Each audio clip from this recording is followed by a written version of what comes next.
shootings.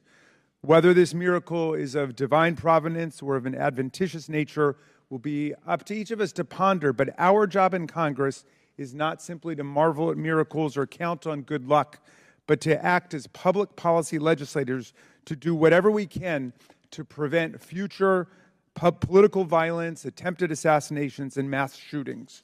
The chairman and I are thus determined to get to the bottom of the stunning security failures that enabled this 20-year-old lone gunman who borrowed his father's AR-15 to perpetrate a mass shooting and assassination attempt at an event protected by the Secret Service as well as state and local police. We'll ask hard questions of Director Cheatle today in order to identify and understand the shocking security failures that occurred and to help transform the operations of the Secret Service to prevent anything like this from happening again. But we can't let ourselves off the hook either, dear colleagues. What happened in Butler, Pennsylvania was a double failure: the failure by the Secret Service to properly protect former President Trump and the failure of Congress to properly protect our people from criminal gun violence. We must therefore also ask hard questions about whether our laws are making it too easy for potential assassins to obtain firearms generally and the AR-15 specifically. Mr. Comparatore, former President Trump, and the other rally attendees wounded in Butler are now members of a club no one wants to belong to, the thousands of people who have fallen victim to mass shootings. Last year, we had 655 mass shootings in America, defined as 4 or more people being shot or killed in a single event, not including the shooter.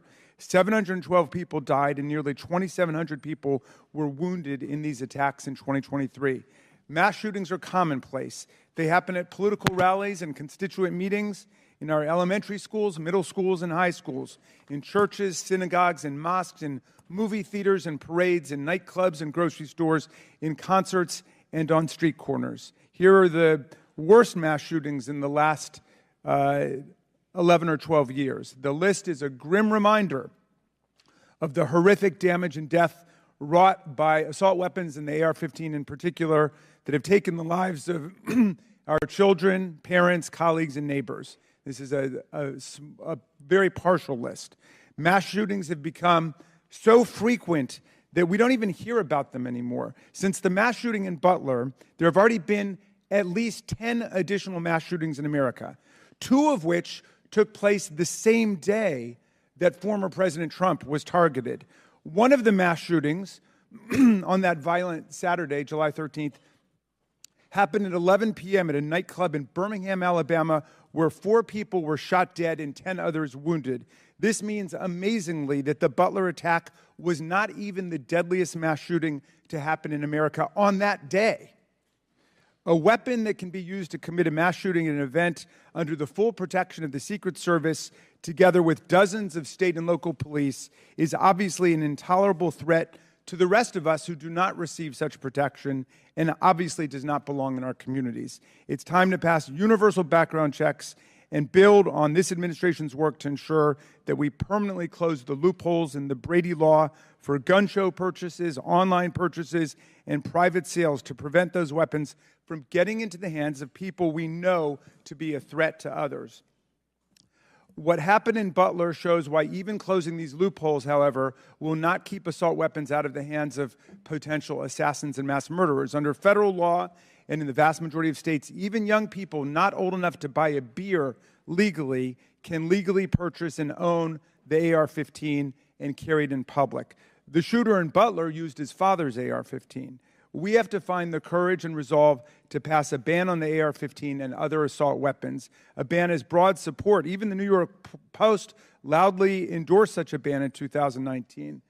We have passed an assault weapons ban before. Republicans and Democrats together passed it in 1994. Alas, in 2004, we allowed the ban to expire. We know this weapons ban worked. One study found that in the decade that followed the ban's lapse, mass shootings went back up 183%, and deaths from mass shootings went up 239%. But even as we change the Secret Service and act to ban weapons of war like the AR-15, we still will have fallen short of our duty if we fail to denounce every instance of politically motivated violence in whatever form it takes. Republicans and Democrats, again, have come together to denounce this assassination attempt, just as we did the violent attempts on the lives of our colleagues, Representative Stephen Scalise and Representative Gabby Giffords, and on Paul Pelosi, the husband of Speaker Nancy Pelosi, who was attacked and brutalized in his home. And in the immediate aftermath of the January 6th mass violence waged against Congress and the Vice President and the constitutional transfer of power, Democrats and Republicans alike, including Senator McConnell, Chairman Comer, and other colleagues, all denounced this violent assault on our democracy that wounded approximately 140 officers from the U.S. Capitol Police and the Metropolitan Police Department. And I commend them for acting to denounce that attack, just as Democrats moved swiftly to denounce the attack on Congressman Scalise. Political scientists tell us that authoritarian attacks on democratic institutions begin with political parties refusing to disavow or openly embracing political violence. We have to reject that on a strong bipartisan basis, as Chairman Comer and I have done, even as we ensure our Secret Service is up to its vital task of protecting presidents and candidates, and as we work to ensure that America, the streets of our country, are free from the violence of weapons of war. Thank you, Mr. Chairman, and I yield back to you. Thank you. Gentleman yields back. Today we are joined by Kimberly Cheatle, who was sworn into office on September 17, 2022 as the Director of the United States Secret Service. Prior to her appointment, Director Cheatle was Senior Director of Global Security at PepsiCo. Before her role at Pepsi, she served 27 years in the Secret Service. Pursuant to Committee Rule 9G, the witness will please stand and raise her right hand. Do you solemnly swear or affirm that the testimony that you are about to give is the truth, the whole truth, and nothing but the truth, so help you God? Let the record show that the witness answered in the affirmative. Thank you. We certainly appreciate you being here today and look forward to your testimony. We normally limit testimony to opening statement to 5 minutes, but take all the time that you need. Obviously, the rules that we will abide by, when you're finished with your statement, we will then turn to questions. Each member will have 5 minutes. And just a note to the members, I'm going to strictly adhere to the 5 minutes. Once 5 minutes is up, I will hit the gavel. If the director is in the process of answering a question, we'll certainly let her finish her answers, and then we will move on. We're going to have about 100% attendance here today, plus a few additional add-ons. So this will be a very lengthy hearing, and we want to make sure every member gets their 5 minutes uninterrupted to be able to ask these important questions in this very bipartisan hearing today. I now recognize Director Cheatle for your opening statement. Thank you. Good morning, Chairman Comer, Ranking Member Raskin, and distinguished members of the committee.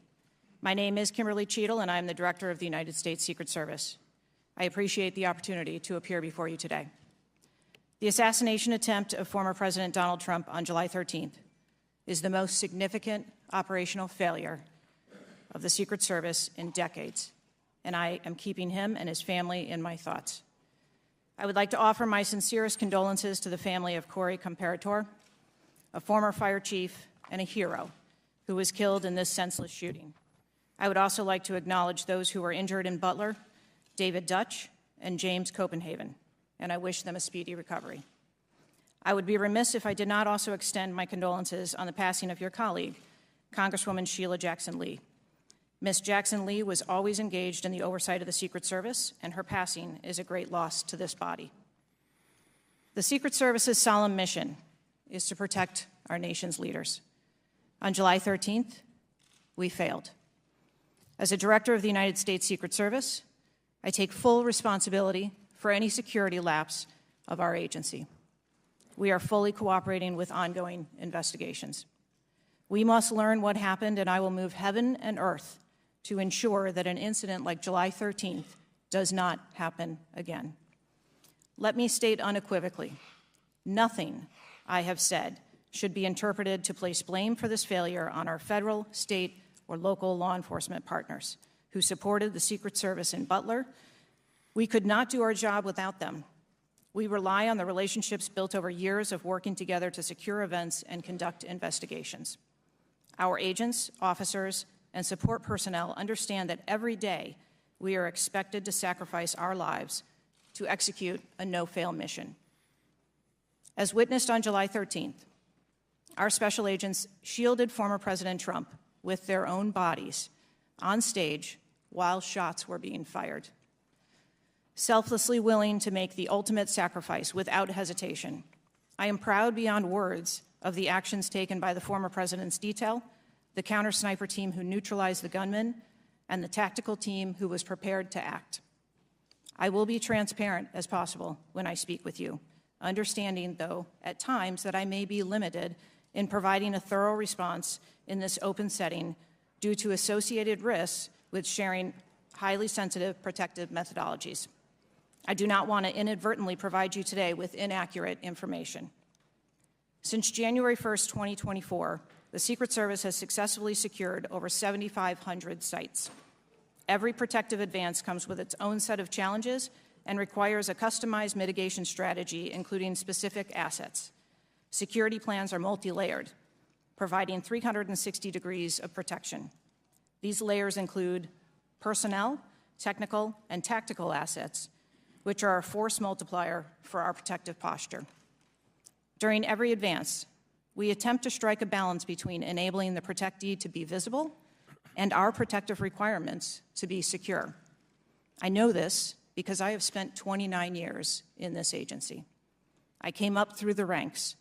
I've secured events for every president since President Clinton, supervised on Vice President Cheney's detail, led our training center, oversaw all of the investigations and protective visits in the state of Georgia, supervised on Vice President Biden's detail, and the agency's entire protective mission during the Trump administration.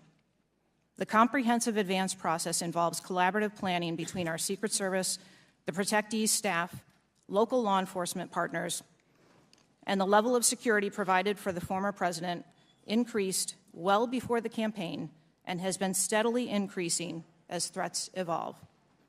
The security plan included a full assessment of the Butler Farm showgrounds to identify security vulnerabilities and craft a security plan for the protectee, attendees, and the public.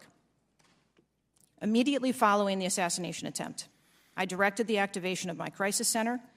I assembled my executive team to begin surging more protective resources to the former president and to ensure the wellness of our people post-incident, all while securing an active crime scene. I immediately ordered a reevaluation of the Republican National Convention security plan, and I increased the security posture in the National Capital Region for all permanent protectees and sites. At the same time, I initiated a mission assurance investigation within our agency. I have instructed my team that all necessary resources will be dedicated to investigating these matters. We will not rest until we have explored every option, and we will leave no stone unturned. But I want to be clear. I am not waiting for these investigations to be completed prior to making changes. Over the past 2 weeks, we successfully led the planning and execution of the 75th NATO Summit and the Republican National Convention. Over the next few months, we will implement security plans for the Democratic National Convention, the United Nations General Assembly, and have already begun planning and coordinating the 2025 inauguration. It is now more important than ever for the men and women of the Secret Service to remain resilient and to focus on what is necessary to carry out our critical mission. Our agency needs to be adequately resourced in order to serve our current mission requirements and anticipate future requirements. The Secret Service currently protects 36 individuals on a daily basis, as well as world leaders who visit the United States, like Israeli Prime Minister Benjamin Netanyahu, who arrived in Washington, D.C. today. The coming years will bring an unprecedented heavy protection tempo. I have no doubt that the processes that I have implemented during my tenure as director, in addition to my nearly 30 years of experience in this agency, have positioned the Secret Service to be stronger. Our mission is not political. It is literally a matter of life and death, and the tragic events on July 13th remind us of that.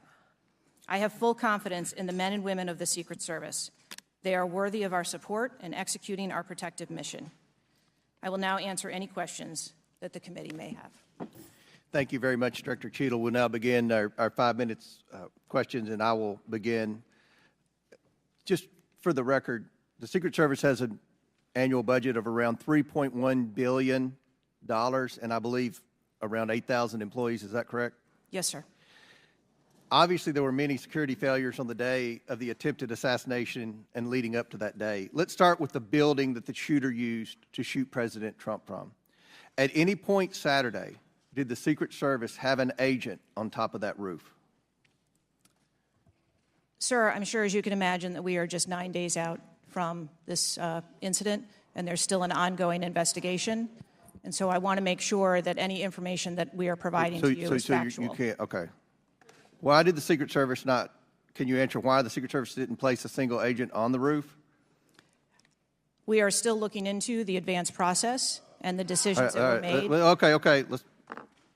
Wasn't that building within the perimeter that should be secured? Do we agree with that?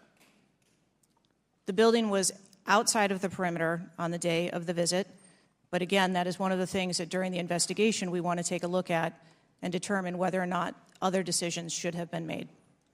One of the things that you said, I believe, in an interview, that there wasn't an agent on the roof because it was a sloped roof. Is that normal, and do you fear that that immediately creates an opportunity for future would-be assassins to look for a slanted roof? I mean, this is a huge question that every American has. Why wasn't a Secret Service agent on the roof? And there have been reports that agents were supposed to be on the roof, but it was hot that day and they didn't want to be on the roof. Can you answer any of those questions, Director? So I appreciate you asking me that question, Chairman. I should have been more clear in my answer when I spoke about where we place personnel in that interview. What I can tell you is that there was a plan in place to provide overwatch, and we are still looking into responsibilities and who was going to provide overwatch.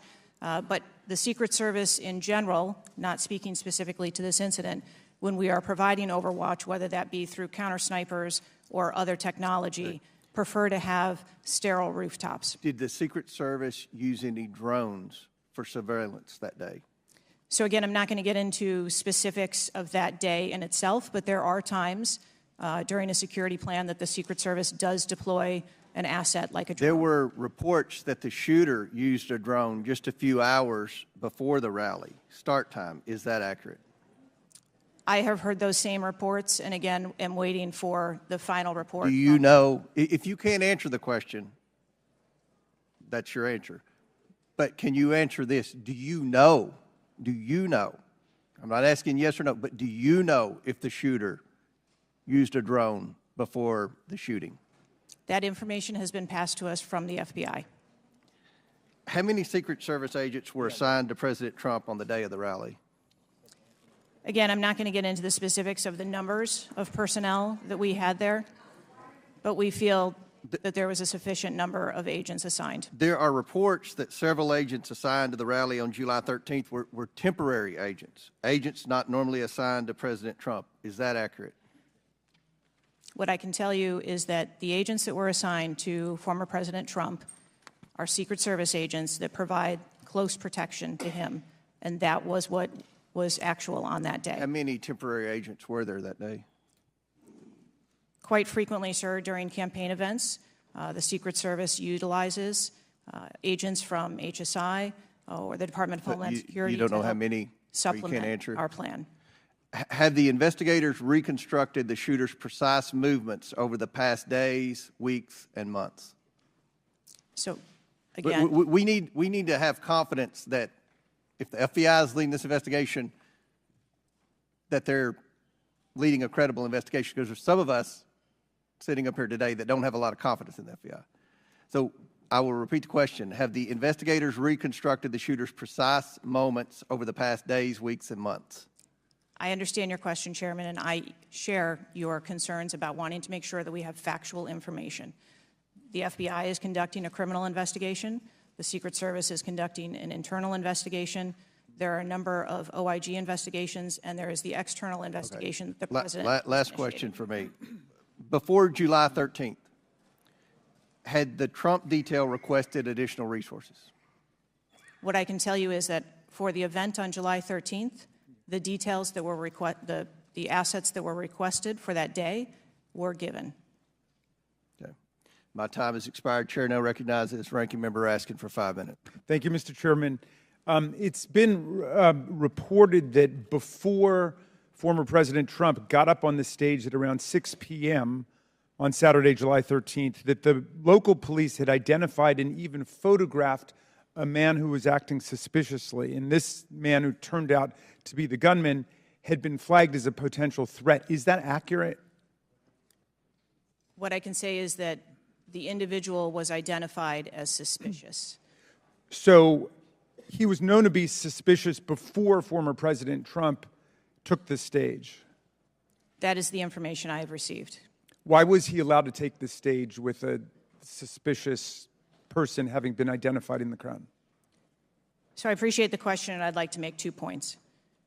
If the detail had been past information that there was a threat, the detail would never have brought the former president out onto stage. That is what we do, and that is who we are. We are charged with protecting all of our protectees. So you distinguish between someone who is suspicious and someone who's threatening, is that right? I do. There are a number of times at protective events where suspicious people are identified, and those individuals have to be investigated and determined what is it that identifies that person as suspicious. So did you deny a request for additional resources that had been made by the Trump campaign?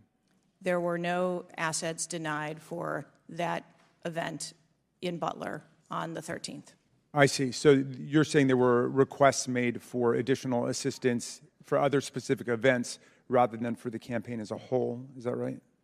I'm sorry, I'm not understanding. Well, you seem to say that there were not additional resources requested for that event. And forgive me for being unfamiliar with this. Is it requested event by event, or is it requested just in general for the campaign? So if I can explain the advance process, when an event or a venue is identified by, in this case, campaign staff, then the campaign staff works together with Secret Service agents who go out and conduct an advance. Generally, that is a 5-day time period where those discussions are had about what the perimeter is going to look like, what the size of the event is, what the venue is, and then from there, there is a request made to mitigate potential risk and threat. And I'm saying that on that day, the requests that were pushed forward were granted. So the Secret Service did not know that the gunman actually had a weapon before President Trump was allowed to get up on the stage? To the best of our knowledge and the facts that we have at this point, that is correct. So can you answer this question, which I think is on the mind of most Americans thinking about this? How can a 20-year-old with his father's AR-15 assault weapon climb onto a roof with a direct 150-yard line of sight to the speaker's podium without the Secret Service or local police stopping him? So again, sir, I will say we are 9 days out from this event, and I would like to know those answers as well, which is why we are going through these investigations to be able to determine that fully. Okay. It's been reported that the shooter was not carrying a driver's license or any form of identification. They had no idea who he was, but then he was quickly identified, I think within 30 minutes, by using the serial number on the AR-15 under a tracing system that is now controversial. Some people say we should get rid of it. Some people want to keep it. But is that right, that the serial number was the key information which led to the identification of the shooter? That is my understanding, sir, yes. Okay. If an American citizen were just to stop you and say, Director Cheatle, we support your work to the tune of billions of dollars and thousands of employees, what went wrong? What would you say? Again, knowing that we're 9 days out, I would say, as I have said from the very outset, I accept responsibility for this tragedy. We are going to look into how this happened, and we are going to take corrective action to ensure that it never happens again. Well, I appreciate that, and I hope you will act with vigor and focus and intensity, and it seems you understand the gravity and solemnity of this to the American people. Millions and millions of Americans don't feel safe with all the AR-15s out there. We thought at least the President of the United States or a former President of the United States would be safe, but now that's not even clear. Mr. Chairman, I yield back to you. Gentleman yields back. Chair now recognizes the Chairman of the House Judiciary Committee, Mr. Jordan from Ohio. Thank you, Mr. Chairman. Director, were you guessing or lying? The day after President Trump is shot, Secret Service spokesman Anthony Guglielmi said, quote, "The assertion that a member of the former president's security team requested additional security resources that the U.S. Secret Service or the Department of Homeland Security rebuffed is absolutely false." The next day, Secretary Mayorkas said, "That is an unequivocally false assertion. We had not received any request for additional security measures that were rebuffed." But 5 days later, the Washington Post said this: "Top officials repeatedly rejected requests from Donald Trump's security detail for more personnel." The next day, the New York Times said this: "Mr. Guglielmi acknowledged that the Secret Service had turned down some requests for additional federal security assets for Mr. Trump's detail." So which is it? Because both statements can't be true. Were you guessing or lying when you said you didn't turn down requests from President Trump's detail? Neither, sir, and I appreciate the question. Well, what were you doing? Because those statements don't jive. So what I can tell you is that for the event in Butler, there were no requests that were denied. As far as requests... Well, maybe they got tired of asking. Maybe you turned them down so darn much, they said, not worth asking. How many times did you turn them down ahead of that? I think that it is important to distinguish between what some people may view as a denial of an asset or a request. Well, is Mr. Guglielmi your spokesperson?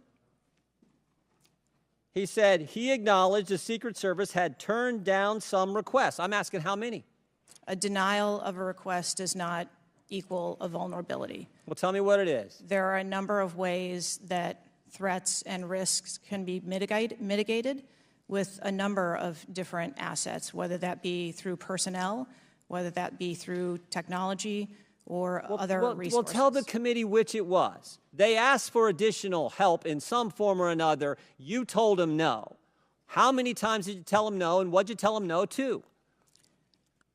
Again, I cannot speak to specific incidents, but I can tell you in general terms, the Secret Service is judicious with their resources based on... What does some requests mean? How many times?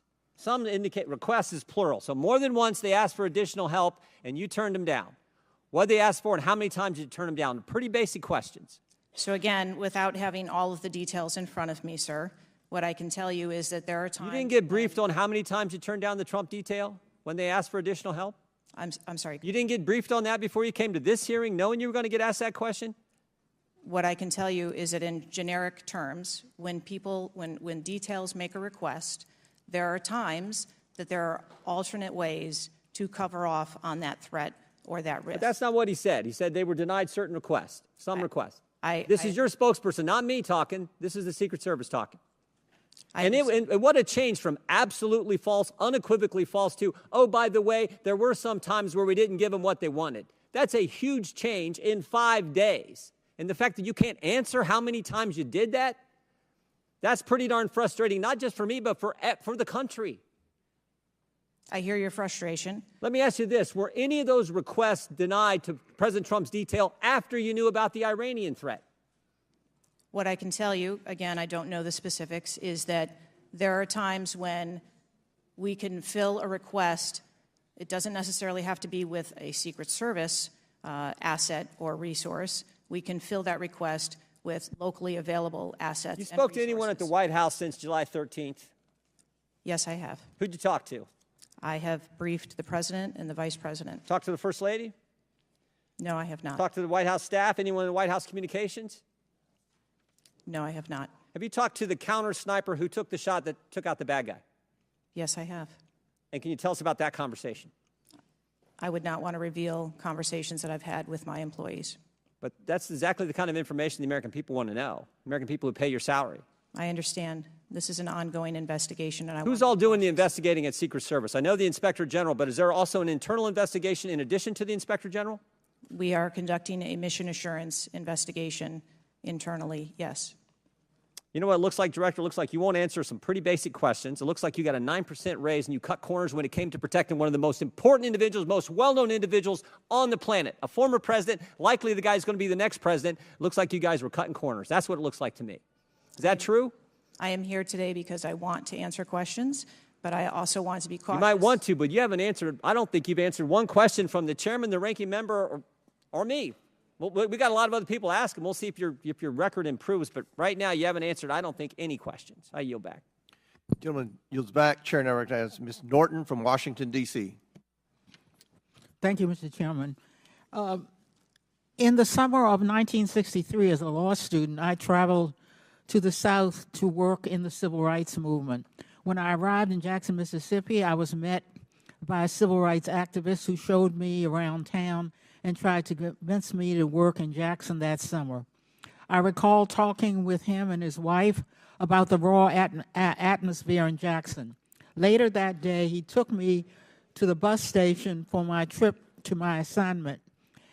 That night, he was assassinated outside his home. His name was Medgar Evers. I condemn the political violence. It is a threat to democracy. I want to discuss one of the roots of political violence, guns.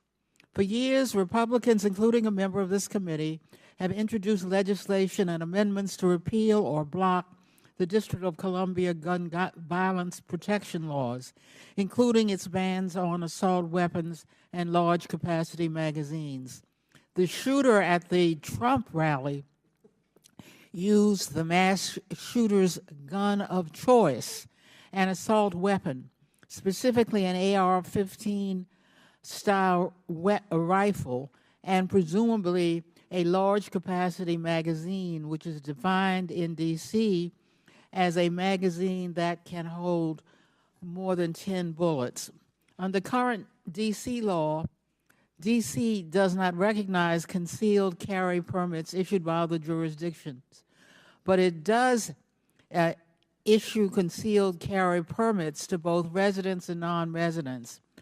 However, D.C. imposes a number of requirements on concealed carry applicants, including suitability, such as not having exhibited a propensity for violence or instability. Moreover, D.C. residents restricts where the guns can be carried, such as a political demonstration near the White House and Naval Observatory, or near people under Secret Service protection, provided the permit holder has been given notice. This week, the House is expected to consider the fiscal year 2025 Financial Services and General Government Appropriations Bill.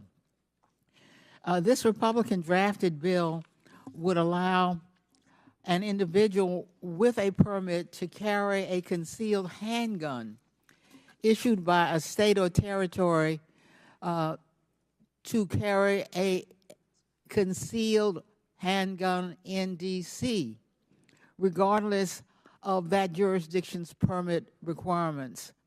A Republican has filed an amendment to that provision to allow such an individual to carry a magazine of any size with that handgun. In short, the pending bill and amendment would allow any person with a carry permit issued by another jurisdiction to carry a concealed handgun with a magazine of any size in any location in the District of Columbia. The Secret Service is responsible for protecting a large number of people and facilities in D.C. Director Cheatle, would Secret Service protectees in D.C. be safer or less safe if people who have exhibited a propensity for violence or instability could carry a concealed handguns in D.C.? I think being a Secret Service agent and an officer or a law enforcement officer in any state is difficult. They are required to make decisions and snap judgments in the blink of an eye.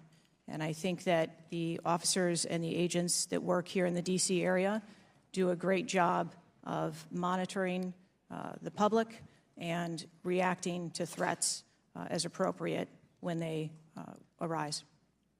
Would Secret Service protectees in D.C. be safer or less safe if people in D.C. could carry concealed handguns with large capacity magazines? I think, ma'am, that we work in parameters where we travel around North America and the rules on open carry and concealed carry are different from state to state, and that is part of what the Secret Service takes into account when we develop a security plan. Obviously, anyone that comes into one of our protective sites, we would establish magnetometer support, metal detectors that personnel would have to process through, eliminating that potential. Would Secret Service protectees in D.C. be safer or less safe if more people could carry handguns in D.C.? I think, again, as I stated, ma'am, we want to make sure that we provide a safe environment for all of our protectees, and whatever measures we would need to put in place for a secure site, we would do so. I yield back. Gentlelady's time's expired. Chair now recognizes the chairman of the House Intelligence Committee, Mr. Turner from Ohio. Director Cheatle, your opening statement indicates that the Secret Service constructed a security plan for the site in Pennsylvania. I'm assuming that security plan would also include the security footprint for the site, but it also would be based upon a threat assessment for the risk threats associated with Donald Trump and the crowd in attendance. Would it not include a threat assessment? Yes, it would. So that threat assessment, as we know, basically would have started with, there's a generalized threat against Donald Trump because he is a presidential candidate. Then it would have gone to he's a former president, and he gets security coverage just as Bush, Clinton, Carter, and Obama do. And then you also have the heightened political environment. Even for those, it's clear that the security footprint, that the threat assessment was insufficient, which permitted then a 20-year-old to actually enter with a weapon and shoot Donald Trump. But I want to ask you about two other aspects of the threat assessment. It is known and public that Iran is a threat risk for Donald Trump. They're a threat risk for John Bolton, former Secretary of State Pompeo, and Donald Trump, because they have indicated they want to assassinate them as a result of retaliation for the killing of Soleimani. That is both, for Iran, a generalized threat. They're targeting these individuals, but also, most recently, a specific threat to Donald Trump himself. Now, I want to enter into the record by UC a Department of Justice Public Affairs release, a CNN article, an article from Fox News, and an article from CBS, all of which acknowledge Without objection to order. that this threat exists for Donald Trump from Iran, and that there are specific threats, most recently, that have been acknowledged. Director Cheatle, have you read the intelligence of the generalized threat to Donald Trump by Iran as a result of their desire to retaliate for the killing of Soleimani? I have. Have you read or been briefed about the intelligence of the specific recent threat to Donald Trump from Iran? Yes, I have. Director Wray, when we were getting our briefing, indicated that he thought the threat assessment should have included this threat from Iran. Is it your testimony today that the threat assessment, since you've read this intelligence, was sufficient to protect him from this threat from Iran? My testimony today is that the information that we had at the time was known. Was it sufficient? Director Cheatle, was it sufficient for the Iranian threat that you said you have read the intelligence briefings for? That information was passed to... Well, I'm not asking the bureaucratic issue of who did it get passed around to. Director Cheatle, was it sufficient for the specific and generalized threat to Donald Trump's life from Iran? Yes, I do believe it was. Director Cheatle, is an Iranian assassin more capable than a 20-year-old? Sir, I think we've acknowledged that there was gaps and a failure that day. When I raised this issue with Director Wray, he was incensed. He was shocked that the threat assessment of Iran did not seem to be, as we and I discussed, baked in to your security footprint and your threat assessment. And he went on to say that the generalized threat that he has told the whole country that we are under from a potential terrorist threat. He has said we're under the highest threat level since 9/11, that the lights are flashing red. And he has specifically indicated that people have crossed the southern border as a result of the Biden administration's policy, and that there are in our country today terrorists and individuals who are affiliated with terrorist groups and organizations. That would be a heightened threat environment, Director Cheatle, would it not? Yes. In his public statements, he has said he is making these statements because he wants people to take them into consideration in threat assessments. specifically. Now, that would be a threat not just to Donald Trump, but it would also be a threat to the crowd there, wouldn't it? Yes. Are ISIS terrorists and al-Qaeda terrorists and international groups and terrorists more capable than a 20-year-old in pulling off either a mass shooting or an assassination of Donald Trump? Sir, again, there was clearly a breakdown and a failure that day. Have you read the intelligence of the terrorists that are currently in the United States that Director Wray speaks, and those individuals that are here that are affiliated with terrorist groups and organizations that are in the process, as Director Wray said, of representing a significant threat of a terrorist attack occurring in the United States? I have read reports that apply specifically to the Secret Service's mission. Director Cheatle, because Donald Trump is alive, and thank God he is, you look incompetent. If Donald Trump had been killed, you would have looked culpable. There is no aspect of this that indicates that there has been any protection to Donald Trump. The threat was identified before he took the stage, and the shooter was only killed after Donald Trump himself was killed. Not only should you resign, if you refuse to do so, President Biden needs to fire you, because his life, Donald Trump's life, and all the other people which you protect are at risk because you have no concept of the aspect that the security footprint needs to be correlated to the threat. I yield back. Chair now recognizes Mr. Lynch from Massachusetts. Thank you, Mr. Chairman. Director Cheatle, there were multiple security failures at the former president's rally in Butler, Pennsylvania. First of all, there was a failure to isolate the podium from exposure to direct fire.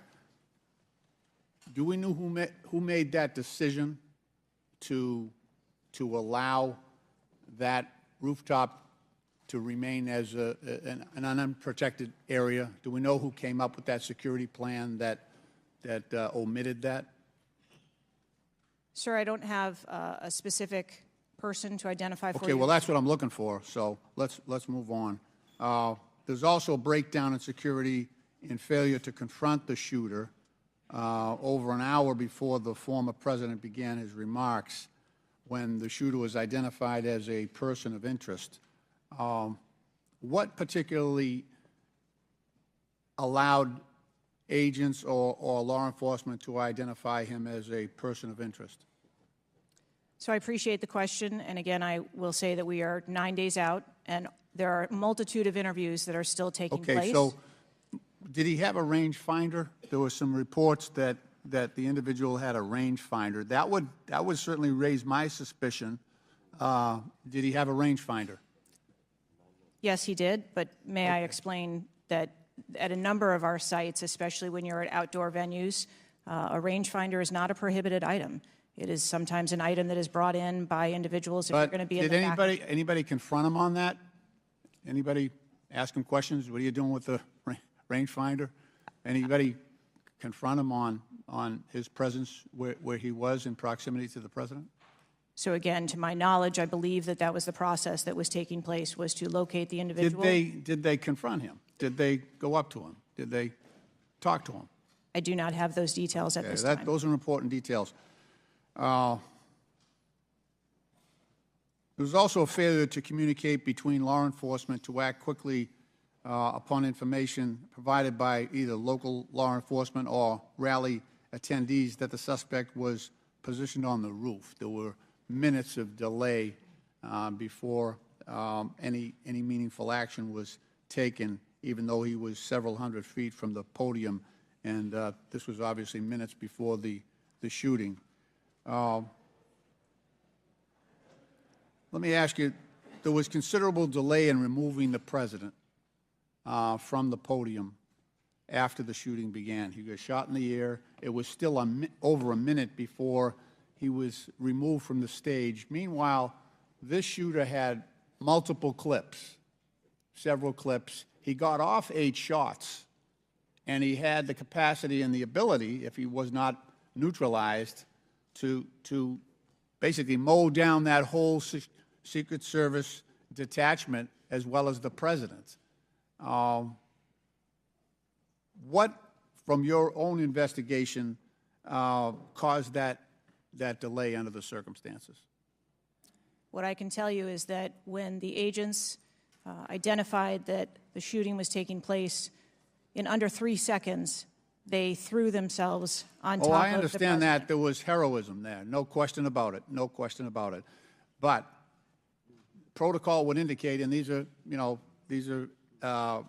the opinions of various former Secret Service agents, people who have done this work in the past, that over a minute of exposure on that podium with a shooter with a high-capacity weapon who had already wounded the president and could have got off, we don't know how many more rounds, and yet the president remained exposed, even though he was joined in that exposure by the Secret Service in their heroic acts.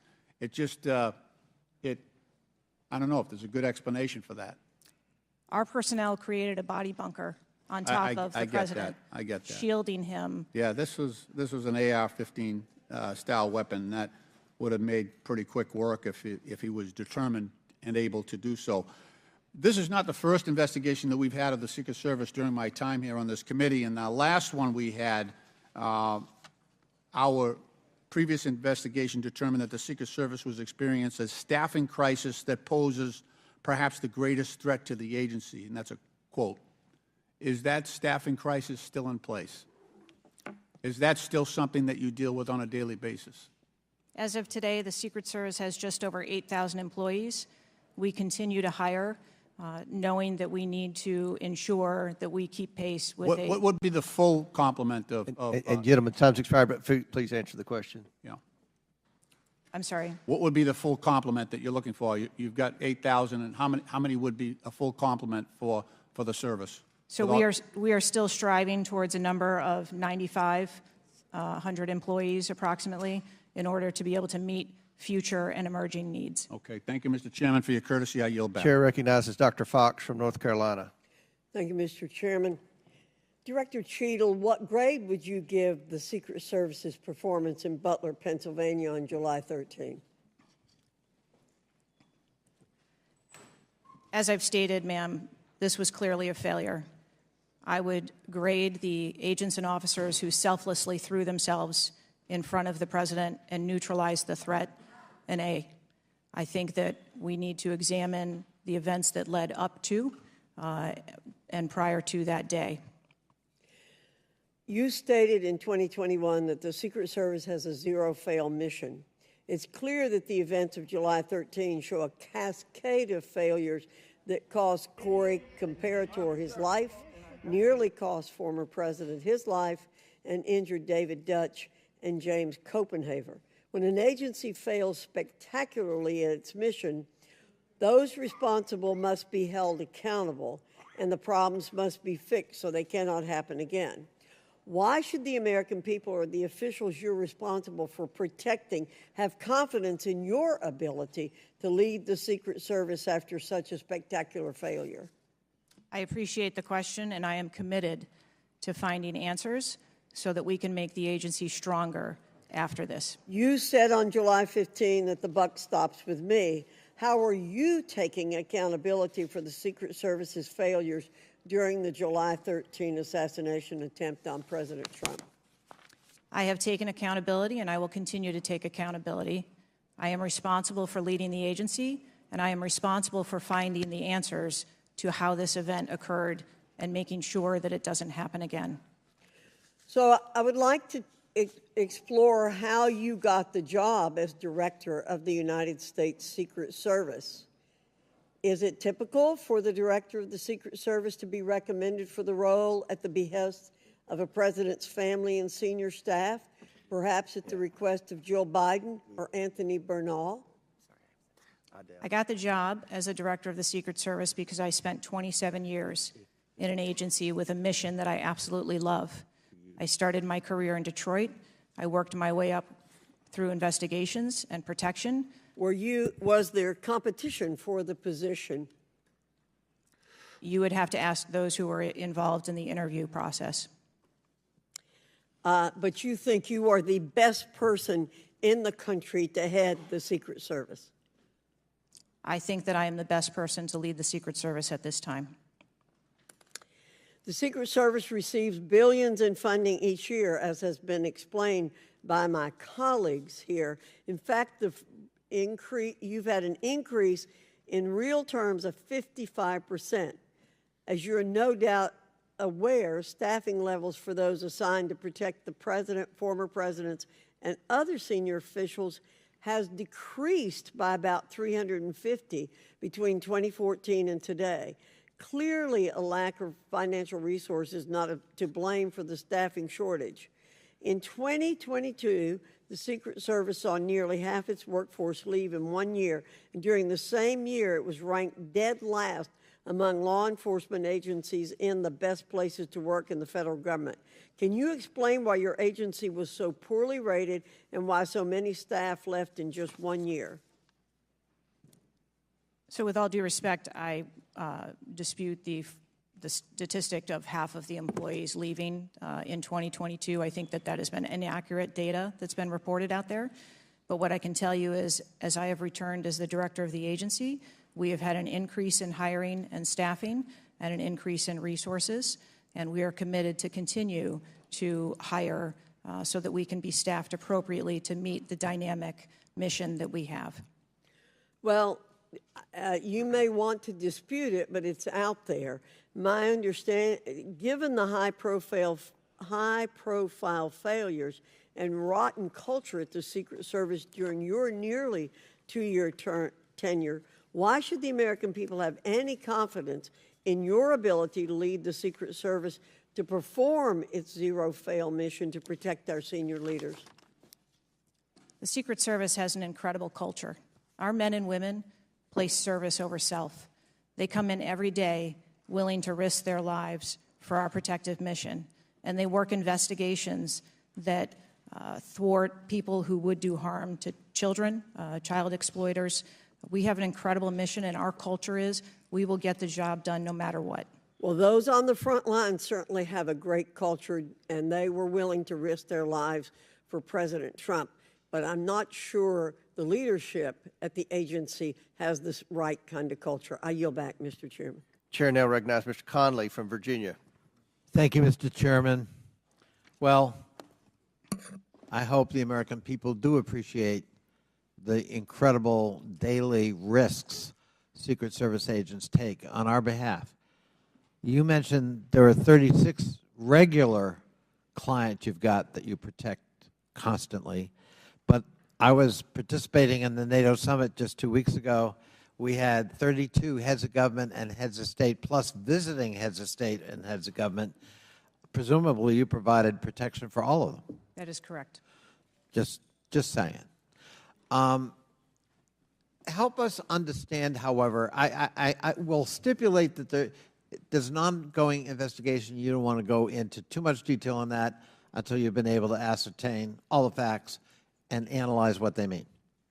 You can understand, however, the anxiety we and the American public have about how could this happen and how can we ensure it can't recur. Now, there are some things my friends on one particular side of the aisle don't really want to talk about, like AR-15s and access to them by a 20-year-old, or anybody for that matter. Presumably, Director Cheatle, the ubiquity of weapons, guns in America, especially assault weapons or semi-automatic weapons, that's helped your job and the mission of your agencies, right? It's made it less complicated. Isn't that true? I'm sorry, I'm not understanding your question. Real simple. More guns, especially dangerous ones, have made your job protecting people easier. Is that not right?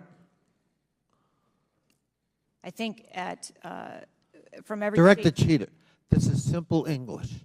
More guns, do they make your job more complicated or less complicated in protecting these 36 clients and visiting heads of state and heads of government that come to Washington? I think the Secret Service needs to take into account. I didn't ask that. They're in. I'm sorry. I asked a simple question, which deserves a simple answer. The ubiquity of guns, dangerous weapons in America, like AR-15s, has that made your job, that is to say the mission of the Secret Service, easier or more difficult? I think the threat environment for protecting our Secret Service protectees is always difficult, and that's dynamic, and it's always evolving. We stipulate it's always difficult. Again, this is a simple one. Does the ubiquity of guns make your job easier or more difficult today? I understand the Second Amendment rights of individuals. I didn't ask that question. I'm not questioning the Second Amendment. I'm asking a simple analysis, Director Cheatle. And I can tell you, you're not making my job easier in terms of assessing your qualification for continuing on as director. Please answer the question. You're the head of the Secret Service. You're speaking on behalf of 8,000 members who put their lives on the line. We just had a failure by your own admission. Do guns make your job easier or harder? I think the job of the Secret Service is difficult on every day, and we need to make sure that we are mitigating all threats, whether that be That weapons, isn't my question. personnel. That is not my question. And now I think you're evading the answer, which is not a hard one. I am sorry that you feel that way, sir. How else could I feel, Director Cheatle, when you're clearly avoiding a direct answer to a very simple declarative question? We almost lost a presidential candidate the other day. A 20-year-old had access to his father's AR-15 and got on top of a roof within 500 yards or feet of the podium. And I'm asking you, did the availability of that AR-15, which is replicated all across America, make your job harder or easier? And you're not willing to answer that question? And you think and you wonder why we might have a lack of confidence in your continued ability to direct this agency? I understand your question, and that's the environment. Well, if you understand my question, why not answer it? Because it's the environment that the Secret Service works in every day. That doesn't tell me anything. That's the environment we work in. I had an attack on my office a year ago. I know a little bit about violence too. He came to kill me. When he couldn't, he beat one of my staffers 8 times with a baseball bat on the head. We live with the threat of violence. But a simple answer from the director of the Secret Service would be helpful. And I'm sorry you've chosen to evade it. I yield back. Chair, now recognize Mr. Grofman from Wisconsin. Thank you. When this guy took the shots, he climbed a ladder to get on the roof, correct? I'm unable to answer details of exactly how the individual accessed the roof at this time. Do you know when if he did use the ladder, do you know when the ladder was placed there? Was the ladder there 2 days before, just the night before? Do you have any information at all as to when the ladder got there? I would like to be able to answer those questions. The FBI is still conducting an investigation. How did the rifle get to the roof? Again, sir, at this time, I'm unable to answer questions to provide clarity. Have they cleaned the roof since the assassination attempt? Have they cleaned the roof? Right. Has anything been done to the roof? Is it just like it was, whatever, 10 days ago, or not? Has anything been done to the roof? I don't have an answer for that. Okay. Were President Trump's normal agents normally assigned to him there that day? Yes. There was these were the same agents that were always there? Yes, Right. sir. The people that are assigned to his detail were working on that day. Okay, there's stuff on the internet that says they were not there that day, but these are the same agents who are routinely there. Yes, sir. Okay. Do we know which agents fired the shots that finally took down the potential assassin? Yes, sir, I do. Can you give us those names or the background of those agents? I would not offer their name up in this setting, but it was one of our technical officers, our counter snipers. Okay, so can we privately get those names, the committee? I am certain that we can make names available privately. Okay. Do we know where all the shots landed? First of all, how many shots did that potential assassin, how many shots came out of the rifle? So again, I would hesitate to offer that information as the FBI is conducting an investigation. Have we got the bullets from all the shots? Again, that would be the responsibility of the FBI to collect that evidence. Okay. Do we have the correspondence from the shooter? Has that been recovered from his phone, whatever? Again, I would have to defer you to the FBI for details on that investigation. Okay. You've spent some time trying to change the makeup of the Secret Service. Okay, you feel there are, whatever, too high a percentage are men. Does this affect at all who you are hiring for the Secret Service? I've spent my time as the director trying to increase the number of people that we hire in the Secret Service so that we have the best and the brightest, and that's been my concentration as the director. Okay, you ever not hiring men because of your desire to hit certain targets? I am hiring the best qualified candidates that put in an application that want to work for our great organization. Okay. Next question. The shooter obtained a direct sight of President Trump from the position on the rooftop.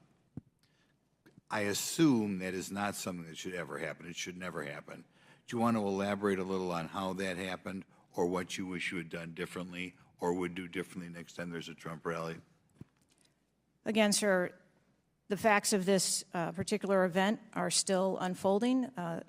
9 days, there have been a number of reports that have been out there, so I do not want to provide information that perhaps would contradict something that has been erroneously reported or is not factual.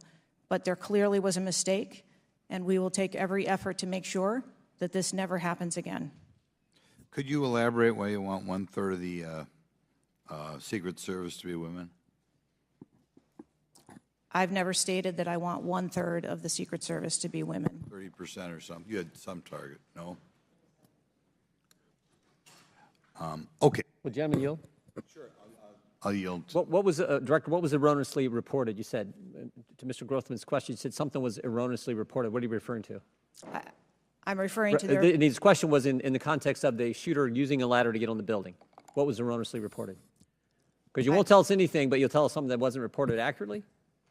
I'm saying, sir, that there have been a number of reports that are out there that have been speculation, and until we have the actual facts, I don't want to report anything that would contradict speculation that has been out there. Thank you, gentlemen, for yielding. Chair recognizes Mr. Krishnamurti from Illinois. Thank you, Mr. Chair. Thank you, Mr. Ranking Member, for bringing us together this morning. One question I get asked a lot from my constituents is, what can Congress actually do to stop this from happening again? And I'd like to share a graphic from a very recent study conducted by Professor Robert Pape, a world-renowned expert in combating political violence. The graphic shows that 74% of Americans want this Congress to come together to denounce political violence of all stripes, and you can tell it's across party lines.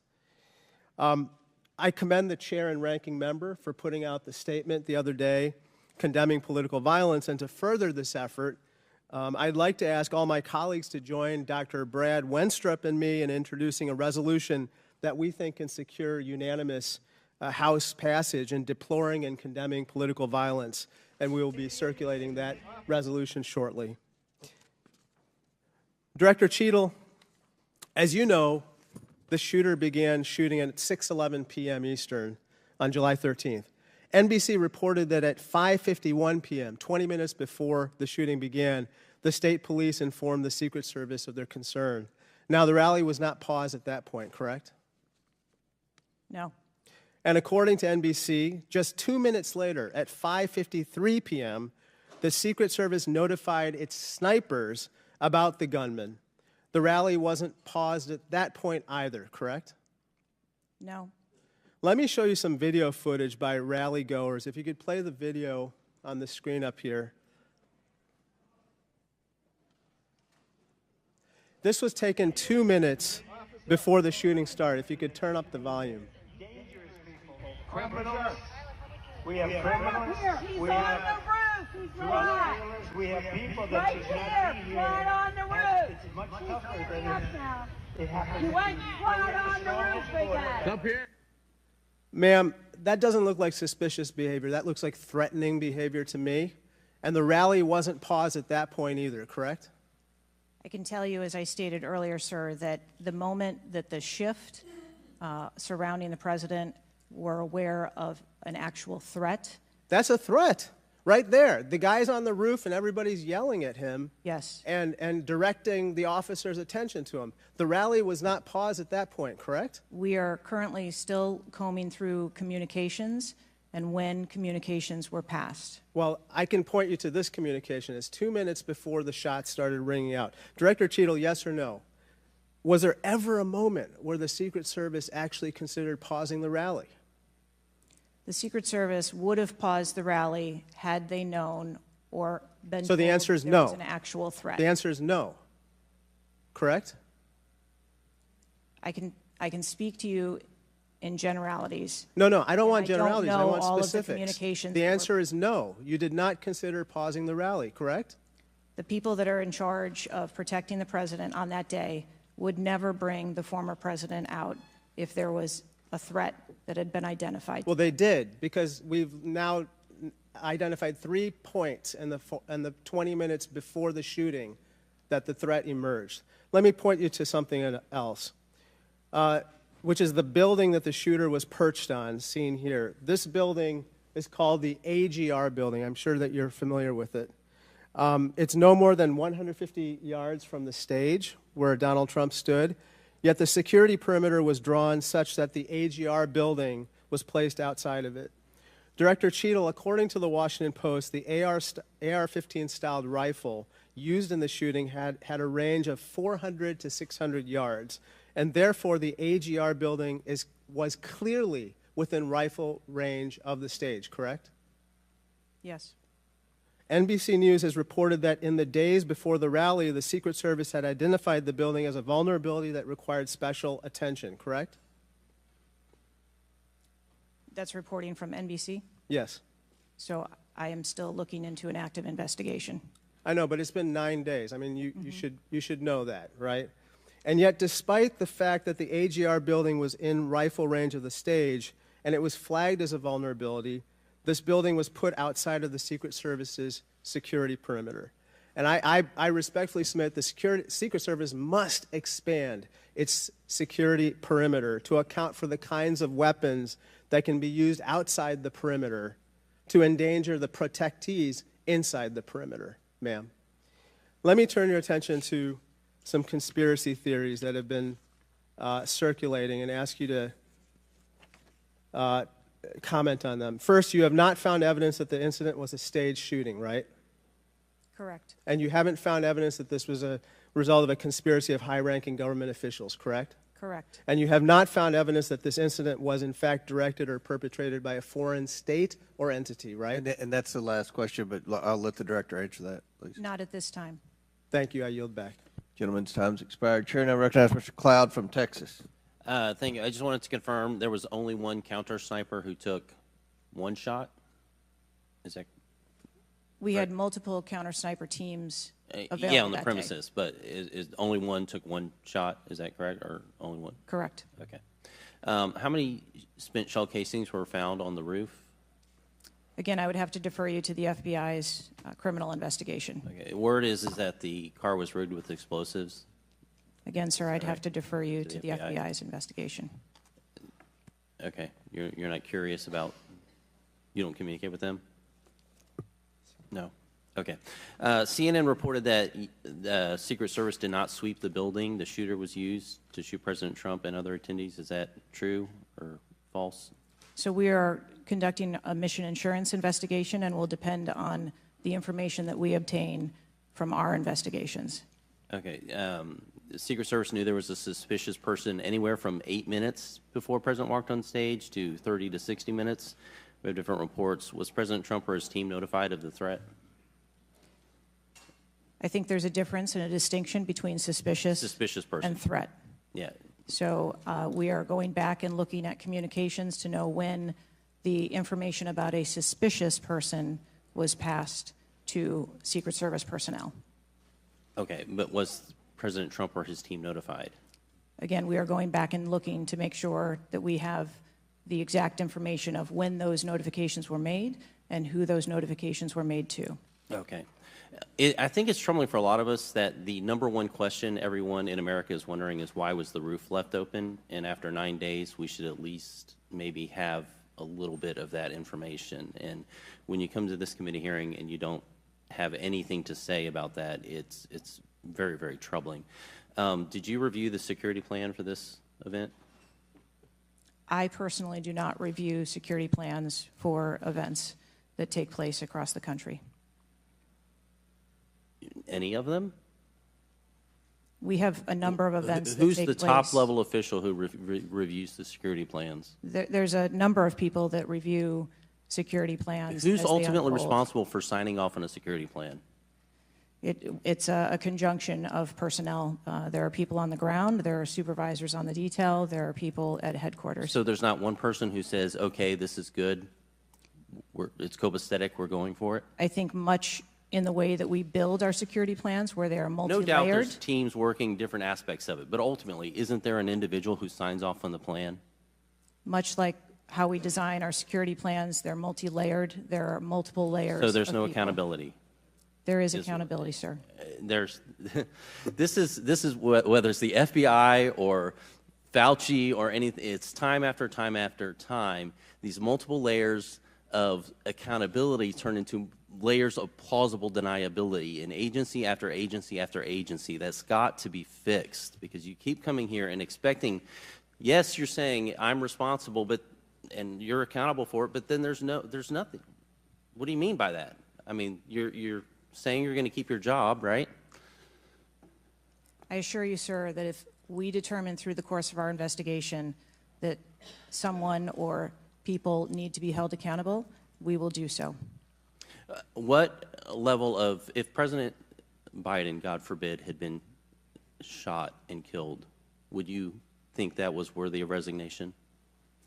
I would do the same thing that I'm doing here, where I would want to make sure that we are conducting an investigation, that there is continuity in that investigation, and that we could find the answers You do not to think what the happened. assassination of somebody under your detail is worthy of resignation? I think that this event was tragic and deserves answers. The thing that you've said so far is that you want to make sure that this never happens again. The thing is, everyone in America knows that's not the job description that you're tasked with. The job description you're tasked with is to make sure it never happens, period. One of your goals in the strategic plan is to champion diversity, equity, inclusion, and accessibility. You've accomplished the accessibility part. What standards, do you keep the same standards for all applicants and all, or does every Secret Service agent meet the same qualifications, or do you have different standards for different people? Yes, sir. Everyone who moves through the application process has to meet the same standards to become a special agent. Okay. The trouble I think we're having with right now, so far you gave a lame excuse for sloped roof. You said that local law enforcement's job was to cover up the building before backtracking on that. We were told that President Trump's team did not ask for security before you backtracked on that. You haven't provided the audio recording that this committee, the chairman, requested that was due Thursday. You didn't give us an advanced copy of your opening statement, but yet there was reporting on it somewhere else. There seems to be more information from YouTube videos than you're able to provide for us, and it begs the question to anyone, you're in charge of the investigation of your own failure. So how is anybody in America supposed to be able to trust the results of that investigation as being anything transparent and genuine? That's the last question, but please feel free to answer the question, Director. Sir, I've been a Secret Service agent for nearly 30 years. I have led with integrity, and I follow our core values of duty, justice, honor, loyalty, and courage. And I am doing that in this case, and I assure this committee that I will provide answers when we have a full and complete report in addition to cooperating with all of the other investigations that are ongoing. Chair now recognizes Mr. Khanna from California. Thank you, Mr. Chair. I want to thank the chair and the ranking member for convening this hearing on a bipartisan basis. I join them in condemning the horrific assassination attempt on the former president. I am relieved for the sake of the country that he wasn't seriously hurt and that he survived, and my thoughts with him and his family during such a traumatic event. I also want to express condolences to Corey Comprator's family and recognize his heroism in saving his daughter's lives, and to the victims of that awful event. Now, Director Cheatle, would you agree that this is the most serious security lapse since President Reagan was shot in 1981 of the Secret Service? Yes, sir, I would. And, do you know what Stuart Knight did when he was in charge at the time of the Secret Service? Do you know what he did afterwards? He remained on duty. He resigned. He resigned. And Stuart Knight was not a Democratic appointee or a Republican appointee. Look, I'm not questioning your judgment. I just don't think this is partisan. If you have an assassination attempt on a president, a former president, or a candidate, you need to resign. That's what Stuart Knight did. He was a Republican appointee, and he took responsibility. And I think you need to reflect. This is not a question of you. It's a question of the American people. You cannot go leading a Secret Service agency when there is an assassination attempt on a presidential candidate. I would say that about anyone who is running. And so I guess my question to you is, what's the difference between your position and what Stuart Knight did? What I will tell you, sir, is that I am dedicated to finding the answers to what happened. And like every Secret Service agent, we don't shirk from our responsibilities. I will remain on and be responsible to the agency, to this committee, to the former president, and to the American public. But is there a reason you wouldn't just do what Stuart Knight did after the Reagan assassination attempt? I believe that I provided an answer. There's nothing more that you have to say? I mean, do you really believe at this moment, given how divided the country is and the questions asked, that your service in this role is the best for the nation? I mean, I'm not saying you can't do public service again, you can't do something else again. Do you really genuinely in your heart believe that you being in this role is what's right for America at this moment? I mean, do you think there are people who are Trump supporters who have confidence in you? The one thing that we've got to have agencies in this country that are transcend politics, that have the confidence of independents, Democrats, Republicans, progressives, conservatives. Do you really believe that the majority of this country has confidence in you right now? I believe that the country deserves answers, and I am committed to finding those answers and providing those answers. Well, look, I believe, Director Cheatle, that you should resign. I think there are colleagues on both sides of the aisle who believe that, and I hope you'll consider it. I yield back.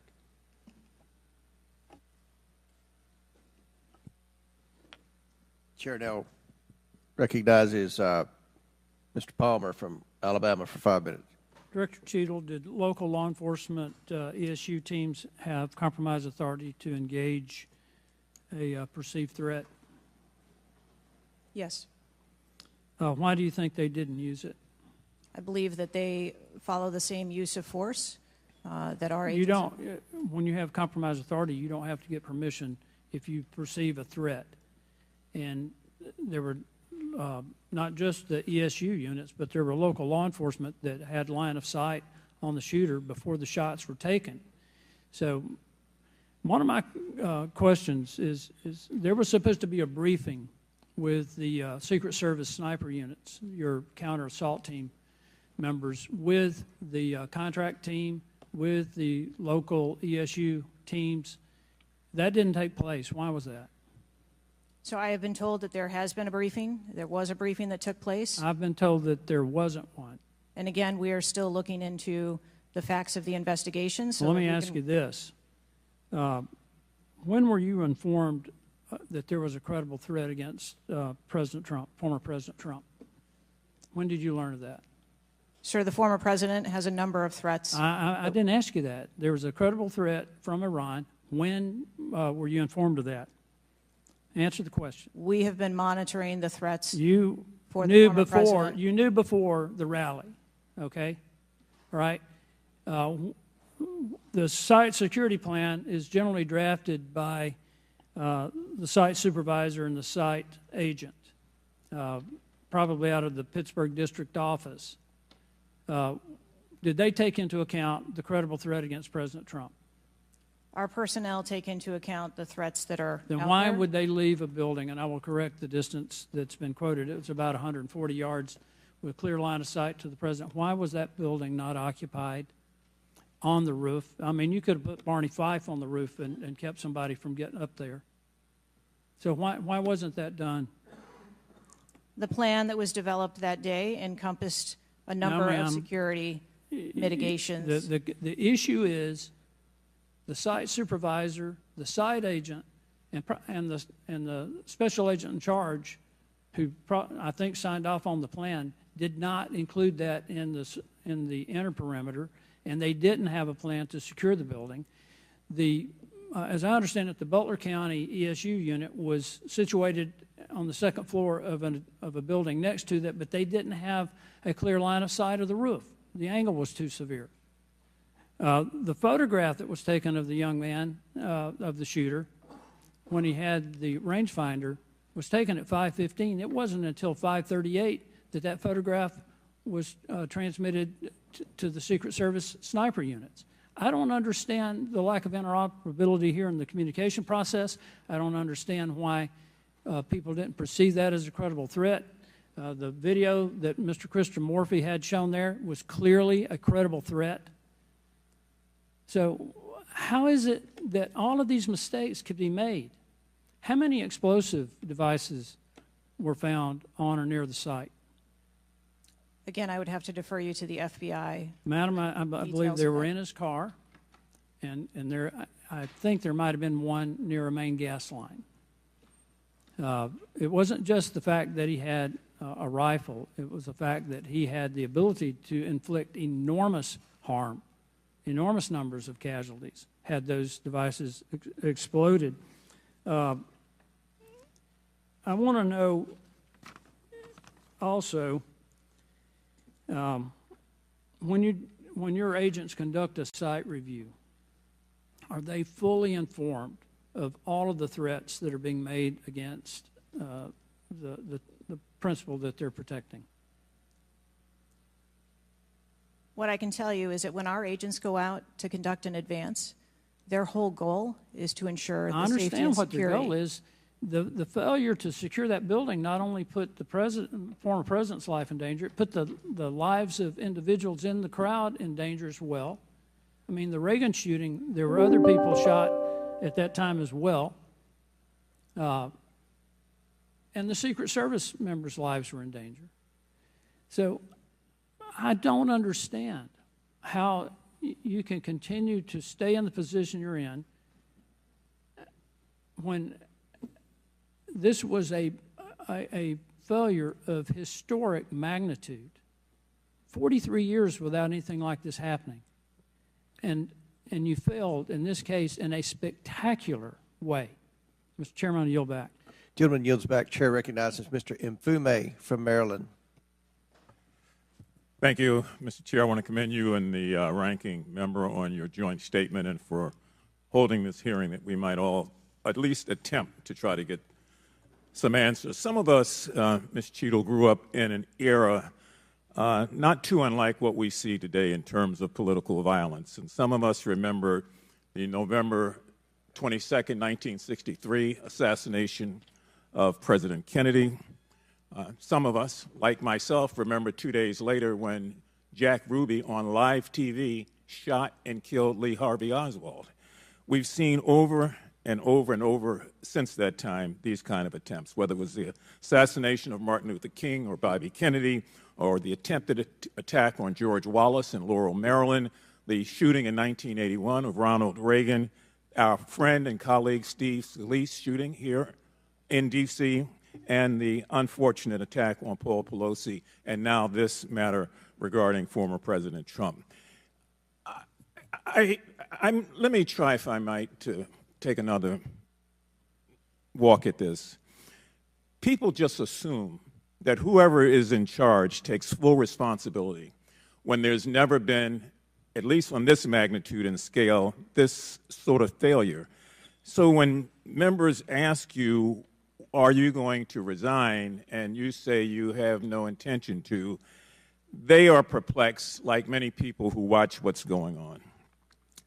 And there's some things I just don't understand. Why was the building, the ARG building, placed outside of the perimeter when clearly it was close enough for someone to launch an attack? So again, sir, we are looking into all of the details of how the advance was comprised, but I can tell you that there was overwatch on that building provided that day. By a drone? I'm not going to get into the specifics of technology or assets that were used in this forum. I think it's fair to say the overwatch failed because the shooter got up on the roof and stayed there for a while, and people had pointed him out. So do you think that your overwatch was a failure in that case? I think that we need to know the full details to understand how this occurred. And why was the rooftop left naked to begin with? Can you tell us that, considering it was within the line of sight and so very close? Again, I can't speak to the specifics of this particular event site, but what I can tell you is that when the Secret Service develops an advance plan, they take into account a number of factors when they're building their advance. If there are buildings or areas of concern, and overwatch is one of those mitigations that they want to put in place, then they will cover off areas of responsibility. I understand that, but the shooter came to the attention of your agency 52 minutes before the former president got to the stage. Did anybody get assigned to watch or cover that individual who had already been seen with a advanced finder on him and other suspicious matters? Was anybody assigned to track him? So what I'd like to clarify is that a suspicious individual I got that part. was It's brought not a threat. to the attention I know. of our personnel. And again, having a rangefinder at an outdoor event. Well, let me ask you this. When the suspicious person was brought to the attention of the Secret Service, was anybody in the detail ordered to follow and stay with that suspicious person just because they might become a threat? So we have a number of teams that are on the ground. And again, we are trying to verify the timelines of when those notifications were made to our personnel so that they could assume the responsibility of trying to track that individual. Ms. Cheatle, there has been a lot of discussion, some of which raised itself earlier in this hearing, about poor staff morale within your agency. And I have the July 17th report of Government Executive, which is a credible reporting service for the federal government, for employees. And the 2023 ranking of places to work within the federal government showed, and this is through the Office of Personnel Management, that the Secret Service came in 413th out of 459 sub-agencies and agencies. Can you explain that? Certainly. What I can tell you is the Secret Service is a difficult job. It challenges our employees daily. It's holidays, it's weekends, it's no leave periods. But, Madam, people come to work knowing that. You do explain that when you hire somebody. They know that. It's the same with other agencies. They miss holidays. They come to work at odd hours. But to be worked, one of the worst places to work within the federal government, 413 out of 459? I just need an explanation. What do you think as the director there? I think that this And that's the last question, but please answer Mr. Mfube's question. I think that this is a challenging job. I think that it's a challenging environment to be in law enforcement, and we do have a no-fail mission, and our folks are tasked with that every day, 365 days of the year. But I can tell you I've also taken a number of measures since I have been the director to recruit and retain and stem the tide of attrition in our agency, which will hopefully alleviate some of that. Thank you, Mr. Chairman. Chair now recognizes Mr. Sessions from Texas. Mr. Chairman, thank you very much. I join in the calls of all of our members to say thank you for doing this hearing on a bipartisan basis. Director, I'm not going to sit here and say you ought to resign, but I am going to say that you have not given us confidence that you have the ability to understand what happened, to take the responsibility in terms of understanding. You've spent a number of years. How many years do you say you've been with the agency? 29. Well, I spent 16 years with AT&T, moved 7 times with them, and had a really good feel about their operations, how they worked, what was acceptable, who was responsible. And I've heard you say today numbers of times, well, you've got to wait. Well, you've got to wait. Wait for the final report. When is the final going to happen? I mean, how long do we have to wait before you can give us credible answers? You've been there 28 years. You've had a few days to be able to draw your own analysis of this. You should understand the entire process. You talked about being on the team, perhaps in Georgia. You have talked about your experience in this. You've talked about the professional nature of the agency. That I don't doubt. But the director, just like it was when I ran my operations at AT&T, was responsible for making sure they worked. And in business, it either works or it doesn't work. There's no in between. It either works or it does not work. And your job as the, in essence, administrator, the director, is to make sure it looks right and works. And I've not heard you say one thing about my analysis is, I have asked these questions. It's always, I've got to sit back and wait for someone else to decide that. So I'm going to ask you a question that maybe you can answer. Have any employees been disciplined for their role in Butler, PA incident? No, sir, not at this time. I am asking those questions. So no employee has been disciplined and no employee has been placed in any position that would place their job in jeopardy nor their standing in the agency. We are still in the process of That's not what I asked. You're the person that runs the place. You're the person that knows right from wrong, good from bad. You've had a number of days, and now you come before this committee knowing you're going to be before us, and you've got to slough it off to someone else. Do you see where there was something that went wrong as a professional at an agency with 28 years, or do you have to count on someone else to give you the final report? I see that something went wrong, and I've acknowledged that something went wrong. Then what went wrong? Was the special agent in charge not doing their job? Was the shooter given extra time? Was the sniper doing their job? I mean, these are things that people who've been around for 28 years can analyze quickly. I watched it live on TV, and then within minutes saw a number of facts and factors that would have and should have been known by people who were there. You've got 28 years. You're showing up here telling us and the American public, well, I've got to wait for the final answer. What is your evaluation? I'm asking those same questions. Well, no, you're before the committee. Tell us what went wrong. A special agent in charge, the person who was there.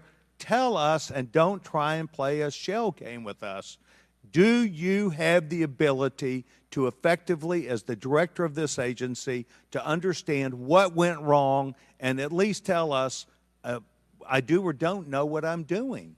And we come away with, and I'm not asking for you to resign. I'm asking for you, if you've got this experience, then you should be able to say to us, we know what we did wrong. It was a failure in our system, and we're immediately making these corrections. That's why you're having a difficult time with this group of members of Congress, because we saw it too. We've seen the things, but you are the 28-year expert. You are the person that, and only you, that can make the changes. And I hear you say, well, I've got to wait for a final report before I, at 28 years experience. That is why we think what you're doing, the answers you're giving us are not correct, and you are not using your professional expertise. Mr. Chairman, I will allow her to respond. I am asking those same questions, sir, And I assure you, when I have a full and complete report of exactly what happened, there will be accountability, and we will make changes. Before I recognize the question, just out of curiosity, Director, it's been 9 days. Every American wants these questions answered. Do you have a ballpark estimate of when what Mr. Sessions asked you would be able to answer? So I can tell time-wise? I can tell you on our mission assurance internal investigation, we are targeting to have that completed within 60 days. There's also an external investigation that is going to be taking place. There are a number of Office of Inspector General investigations as well, and we are working in concert. And then, of course, there is the Department of Justice, FBI, criminal investigation. Chair recognizes Ms. Ocasio-Cortez from New York. Thank you, Mr. Chairman. Director Cheatle, respectfully, what you had just laid out about 60 days. We are currently in the midst of an especially concentrated presidential campaign in the moment. That is also paired with, of course, elections happening across the country that are happening in about 100 days.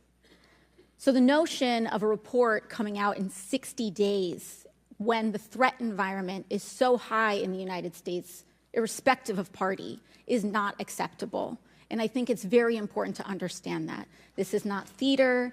This is not about jockeying. This is about the safety of some of the most highly targeted and valued targets internationally and domestically in the United States of America. So the idea that a report will be finalized in 60 days, let alone prior to any actionable decisions that would be made, is simply not acceptable. It has been 10 days since an assassination attempt on a former president of the United States, regardless of party.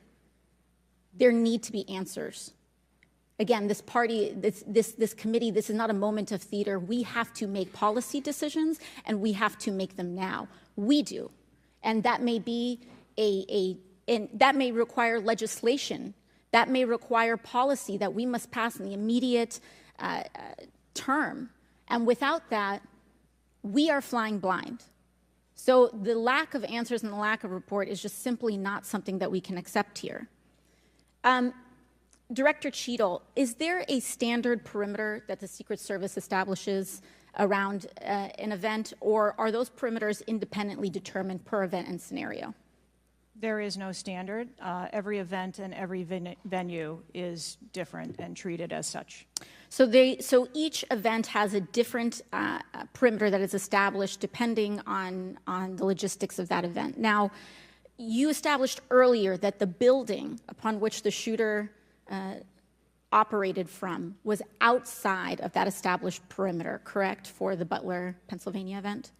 It was outside of our secure perimeter, yes. Now, that building was, I believe, 500. How far away was that building from the president? It was approximately 200 yards. 200 yards. Now, the individual used an AR-15 in order to act out his assassination attempt.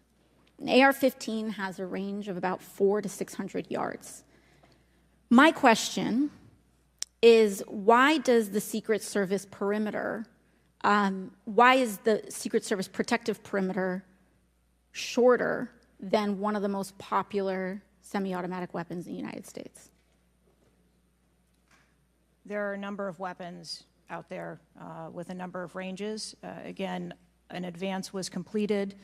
The determination of the perimeter, I'm not going to speak to specifics, but there are a number of factors that are taken into account when we determine our perimeter. Some of it has to do with terrain, some of it has to do with buildings, some of it has to do with assets and resources that are available. And so what I'm hearing is that a perimeter was not established outdoors in an outdoor venue that would prevent an AR-15, which is one of the most common weapons used in mass shootings, from being able to be within the range of Secret Service protection. A perimeter was established, and even though there were buildings that were outside of that perimeter, it wasn't just that building. There were a number of buildings in the area, and there was overwatch that was created to help mitigate some of those buildings. Respectfully, Dr. Cheatle, as well, as a person who has experienced an enormous amount of threat incidents, including incidents that have never been reported publicly, there is a common pattern that happens here, whether it's Secret Service, FBI, Capitol Police, local departments. After a critical security failure, we often hear there will be an independent investigation. That independent investigation gets set up. Usually the expectation is between 2 to 3 months after the incident, and then nothing really occurs from there. The report is usually not satisfactory to the questions that are usually being raised here, and most importantly, corrective action is rarely taken. If I were to state anything that I think is profoundly important, is that we need to have answers to the public. Ideally, I would encourage you and the agency to be more forthright with the members that still have yet to have their questioning, because the public deserves to have full confidence, and the stakes are too high. The violence that could break out in this political moment, regardless of party, in the event of someone getting hurt, constitutes a national security threat to the entire country. Thank you, and I yield back. Could I go back to something you Yes, said? please, feel free, Director. Ma'am, if I could just speak to something you said at the outset when you started your questioning. I want to assure you and everyone on this committee that I'm not waiting for a report to take action. We have been conducting analysis all along, and we have been adding additional features to our security details since this incident occurred. And I'd hope you can highlight and illuminate what some of those are in the event of other members questioning as well. Very good. Chair recognizes the gentleman from Arizona, Mr. Biggs. Thank you, Mr. Chairman. I request unanimous consent for that photo to go into the official record. Without objection to ordered. Thank you. Director, your agency has a no-fail mission, and on Saturday, July 13th, your agency spectacularly failed.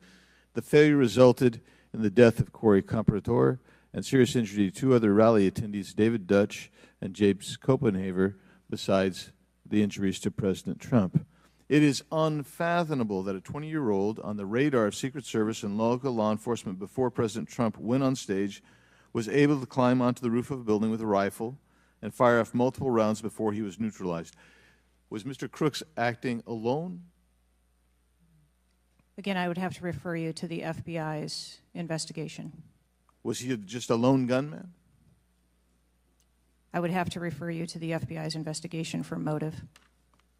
What did the Technical Services Division determine was going to be the event perimeter? Those are questions that we are asking, and we are I mean, you're sitting here today. Come on, Director. Everybody said this. You knew you were going to be asked that question because it's been asked multiple times. So this is an easy one. What did they determine was going to be the event perimeter? So you should know that. I mean, this is not, gee, I got to wait till someone else tells me. What was it? Again, I don't want to speak to specifics of the event. Okay, this is a specific. I understand. This is a specific that you ought to know. As someone who said the buck stops with me, I'm going to stay in my job, I'm going to give the answers to the American people, and I know what happened, except for you're not going to tell us. And you're not going to tell the American people. And you yourself said in an interview that foments this notion of conspiracy theories. Guess what? When you sit here and repeatedly tell people, hey, I have to wait, as it frustrated everybody on this committee, guess what? It undermines your credibility and whether you're really going to get to it. So I'm going to ask you again, what did the Technical Service Division determine was going to be the event perimeter? We are still gathering reports. We are interviewing individuals. You know what it is, though. No, you're just not going to tell us, right? When I have those details, I will most certainly share those. Was the gun already on the roof, or did the shooter carry the gun up with him? I do not have that information at this time. Well, when was the last sweep of that roof done prior to the rally? I do not have that information at this time. So how many holds? I mean, so most of us here have been in events, and Secret Service has been there. There's been security, and I can't tell you how many times we've said there's going to be a security hold right here. So we're going to wait, and we wait to 1 or 2 or 3 minutes, and yet we're hearing from you apparently that there were no holds in place, so ever instituted here with President Trump's going on stage. And you said, and this is, I think, connected with this, you said they hadn't adjudicated the shooter to be a threat. He was adjudicated to be a suspicious person, even though we've got some dynamic video that Mr. Krishnamurthy put on the video for us. So I guess my question for you is, and I think you answered this, I just want to see if you're consistent with what you said about an hour and a half ago. What do you do if a suspicious person is identified by the agency? So at a number of our events, it is not unusual. I know it's not unusual. What do you do? Those individuals that are identified as suspicious, we will send teams out to... Was a team sent out here then? There were teams that were sent to identify and interview that individual. They were sent to interview the individual who's scampered up in camo on top of a roof within 130 yards of his target. And did your team get there? When did your team get there to conduct that interview? I don't have the details on the timeline. It is my understanding. So if you did send, if they did send a team, and they're going to interview him, and you described that earlier as an investigation, why didn't they put a security hold on President Trump going on stage at that rally? At a number of our protective sites, there are suspicious individuals that are identified all the time. It doesn't necessarily mean that they constitute a threat. Of course not. But here you got a guy scampering up the side of a building on top of a roof. It's identified to you, and you said you sent a team there. And you can't answer that. And this gets to one of my finer points, Mr. Chairman, if I can make it. And that is, we can have these kind of interview sessions, 5 minutes, everybody gets a kiss at the pig, 5 minutes, and she gets to stonewall us, not deliver answers. So we say, okay, we're going to put together a congressional committee, a blue ribbon committee. Same crap will happen. I am calling, and I'll support that, but I will tell you this, I am calling on the Speaker to give us and put together a truly independent commission of qualified former Secret Service agents, presidential and VIP protective services people who can actually conduct this kind of investigation and give us real answers, because I don't think you're going to give us those answers. You should have come today ready to give us answers. I call upon you to resign today. And I also would say I've got a bunch of UC requests, if I can go ahead, Mr. Chairman. Proceed with the request. Thank you. I apologize. It might take, that's all right. Go ahead. It might take a moment. Very important. Anthony Guglielmi, the Secret Service spokesman, one from him. Without objection, so ordered. Article, U.S. Secret Service says it previously denied Trump requests for additional resources, New York Times reports. Without objection, so ordered. Secret Service says it denied earlier Trump requests for more federal resources. Without objection, so ordered. Secret Service acknowledges denying some past requests by Trump's campaign for tighter security. Without objection, so ordered. Preliminary findings by Senator Ron Johnson and his committee. Without objection, so ordered. Articles entitled, Notice Anything Different About Trump's Secret Service detailed. Next, former Biden official corrects herself after saying Dems must turn their fire on Donald Trump to beat him. Secret Service director says buck stops with her, but she will not resign. Disney Star Wars Mark Hamill cracks joke about Trump's ear bandage following assassination attempt. Biden, I haven't engaged in inciting rhetoric. Trump has. I'm just talking about threat to democracy. Piece called Who is Secret Service Chief Kimberly Cheatle? Charlemagne the God says Trump solely responsible for violent rhetoric that led to attempt on his life. Video actress Amanda Seales pushes conspiracy theory Donald Trump assassination trip was staged. Report Secret Service identified rooftop as a potential vulnerability days before the rally. Watch BlackRock removes ad showing former President Donald Trump's would-be assassin. Why does the Biden administration have 100% confidence Secret Service after assassination attempt? Secret Service director, we didn't put snipers on the roof because it was kind of sloped. Here's what Thomas Matthew Crooks did in the days leading up to Trump assassination attempt. Secret Service Director under scrutiny for diversity initiatives after Trump assassination attempt. The official story on Trump's shooting makes no sense at all. Andrew McCabe says Trump assassination. Mr. Chairman, point of order. I'm happy to assent to all of them. I just so as to facilitate You don't want me our to read? proceedings. Is it too tedious? Well, we're not even really hearing them anyway. So if we could, it's up to you, Mr. Chairman. You would like me to slow? I'll slow it down. I was probably going too fast. Secret Service's explanations for security failures ahead of Trump assassination attempt are not adding up. U.S. reportedly received intel of Iranian plot to assassinate President Trump. What WTH, Secret Service now saying that they didn't put any agents on the roof because slight slope was too dangerous. Report, U.S. officials received intel of Iranian plot to assassinate Donald Trump before Crooks' attempt. Exclusive GOP rep cloud. Homeland Security Agency is interfering in House's assassination investigation. Why Trump's raised fist after surviving assassination attempt is triggering the liberal media. Questions swirl over the security lapse at Trump rally, reviving old concerns about Secret Service. Secret Service scrambles to shift blame after Trump shooting as backlash hits hard. Nobody contacted me. Must-see 6-camera split screen of assassination attempt captures everything shooter was in open 2+ minutes. Murillo, 5 reasons you should be angry. Breaking, shooter spotted up to 30 minutes before firing, reported multiple times. Pictures taken, no one stopped him. Cheatle calls the 30 minutes between noticing and neutralizing shooter a very short period of time.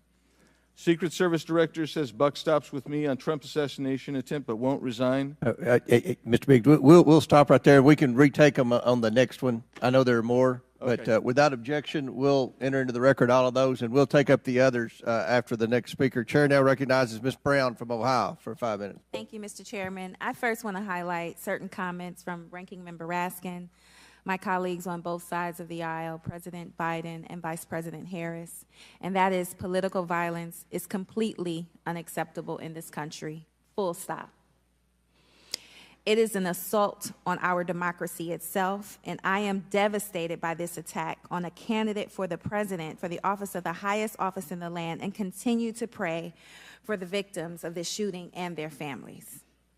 As someone who has known gun violence firsthand, no one should have to experience the pain of losing a loved one to weapons of war. It is deeply unfortunate political violence has become far too common. Whether it is the deadly attack on the Capitol on January 6th, the assault on Speaker Pelosi's husband, or the threats of violence against election workers, we all must work to condemn political violence and tone down the rhetoric. So, Director Cheatle, on behalf of the hardworking men and women of the Secret Service, can you give us some perspective as into what goes into securing an event like the rally? Like, how much time do you have to prepare? Thank you for the question.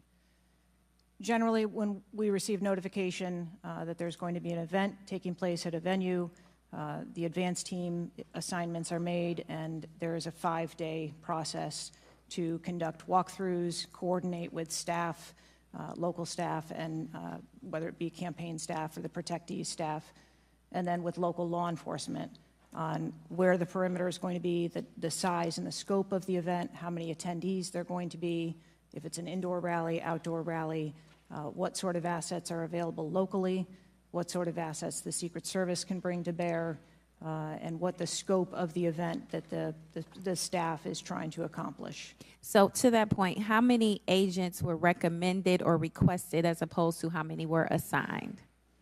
So I'm not going to get into specifics of how many were assigned, but those numbers that were requested were provided. And how many local agents were involved in the preparation, if you will, that you talked about, that 5-day preparation? So there were a number of local agents from the local office, as well as agents from the former Trump detail that were involved in that advance process. Do we have a number? I do have a number. I'm not going to release that number in this setting. You're not making this easy for us. This is a shocking incident on the former president's life and an appalling instance of political violence and a threat to our democratic values. I'm thankful that the former president is on the mend. And again, I'm grieving for the family and friends of Corey Compatore, who lost a loved one in this shooting and now know the unbearable pain of gun violence. I really hope this serves as a reminder about our responsibility to attack policies, not personalities, to be honest and truthful, and to treat one another with dignity, respect, and thoughtfulness. And with that, I yield my remaining time to Ranking Member Raskin. Thank you, Ms. Brown, for those very powerful and moving remarks. Director Cheatle, we don't want to lose a presidential candidate to an AR-15 attack. We cannot lose a presidential candidate to an AR-15 attack, and we can't lose any more citizens to AR-15 mass violence, mass shootings. And we certainly don't want an attempted AR-15 assassination or assassination attempt to set off political violence or riots in America. So this is deadly serious business. The vice-ranking member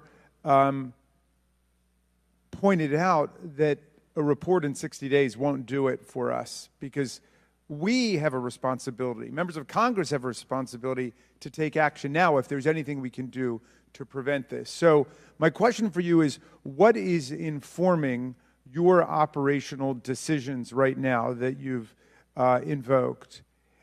Without a report, can you tell us what are the preliminary judgments, or if you don't want to foreshadow the report, fine. What are your personal, professional judgments informing the operational decisions you're making right now?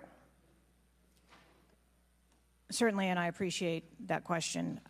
I don't want to make any preliminary judgments on what happened on this particular day, but I can tell you that we have looked at, as we did immediately in the aftermath, what the security plan for the Republican National Convention was going to be, and we made adjustments to the interior of the perimeter there.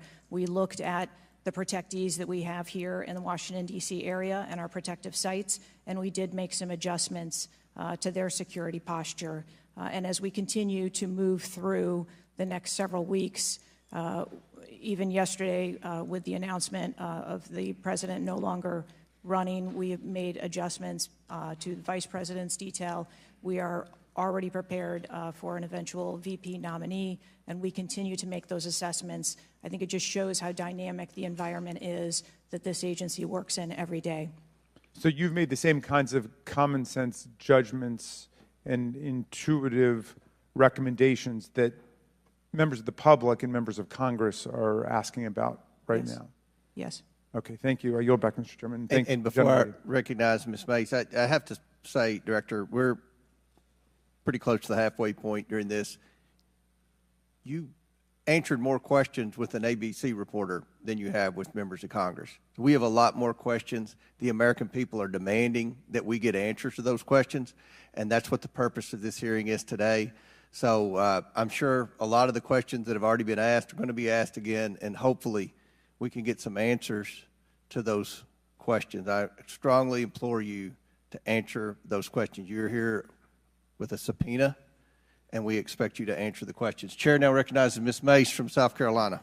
Thank you, Mr. Chairman. Director Cheatle, the American people are watching, and they're wondering if there are any questions you can answer honestly today.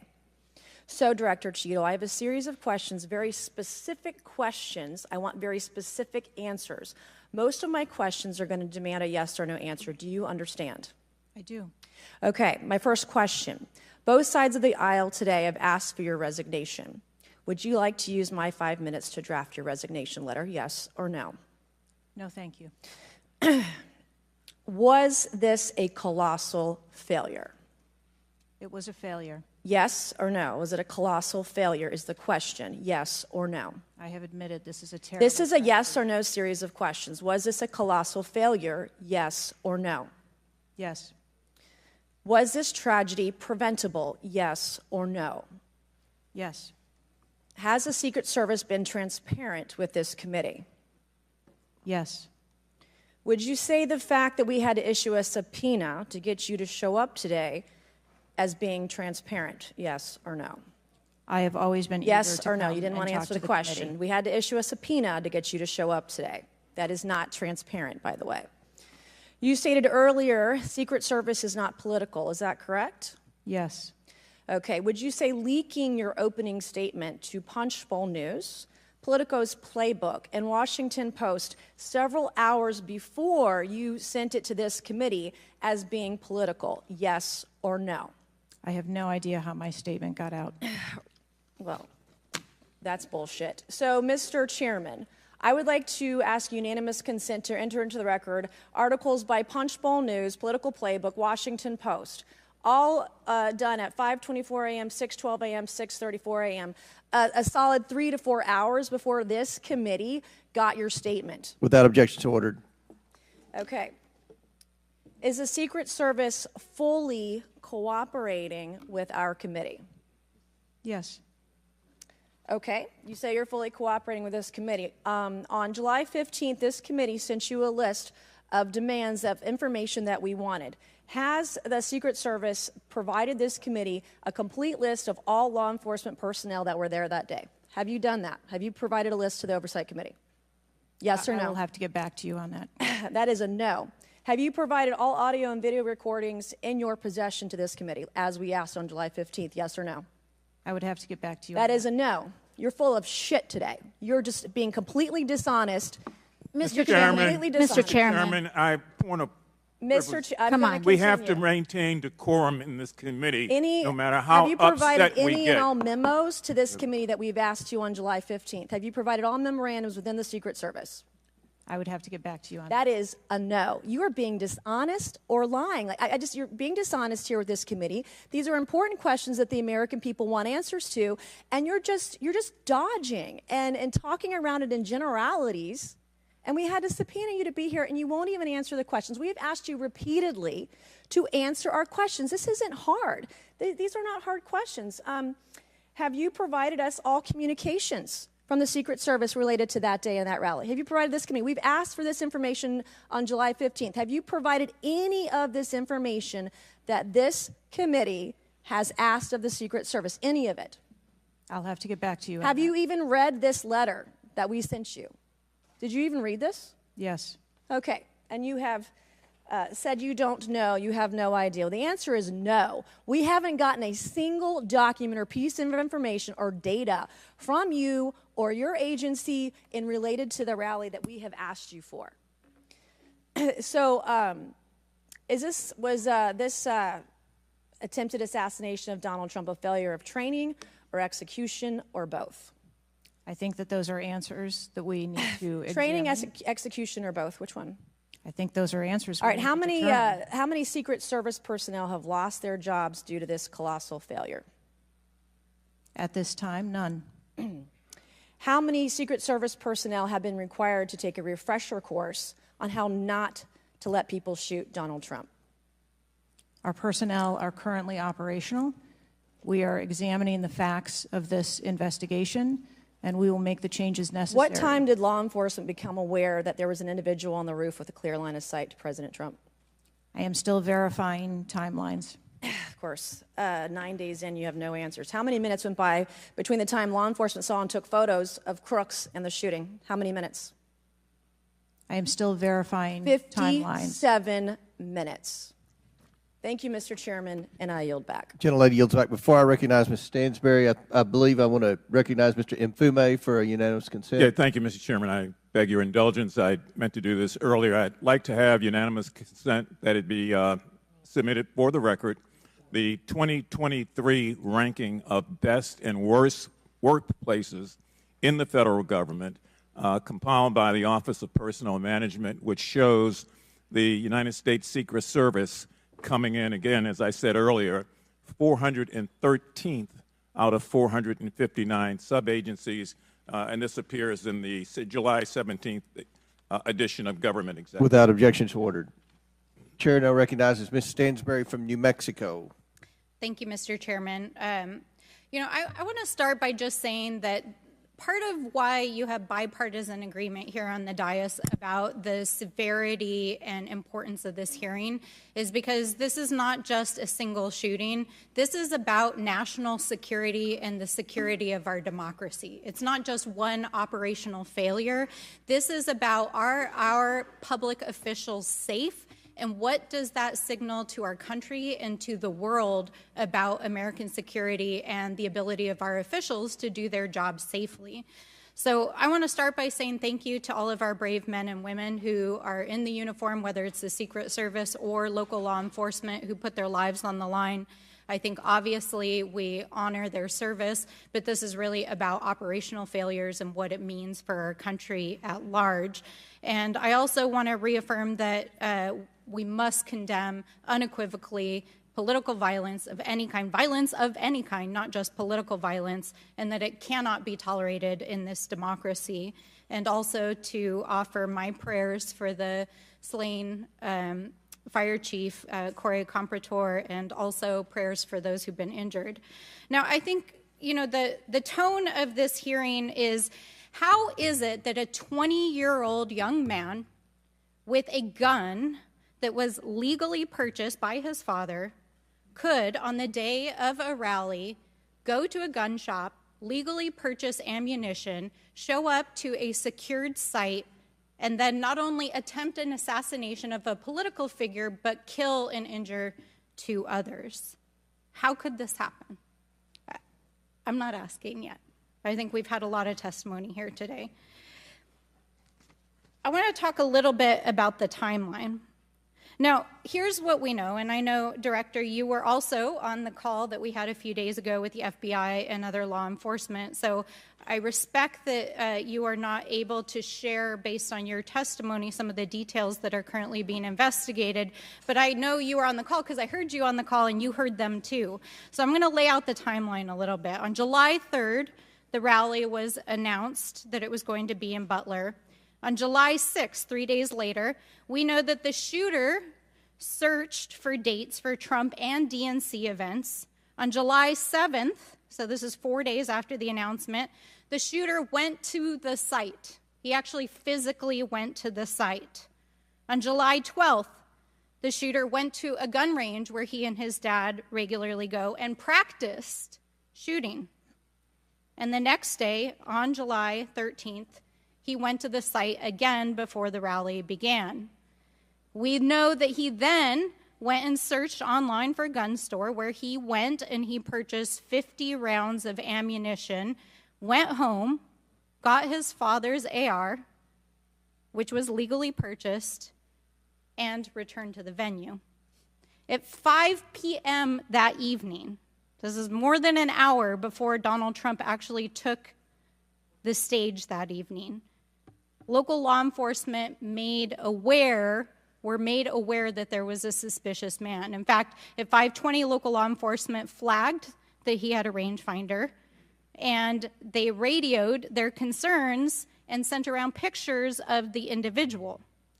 At 5:40, 20 minutes before local law enforcement actually identified the shooter, and at 5:51, Secret Service was notified of the suspicious person by the state police, and 1 minute later, they distributed that information. That was before Donald Trump even took the stage. That was 11 minutes before he took the stage. So the Secret Service was aware that there was a suspicious person. At 6:03, he took the stage. At 6:09, rallygoers, as was shown in the video, identified this gentleman climbing on the roof. At 6:11, 3 shots were heard, 3 rounds of shots, and of course, the president and the other victims were shot. This shooter was a 20-year-old young man, no criminal record, legally purchased gun and ammunition, who for days in the lead up to this shooting was searching mass shooters. He even had a picture of a mass shooter on his cell phone the day of the shooting. He searched for explosives. He searched high-level officials.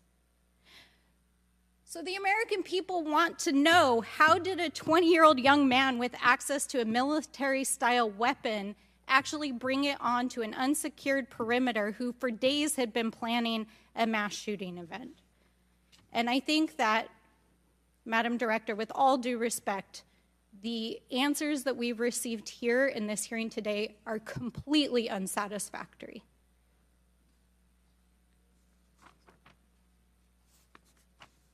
How could this happen?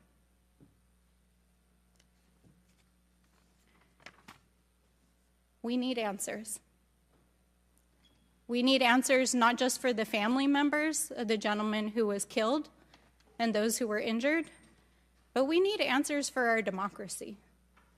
Because as others have stated here today, we are in a highly politically charged environment right now. We are only weeks away from one of the most significant presidential elections in American history, and it is clear that our public officials' safety has not been secured. And it is not just a matter of one shooting, it is a matter of national security.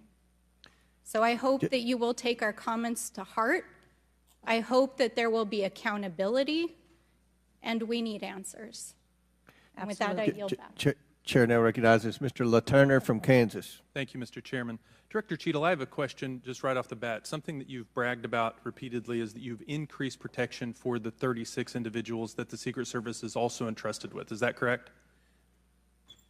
I think I stated that we currently have 36 protectees, and that we continue to make evaluations on where those levels of protection are provided. You've mentioned specific increases in protection that you've provided for some of those individuals, correct? Correct. Based on what?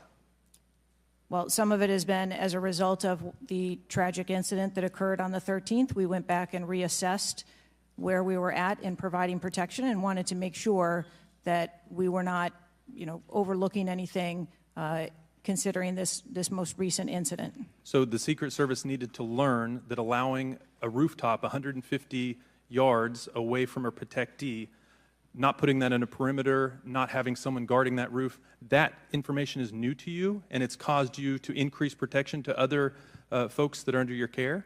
I think it is prudent, after any incident that occurs, to go back and take a look at your current practices and see if there is anything that needs to be done differently. It's inconsistent because what you said earlier to Mr. Turner was that the protection that you were offering to President Trump was in line with the current threats, him being a former president, him being a nominee of a major political party, the threats from Iran, the protection that you're providing him was adequate. Do you stand by that statement?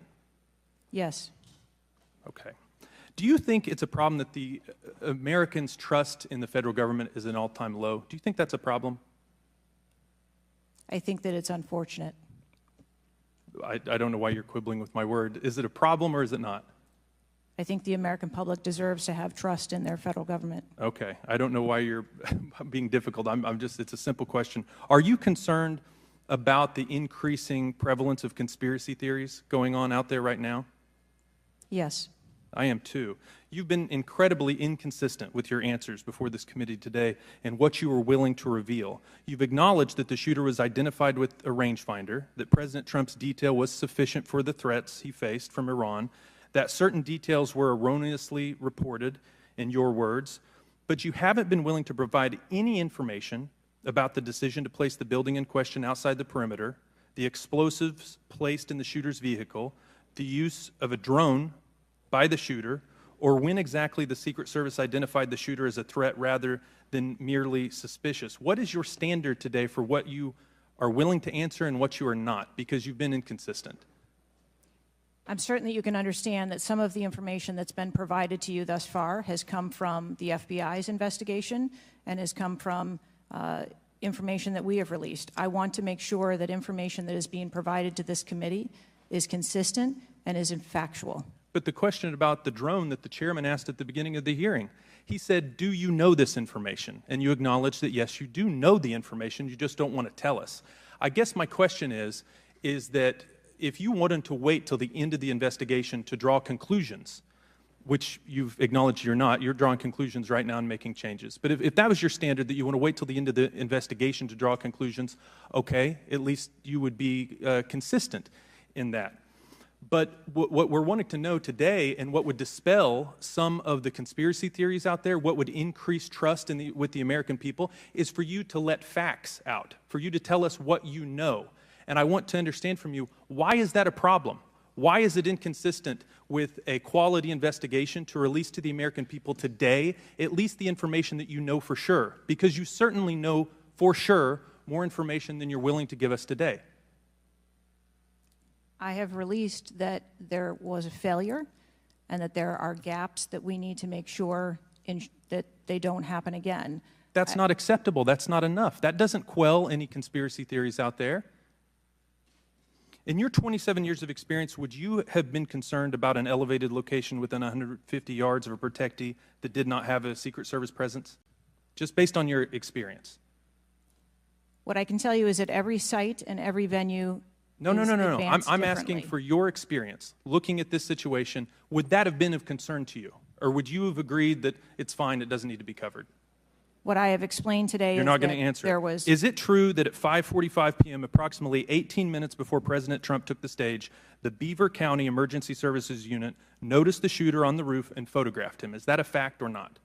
That is the information that I have from the FBI's report, yes. You haven't been willing to share whether or when this was communicated to the Secret Service, so I'd like to get into the difference between suspicious activity and threatening activity. Is it suspicious or threatening if an individual is seen around the perimeter with a rangefinder? Is that just suspicious? That could be termed as suspicious. If that same individual with the rangefinder is found on a rooftop, is that still just suspicious, or is that considered threatening? That could be termed still as suspicious. All right, my time is over. Mr. Chairman, I yield back. Thank you. Chair now recognizes Mr. Frost from Florida. Thank you so much, Mr. Chair. And obviously, I want to start by stressing that political violence is always unacceptable and acknowledging that this is still an ongoing investigation. But oversight hearings like this are essential components of an investigation, and I want to thank the chair for pulling this together. Madam Director, I appreciate you for being here. The events of July 13th raised serious questions about the efficacy and thoroughness of the security protocols in place. The gravity of the fact that an unsophisticated gunman was able to secure his perch and take a shot at a former president despite multiple layers of security and intelligence are not lost on me. Before I came to Congress, I used to work advance for a major political candidate and have interacted with many different law enforcement agencies on large political events like the one that just happened. How many times was the Secret Service alerted about a suspicious person at the July 13th campaign event prior to the first shot being shot?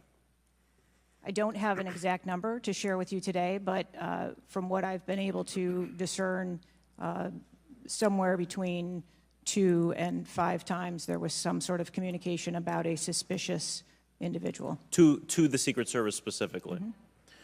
According to reports, the shooter was photographed twice by security officers prior to the shooting. A police officer saw the shooter on the ground and reported him with a photograph as a suspicious person. Multiple local law enforcement officers identified the shooter, radioed that he was acting suspiciously near the event's magnetometers. A local law enforcement tactical team saw the shooter on a roof and notified other security services and also photographed him. One police officer who photographed the shooter saw him scoping out the roof and carrying a rangefinder. My question is, and you've answered this, but why, or you haven't answered this, why wasn't the event paused right then? Again, I'm not clear on the timeline of when the Secret Service shift and the counter sniper were notified. But earlier, Madam Director, earlier you said that the Secret Service would have paused the rally if they identified a threat. Correct. So why wasn't it paused? Because I have to assume that they did not know that there was a threat when they brought the president out on the stage. I feel like this is a breakdown in communication between local law enforcement, you all, and other actors at the rally. And again, as someone who's worked on these, I understand that there's multiple people with multiple decision, with the ability to make different decisions on the ground. I've taken over the last week, I've spoken with a lot of folks in local law enforcement in my district and across the country that I've worked with before, and other people have brought up concerns around being able to communicate with with Secret Service during these big events and having their flags taken seriously. I do believe that if Secret Service believed that there was a legitimate threat, that they would have paused the rally. My concern is before that something was flagged and it wasn't taken as seriously as it should have been taken.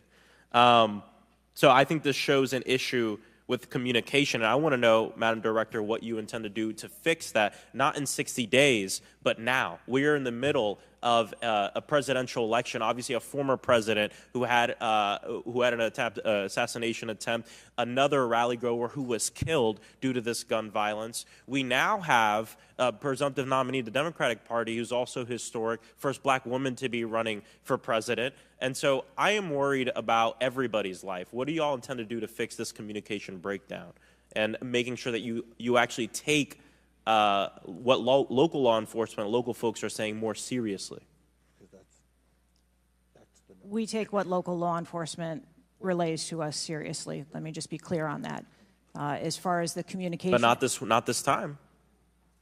We always trust our law enforcement partners and have a great relationship with them. We are looking at whether or not there was a communication breakdown. If that was the case, we will take steps to ensure that we correct that because, to your point, we cannot have a communication breakdown. Madam Director, does you mentioned that the perimeter of the event did not include the rooftop where the shooter was. Does your responsibility and the Secret Service's responsibility to protect a principal stop at the perimeter of an event? Our responsibility is to ensure the safety and security of the event itself and the protectee who is attending that event and the personnel who are protecting. So you would say the fact that the rooftop was outside the perimeter is not an excuse for what happened, saying that it was outside the perimeter of the event? I am not offering that as an excuse. Okay. Thank you. I yield back. Gentleman yields back. Chair now recognizes Mr. Fallon from Texas. How did a 20-year-old loner with a week's notice pick the absolute best location to assassinate President Trump when the entire Secret Service missed it? Director Cheatle, in your leadership, your agency got outsmarted and outmaneuvered by a 20-year-old. How can we have any confidence that you could stop trained professionals from a nefarious nation state? Those are absolutely questions that we need to have. I know they're answers questions, to. but the fact of the matter is we can't have that confidence. Director, do you have the ability personally, and do you have the authority to beef up security of any of your protectees? Yes, I do. Okay. So were you also aware there was a credible threat President Trump was facing? He was facing a heightened security threat to a foreign adversary? Yes. Okay. So given that there was an increased threat to President Trump's life, was he provided a full security complement akin to what a sitting U.S. president would receive? He was provided a full complement of security based on the threat assessment that we had. That's not my question. And the venue. My question is, if he'd been the sitting president, would he have had the same security he had on July 13th, or would have been beefed up? There is a difference between the sitting president. So your answer is he didn't. And continuity of government and the responsibility So he that we did have. not. Okay, there wasn't a CAT team, a full CAT team on site. There wasn't counter-surveillance teams on site. But this is the thing. You just said you had the ability to beef up the security. You knew about the threat, and you didn't. And that's as telling as it is chilling. We have satellite images from the Butler Fairgrounds. Have you visited the site? No, I have not. 9 days and you have not visited the site. You should have been there that night. Did you talk to, that evening, did you talk to the team, the heroes that surrounded the president? Did you call them that night? They were still operational working. So that's for an answer is protection no. Did you call them the next of the day? President. Yes, I spoke with You called them the very next day, not the day of, or was it 72 hours after? I don't know the timeline, but I spoke with Okay, them because you're under oath. immediately following. I think it was 72 hours after. You waited 3 days. What is immediately clear is that there are a number of structures that need to be secured. Of these, Director, other than the first, immediate 4, what's the most dangerous site that should have been secured? Because Security 101, you got to mitigate the high ground. Yes. Okay. Do you know what the next most dangerous site, what was the closest structure to the president, other than the 4 immediate ones that you had your counter-sniper teams on? There are a number of structures around that event site. You know who the shooter knew? The shooter has visited the site 2 more times than you have, and he had a drone, and he picked the AGR building. So you said, do you remember in an ABC interview you did that you didn't have people on the roof of the AGR building because you were worried about safety because of the slope? I recall that statement. Okay. Does the Secret Service have written policy you can share with us about slope roofs? No. So why'd you act like there was one? Because is it your practice to comment on enormous events of enormous national implications when you're ignorant of the facts? That's rhetorical. So here's this thing with the slopes. You go all up to like 1812, you can go to a 112, which is about as flat as you can get without it being completely flat. And you're saying that there was a danger, safety concern there, but the problem is, Director, you put your counter snipers on a 312 roof, which is steeper than the 112. And by the way, the 112 is ADA compliant. You can build a ramp for a wheelchair on a 112 roof. So these are nothing but pathetic excuses, and they make no sense, and they're a bunch of cow dung. All the law enforcement I've spoken with over the last 9 days are amazed that the AGR rooftop was not secure. And you want to know why? Because it's dangerous. I have never had any long gun training in my life. I own an AR-15, and last time I shot it one time my whole life. It was 6 years ago. That is until Saturday, where we recreated the events in Savoy, Texas. We recreated what happened in Butler. I was lying prone on a sloped roof at 130 yards at 6:30 at night. And I knew that he had a scope. I didn't know what kind, red dot or magnified. So I shot 8 rounds from both. You know what the result was? 15 out of 16 kill shots. And the one I missed would have hit the president's ear. That's a 94% success rate. And that shooter was a better shot than me. It is a miracle President Trump wasn't killed. Corey Comparatore life is over because that damn shooter made it on the roof. And it wasn't the roof that was dangerous. It was the nut job on top of the roof. You know what else is dangerous? I believe your horrifying ineptitude and your lack of skilled leadership is a disgrace. Your obfuscating today is shameful. And you should be fired immediately and go back to Garden Doritos. Mr. Chairman, I yield back. Chair recognizes Ms. Lee from Pennsylvania. Thank you, Mr. Chair. I'd like to thank the chair, the ranking member, for coming together and holding this hearing. But I have to say, I don't think any of our concerns have been addressed today, and what little we've learned has not inspired much confidence. I will just say that we obviously can't allow the violence we're seeing in this country become the norm or a commonplace, but that seems to be where we're heading. On this occasion, it was, very shockingly, a former president and current political candidate at a rally that we all assume is one of the most secure places we can be. But the violence we saw last Saturday is the same culture of violence that makes too many of our kids and our community members feel unsafe to play outside or to go to class or to simply live their lives each day. But again, this was a political rally, and it is supposed to be one of the most secure places. So we do have very specific questions about that. Director Cheatle, I'd like to start by following up on some of my colleagues' questions.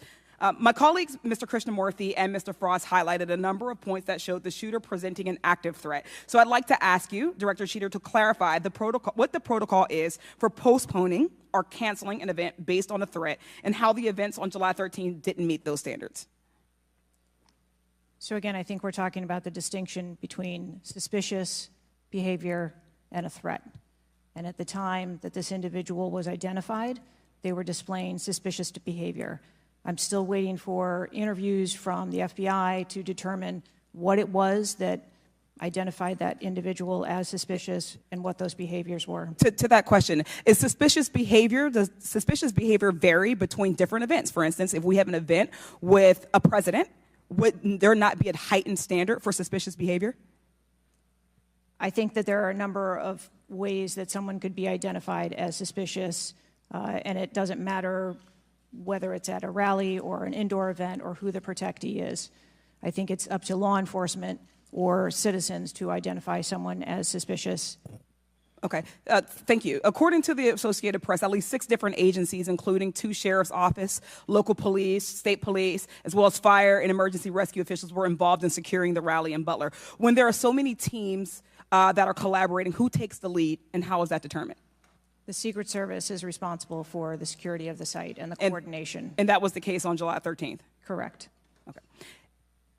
Changing gears, in 2024's appropriations budget, the Secret Service was given a little over $3 billion, which was about $78 million above what was requested. For 2025's budget, you've requested yet another increase. How much of these funds goes towards training and improving protection procedures?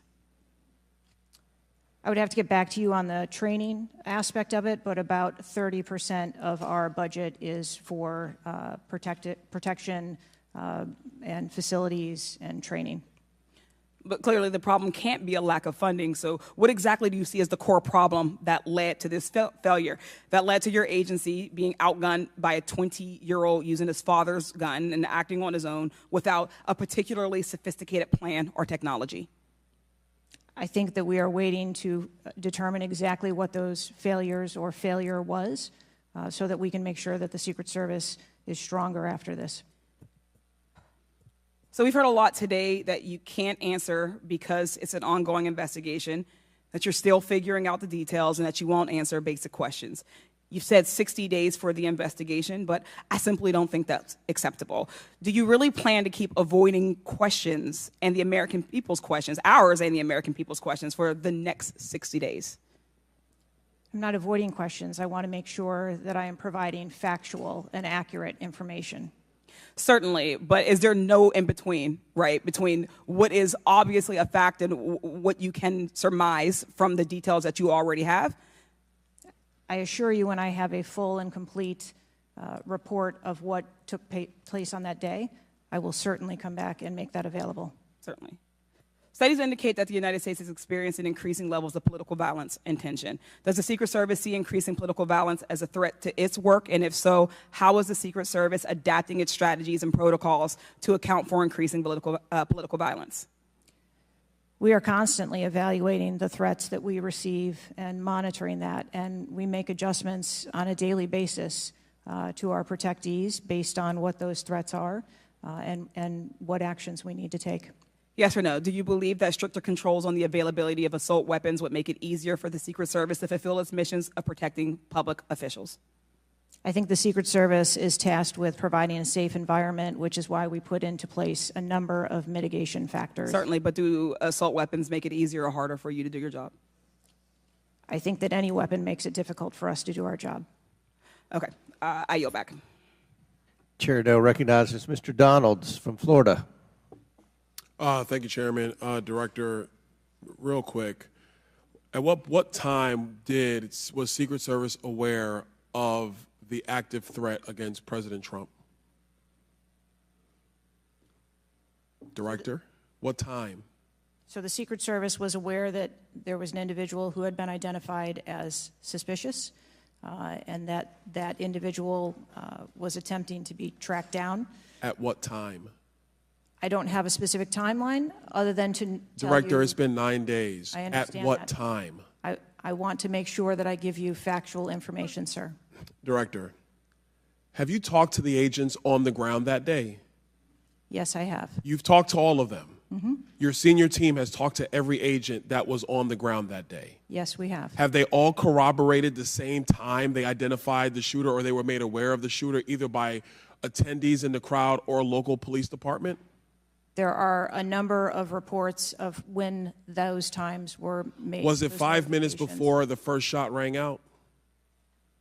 No. Generally speaking, was it 10 minutes before the first shot rang out? No. It Was it 15 minutes before the first shot rang out? It was less than that time frame when it was identified as a threat.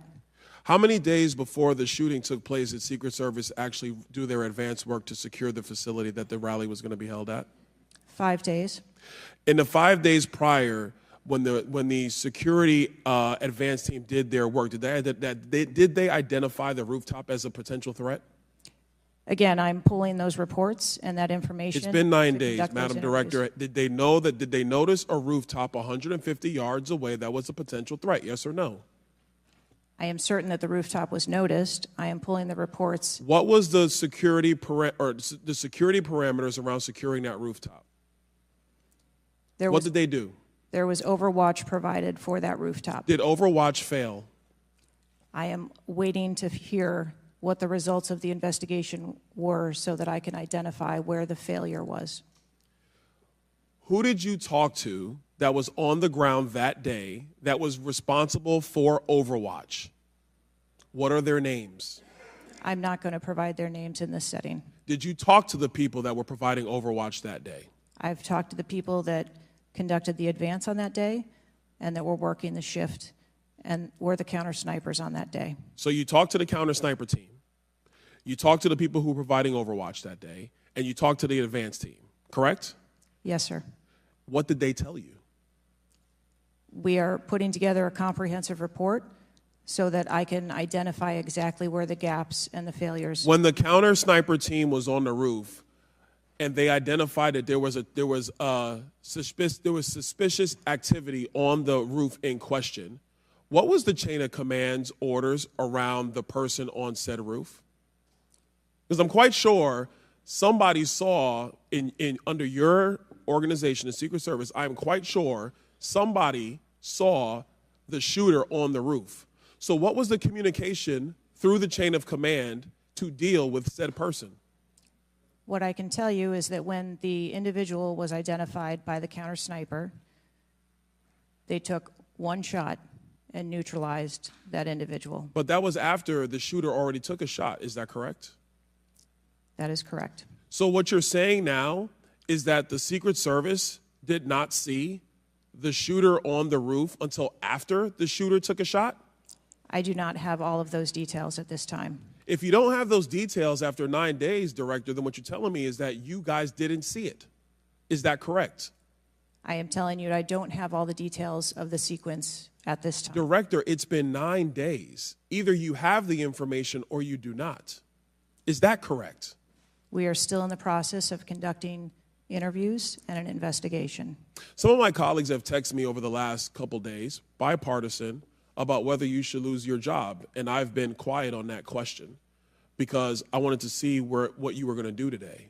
In my opinion, you do need to be fired immediately, and it is because this is gross incompetence. And the fact that it's been 9 days, and these are simple questions to answer, I'm quite sure if I asked any one of my kids if they got in trouble and I told them to give me the details, I would get more answers from them than I'm getting from you right now. And that's what's frustrating on a bipartisan basis, on a nonpartisan basis. This is a joke. And Director, you're in charge, and that's why you need to go. Mr. Chairman, I yield back. Chair now recognize Mr. Goldman from New York.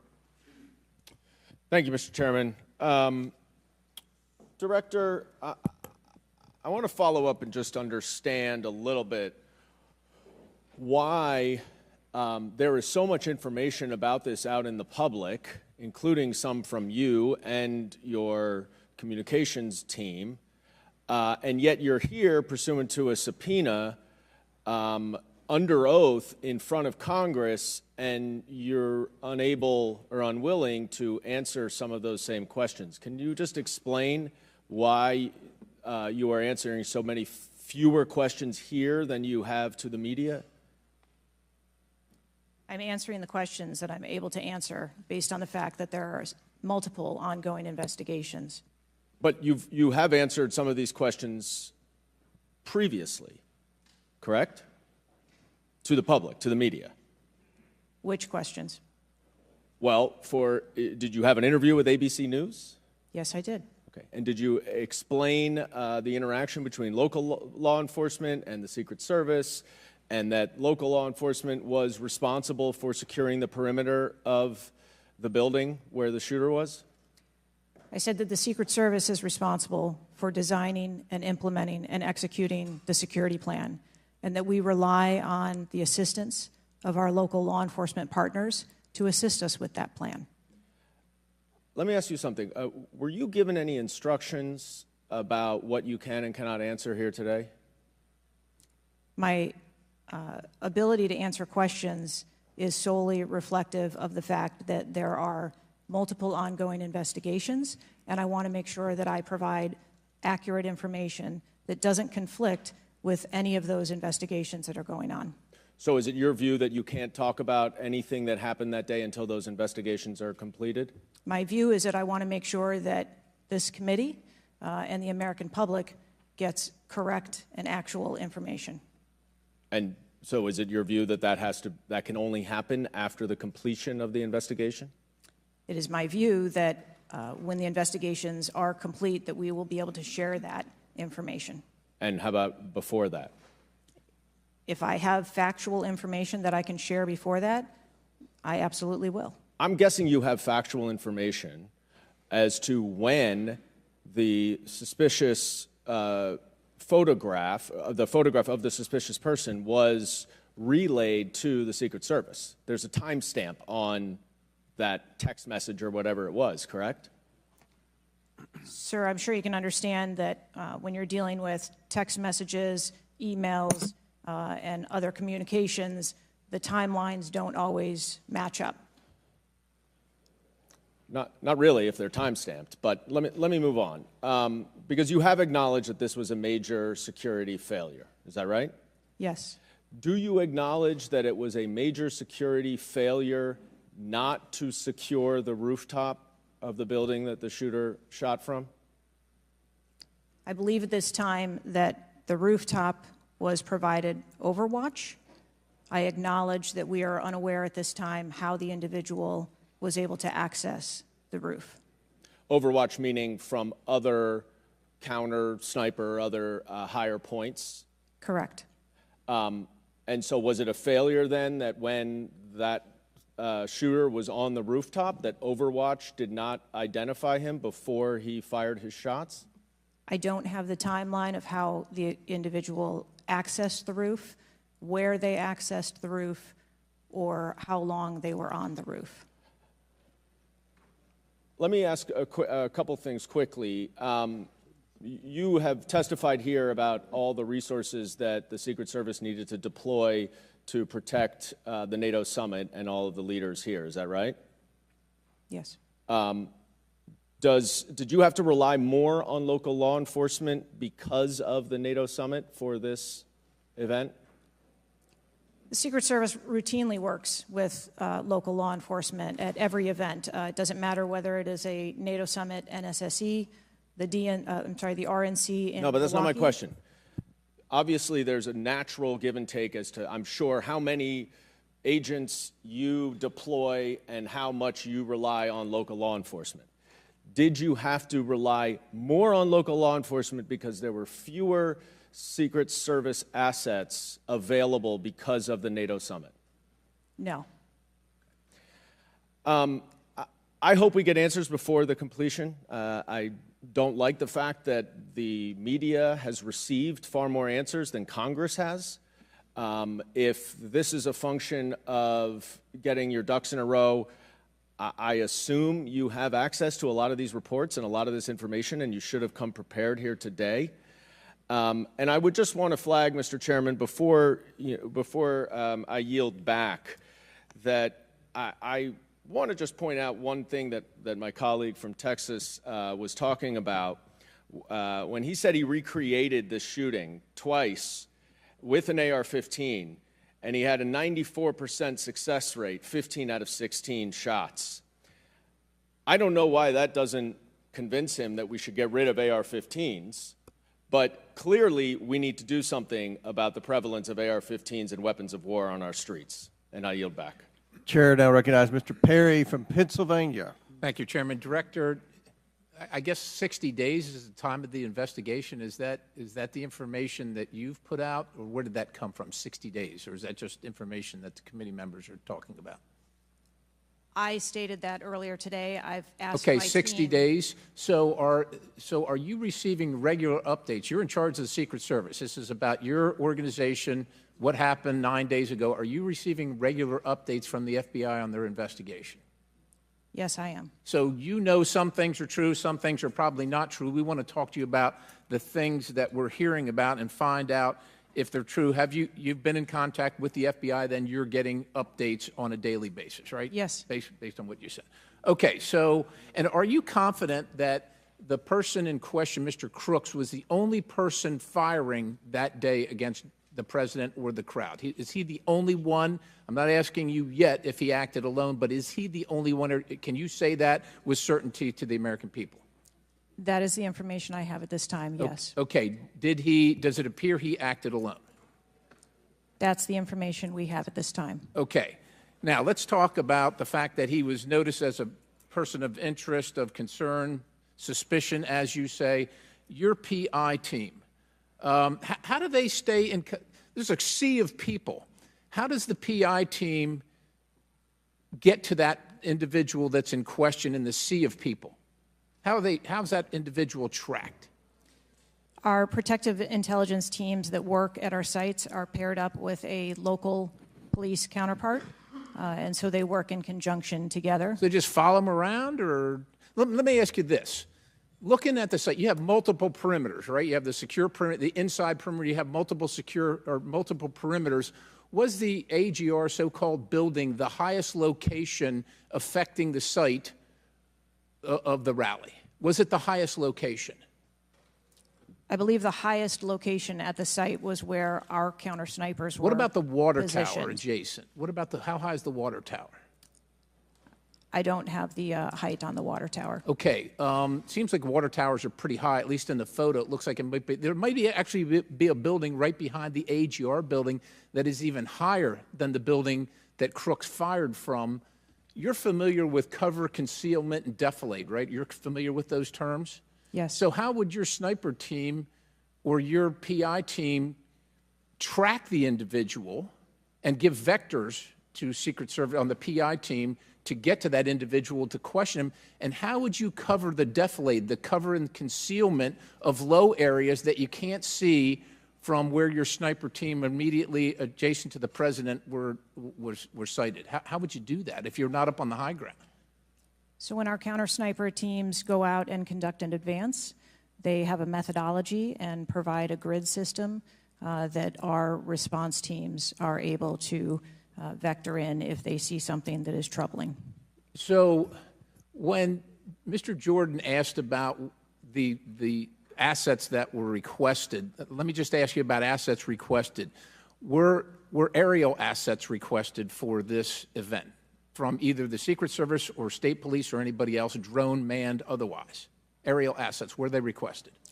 I can't speak to what the local just asking police if they were requested. may have conversations with the local police, but I can tell you that the assets that were requested from the Secret Service for the site that day were all granted. But were aerial assets requested? I didn't ask if you used them or what you used. Were they requested? Overwatch was requested and aerial. that was provided. Is that aerial? Because Overwatch could mean on the water tower or not on the water tower. Can you be specific, ma'am? I'm running out of daylight here. I understand. If you're asking me about specifics, whether or not there was... Is it not clear what I'm asking you? Were aerial assets requested by the President, by Secret Service, by anybody? Were they requested? The Secret Service, we felt that we had a good plan in place. Okay, fair enough. How about K-9 assets with bomb sniffing or explosive sniffing capabilities? Requested. I didn't say they were present. Were they requested? Those requests were fulfilled. They were requested and fulfilled. Mm-hmm. So was the Crooks vehicle inside any of your perimeters? No, it was not. It was not. How did you... So it was not within the... It was not... So what... Was there a device located on Mr. Crook's body to detonate the vehicle? That is the information that I have. So what would be the point of detonating the vehicle if it was not inside the perimeter? I have no idea what Mr. Crook's motivation was. Ma'am, the fact that you haven't, I'll close with this, Mr. Chairman, haven't even visited the site, I understand there are other things going on, but the culture of your organization, the culture that doesn't, do you know how tall the president is? How tall is the president? President Trump, how tall is he? I don't, he's over 6 feet tall. I don't have Okay, so do you assign agents based on their ability to cover physically and carry, if necessary, the President of the United States when you assign them to this mission? Is that a parameter that is considered? I assign agents to work our protectees that are capable and have been trained by the Secret Service. I understand they're trained, but if you're not tall enough, it has nothing to do with, we're not mad at you, but if somebody's 7 feet tall and you're 5 feet tall, there's going to be a delta there that is problematic in protecting the protectee. And I'm asking, is that a consideration when these agents, not saying you, but when they're assigned to the protectee? The agents that are assigned to our protectees are perfectly capable. Okay, ma'am. So the providing culture is what I'm protection. concerned about, because the primary objective here seems to be something other than securing the site, securing the principal, and securing the people at the site. And that's the concern based on the answers that you've given today so far. Without a yield, Mr. Chairman. Chair now recognizes Mr. Moskowitz from Florida. Thank you, Mr. Chairman. Thank you for this hearing. I want to thank the subpoena that you sent. I want to thank Ranking Member Raskin and your work, the letter you sent to the committee. And I also support the creation of a commission to get to the bottom of what happened. Director, I just want to give you an honest assessment of how this is going for you today. Did you happen to catch the hearing many months ago in education where there were a bunch of university presidents and Elise Stefanik asked a very easy question and couldn't get an answer? Did you see that hearing? No, I don't think I did. Okay, well, let me tell you, it didn't go well, and the short end of that story was those university professors all resigned. They're gone. That's how this is going for you. This is where this is headed, okay? This is, I don't know who prepared you for this. I don't know how many times you've testified in front of Congress, but a president was almost assassinated live on television, not just for Americans, but for the world to see. And this being your first opportunity, I understand there's an ongoing investigation. I understand there's things that you can not talk about. But the idea that we're getting less than you did on television is something that Democrats, Independents, and Republicans are going to find unacceptable. My high school, Marjorie Stoneman Douglas, was on the list of mass shootings that Representative Raskin held up. That very day, the school resource officer, a police officer, did not run into the building. He hid in the stairwell while the shooter was in the building. He stayed outside, never helped. Okay? He also directed other officers who showed up on the scene not to go into the building. When it was determined that the failures in response and training and that the sheriff fired nobody in his agency, Governor DeSantis then removed that sheriff. I supported the removal. So here's my question. You said there's going to be accountability. I understand you don't want to give us names. When you say that, are you telling the committee that once it's concluded, you're prepared to fire the people on the ground who made poor decisions that day? I'm prepared to take the actions necessary. No, that's nonsense. Okay? Accountability. The failure was human. That doesn't mean they're bad people. It means they failed that day, and a former president was almost assassinated. Okay? Are you prepared to fire the human failure on the ground? Yes or no? When you have the names of where those failures were, they're people. It's not like a piece of technology failed. It was people who failed that day. Are you prepared to fire them? I don't have an answer as to whether. Well, then how can there be accountability if you're not prepared to fire someone? And the reason why your name is going to be the person who's held accountable, the reason why members in this committee are calling for resignation, and I join in that, or for the president to fire you, is because you're saying there's going to be accountability, but you can't commit that people are going to get fired. Let me ask this question a different way. If Trump had been assassinated that day, if the gunman had succeeded, okay, would you have come and tendered your resignation? I would still be sitting here because I would want to ensure the integrity of the investigation. Totally understand. That's a fair answer, that you would have set up that process. But would you have had the honor to come in front of the committee and say, former president was assassinated on my watch, there should be new leadership? I think that I have admitted that there was No, that's what I'm asking. Would you have tendered your resignation if he had been killed? That occurred on my watch, and I am accountable for that. Okay, but would you have tendered your resignation if he had been killed? I think that I've admitted that I've taken accountability and will take responsibility. Okay. Well, let me ask I want to follow up on Representative Connolly's question, in which he asked about guns, and you were not willing to commit that makes your job harder. This is not about the Second Amendment. If there were over 400 million guns on the streets, if all of those guns were machine guns, would that make your job harder to protect people? Again, I think weapons that are out there. If all of those guns were rocket-propelled grenades, would that make your job harder? Yes, sir. Yes. Okay, thank you. Perfect. This is not a trick question. Thank you. Okay. I won't ask the other 15 things I was going to do. I was going to do drone strikes, but it's okay. So that's all we were asking. It creates a challenging environment. It has nothing to do with the Second Amendment or people's rights, but it does make your job harder. So credit to Representative Connolly for asking that question. One last thing, Mr. Chairman, and I'll conclude. there was a question asked, is an Iranian assassin more capable than a 20-year-old? And I have been tough on Iran. I probably have more resolutions on Iran than almost anyone in Congress. But I can tell you it isn't Iranians walking into schools and grocery stores and movie theaters and churches. It is 20-year-olds, right? And some of them are mentally unstable. And they have access to guns. And they're domestic terrorists. Someone talked about Christopher Wray. Christopher Wray has talked about domestic terrorism. And so, yes, we collectively come together on foreign threats, and I am not at all debasing the fact that there are foreign threats here and abroad, but there are domestic threats, and we have to get to the bottom of how we stop domestic terrorism, because it was a 20-year-old who walked into my high school and killed 17 people. He was plenty capable, and he was an Iranian. Thank you. Chair now recognizes Mr. Timmons from South Carolina. Thank you, Mr. Chairman. Director Cheatle, we've asked you a lot of questions and haven't really got a lot of straight answers. I have intentionally created a line of questioning that I think that you can answer. So the first question is, do you agree that the allocation of Secret Service resources should correspond with the risk profile of any given event? A higher degree of risk at one event should get more resources. Is that fair? That is fair. Okay. And when two events occur at the same time in the same geographic vicinity, that the risk profile of each event should be taken into account, and whichever event is greater risk should receive greater resources.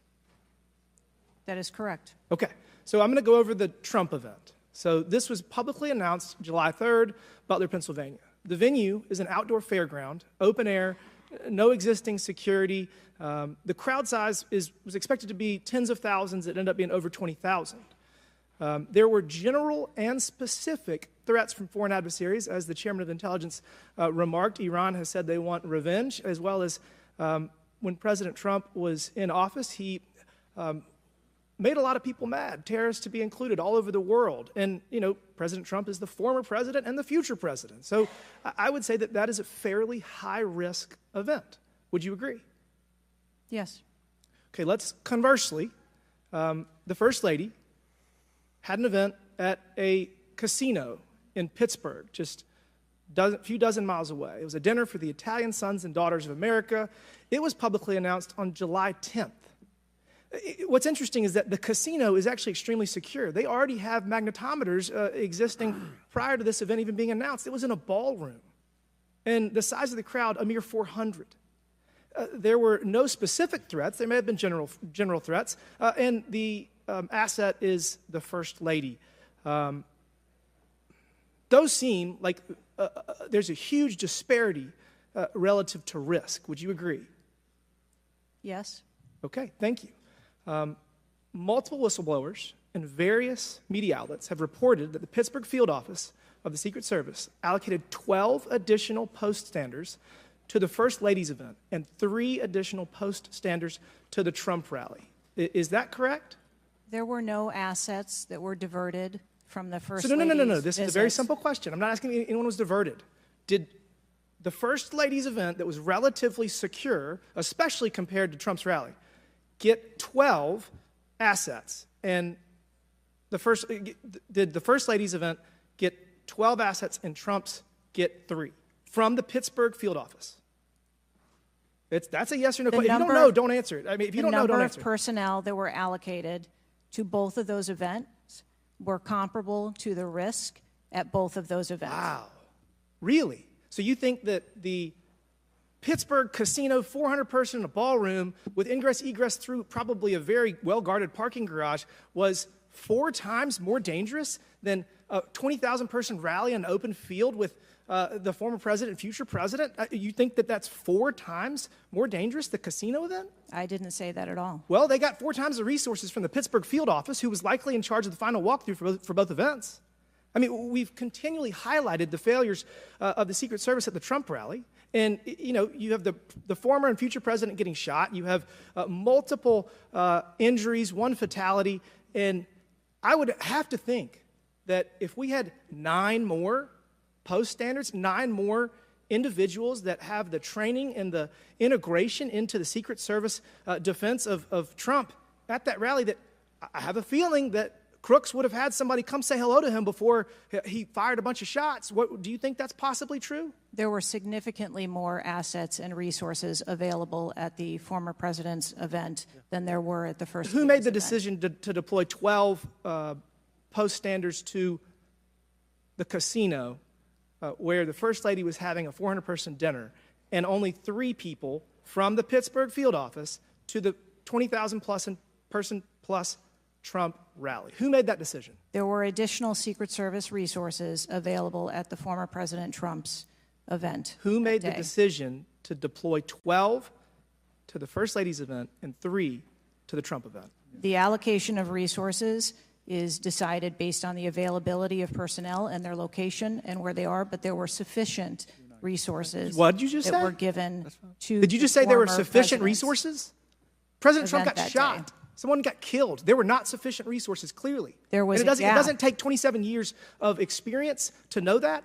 And whoever made that decision, it probably wasn't you, needs to be fired. And then you need to resign because this is absolutely unacceptable. And you've lost the trust of the American people. With that, Mr. Chairman, I yield back. Gentleman yields back. Chair now recognizes Ms. Tlaib from Michigan. Thank you so much, Mr. Chair. Thank you, Director, for being here.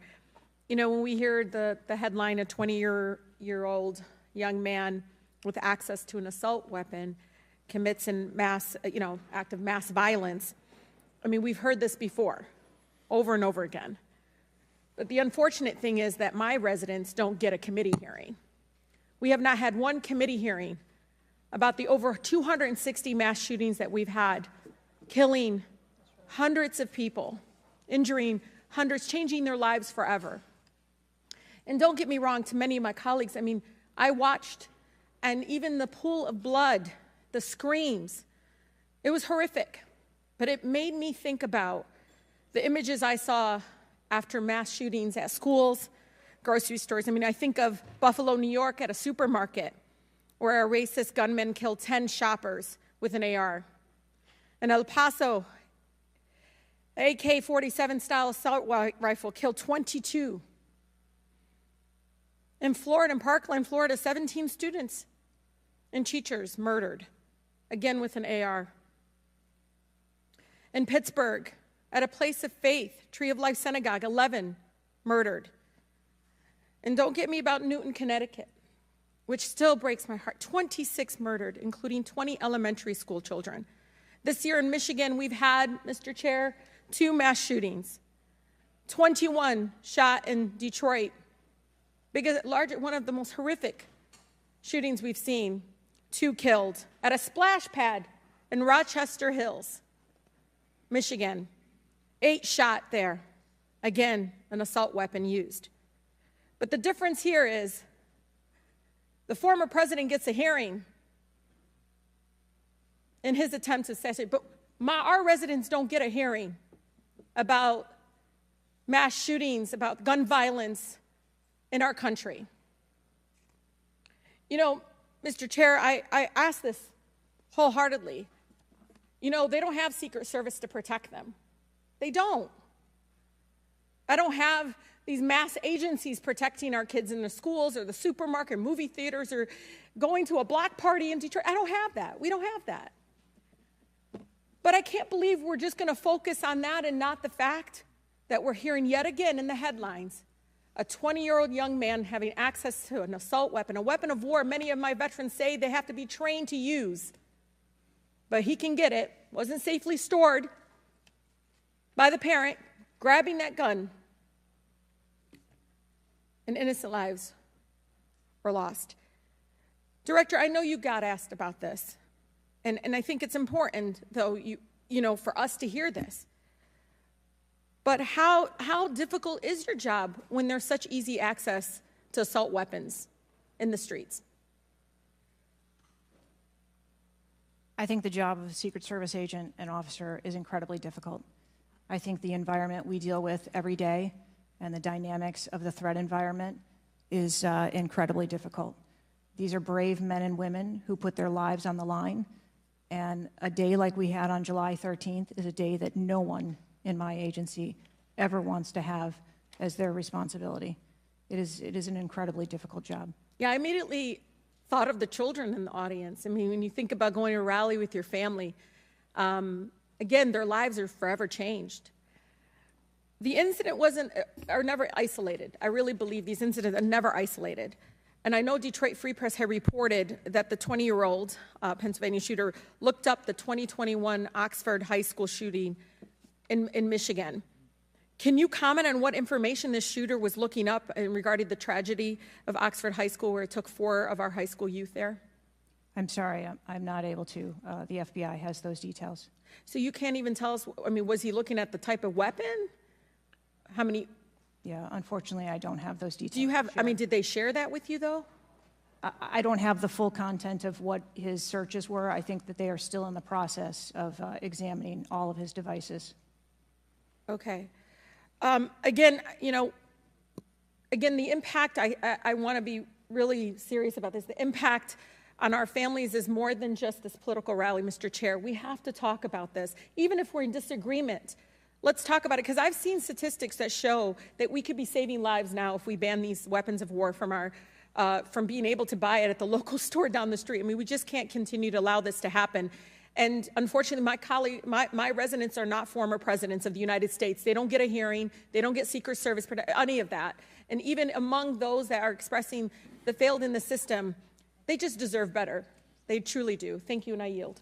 Chair now recognizes Mr. Burchett from Tennessee. Thank you, Mr. Chairman. Ms. Cheatle, the shooter was set up on the roof of the AGR International building, as we know. Was the roof identified as a potential vulnerability days before the rally? To my knowledge, yes, it was. Were agents or officers inside the building? If so, what floor were they on? We had local police officers inside the building. The roof looks like it's a tin roof. How did no one inside that building hear someone moving on top of a metal roof? I don't have the details of all of the interviews that have been conducted yet. When will you have those? I have been asking, and I want to have that information as soon as you do as well. Okay. Why did Secret Service fail to block the line of sight from that roof? I think that the Secret Service put together a plan where they were counting that roof in as part of their overwatch, and that was the plan that they had put in place that day. If you weren't going to put a security personnel on the roof, why not at least use drone technology or aerial surveillance to monitor the rally? There are a number of times that we do use drone technology. I'm not speaking specifically to this event and what was utilized or not. There are times when drone technology is available and helpful at events, and there are times when it is not appropriate. Do y'all use Signal? Do you personally use Signal to communicate with any official from the White House? Signal on your phone? Oh, on occasion, I'm sure that there are people that use Signal, yes. Okay. Do you use it to speak with the White House? Use Signal? No, I do not. Okay. When was Thomas Crooks first identified as a person of interest?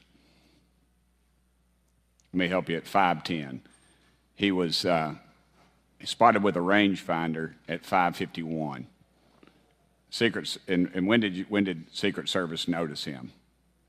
Again, I don't have those specific timelines, but it was a relatively short period of time. Let me help you. 5:52. Ms. Cheatle, why was President Trump allowed on stage 10 minutes after the Secret Service spotted a suspicious individual? That seems to me to be the worst thing of all.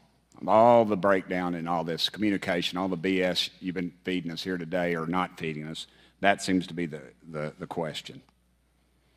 So as I've stated before, there are a number of events where suspicious people may be identified. That doesn't necessarily... Ma'am, I submit to you, you got a guy who's going to be the next president of the United States. He's on stage. I've been to these events. We've all been to these events. A car backfires, and there's a 15-minute dadgum wait. That's not acceptable.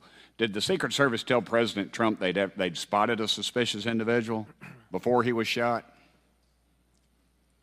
I am unclear as to what the communication was with the former president at that time. I'll take that as a no. Did y'all deny President Trump's request for more security, yes or no? And when was the most recent request for additional security? The rally request for security, all of those requests were fulfilled. And were there any personnel redirected to Jill Biden's rally? No. Who made the decision on the direction of agents at either one of those rallies? I'm unclear as to your question on the direction of the agents. I said, who directed those agents to be at Ms. Biden's rally or President Trump's rally? The specific agents.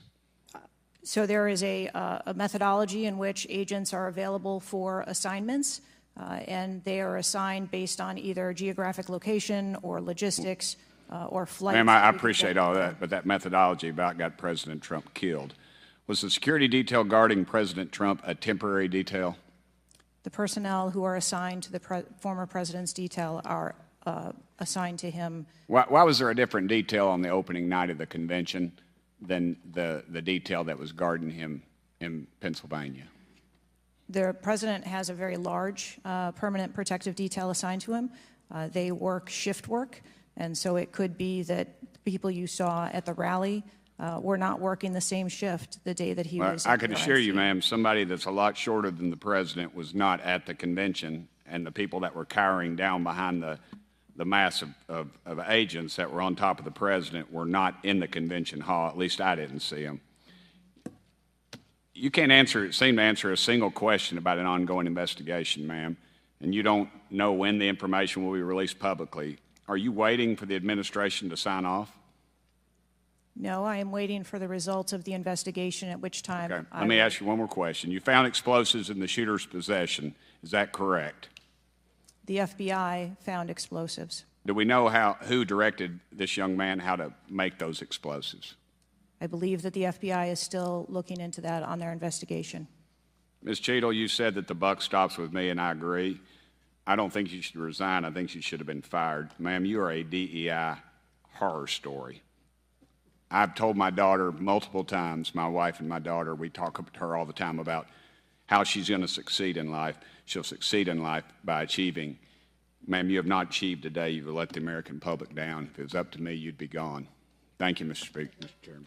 Chair now recognizes Mr. Crockett from Texas. Thank you so much, Mr. Chair. And let me just pick up where my colleague from Tennessee left off. Director Cheatle, was the incident on July 13th due to DEI, or rather systemic failures in communication and potentially safety protocols? The incident on the 13th has nothing to do with DEI. The incident on the 13th has to do with a failure or a gap either in planning or communication. Thank you so much. In fact, I have a few articles that I will enter into the record once I wrap up that actually acknowledge a number of women specifically for their valor in their service, whether it's been in various levels of law enforcement. But, you know, I want to stick here for just a second, because earlier you had a conversation in which there was a discussion about training. And I want to talk about training, and I want to talk about the fact that there's been a little bit of dancing around as it relates to this being a suspicious person and this being a situation that was perceived to be a threat. And it seems as if there's a different analysis that takes place. One of my questions has to do with if you have any bias training that your officers undergo. And the reason that I ask that, because as a civil rights lawyer, I have learned so many times in having to deal with law enforcement that there usually is not a perception of a threat when it is a young white male, even if they are carrying a long gun. Yet a lot of times, at least in this country, when it comes to law enforcement, there is a perceived threat just by somebody having a little bit more melanin in their skin. So I'm curious to know, because a lot of times, one of the things that we have consistently pushed for on my side of things, and when I say my side, is once we are looking at a tragedy in which law enforcement made an error, is the bias training and whether or not our officers are getting it. So I'm curious to know, in some of the training that you talk about that is part of your budget, has bias training been part of that? Yes, it is. Okay, thank you. I know that today is a rough day, and on that day in Pennsylvania, it was a rough day. And the reality is that I understand it, and you may or may not know the answer to this question. In the space in which this event took place, it was an open carry space. Is that correct? That is correct. Okay. So I hail from the state of Texas, and interestingly enough, I was serving in the state house right after there was a mass shooting in El Paso. We had an opportunity to do right by our citizens in Texas, but we did not. Instead, they passed permitless carry. And what my colleagues kept trying to get you to answer, because we want to come up with solutions, we don't want to keep pointing the finger. And right now, you've got a bunch of fingers that are pointed at you. But our job is to solve problems for the American people. And to be perfectly honest, the numbers are clear. I think almost every major law enforcement agency come forward and say that they were against permitless carry because they said that their jobs would be made more difficult. Unfortunately, my colleagues on the other side of the aisle in the state of Texas decided that they would ignore those warnings, and they passed the law instead. And right after they passed that law, we ended up with Uvalde. And we heard the stories of those officers that were scared to go in and save those babies because of the firearm in which in that case, 18-year-old had in his hands. They also were given an opportunity to say, hey, raise the age and make it to where at least you have to be 21 before you can possess this type of weapon. And they chose not to. And we have the facts. It shows, and I'll enter this into the record as well if there is no objection, deaths from firearms keep climbing in Texas decades after lawmakers began weakening gun regulations. That is from the Texas Tribune. Without objection, so ordered. Thank you so much. The last thing that I'm just going to make a point of saying is that we all care about this issue because we know that there has been a spike in violence, political violence in this country. Are you aware of the fact that the numbers are higher right now? Yes. Okay. In addition to that, and I'm going to point a little blame at ourselves because right now you got all the fingers pointed at you. But the reality is that we have a number of congressional members that are consistently engaging in violent rhetoric, and it needs to be toned down. The reality is that people are listening and they're paying attention, but unfortunately, another thing that is happening because we're not getting answers from you today is the conspiracy theories. They have already began. Have you heard of any of the conspiracies? Yes. Okay. The problem with these conspiracies is that when people believe that, say, the president of the United States ordered a hit, or they believe it was an inside job, or whatever conspiracies they believe because they don't have any facts in front of them, that potentially incites the next level of violence at the next event in retaliation for this. So we are only begging for your job as it relates to being the director, as well as the men and women that you are protecting as their director, that you keep them safe by making sure that the American people have the information that they need so that they can feel as if Secret Service is on the side of the American people. And ma'am, I don't doubt that Secret Service is on the side of the American people. But right now, so long as these conspiracy theories continue to fester, it is going to make your job that much harder. Thank you so much, and I yield. Chair now recognizes Ms. Marjorie Taylor Greene from Georgia. Thank you, Mr. Chairman. Ms. Cheatle, I'd like to remind you that you're under oath. The site team has a senior supervisor, an advanced team, a protective intelligence team, a counter sniper element, and detail. Who was the agent in charge? How long has she been the agent in charge? And what is her Secret Service background? So I'm not going to provide a name. Why not? You're here to answer our In this questions. forum, I'm not going to provide names of. You stated in your testimony, you said, I am here today to answer your questions. That is correct. Answer the question. I'm not going to provide names of our personnel. Why not? Today. The American people are demanding these answers from you today, Ms. Cheatle. I will do the best to provide you accurate information based on the facts that I have at this time. You're not answering our questions. The advance element coordinates with other intel or law enforcement partners, identifies threats and weaknesses at the sites and movements. We'd like a copy of the advance report. Have you brought it here with you today? We will comply with the request for the documentation that has been requested. When will that be, Ms. Cheatle? Because you should have brought it today. I am certain that our personnel are working on obtaining all of that documentation. I don't believe you, and neither do the people watching this hearing. You're not doing well, as Mr. Moskowitz informed you.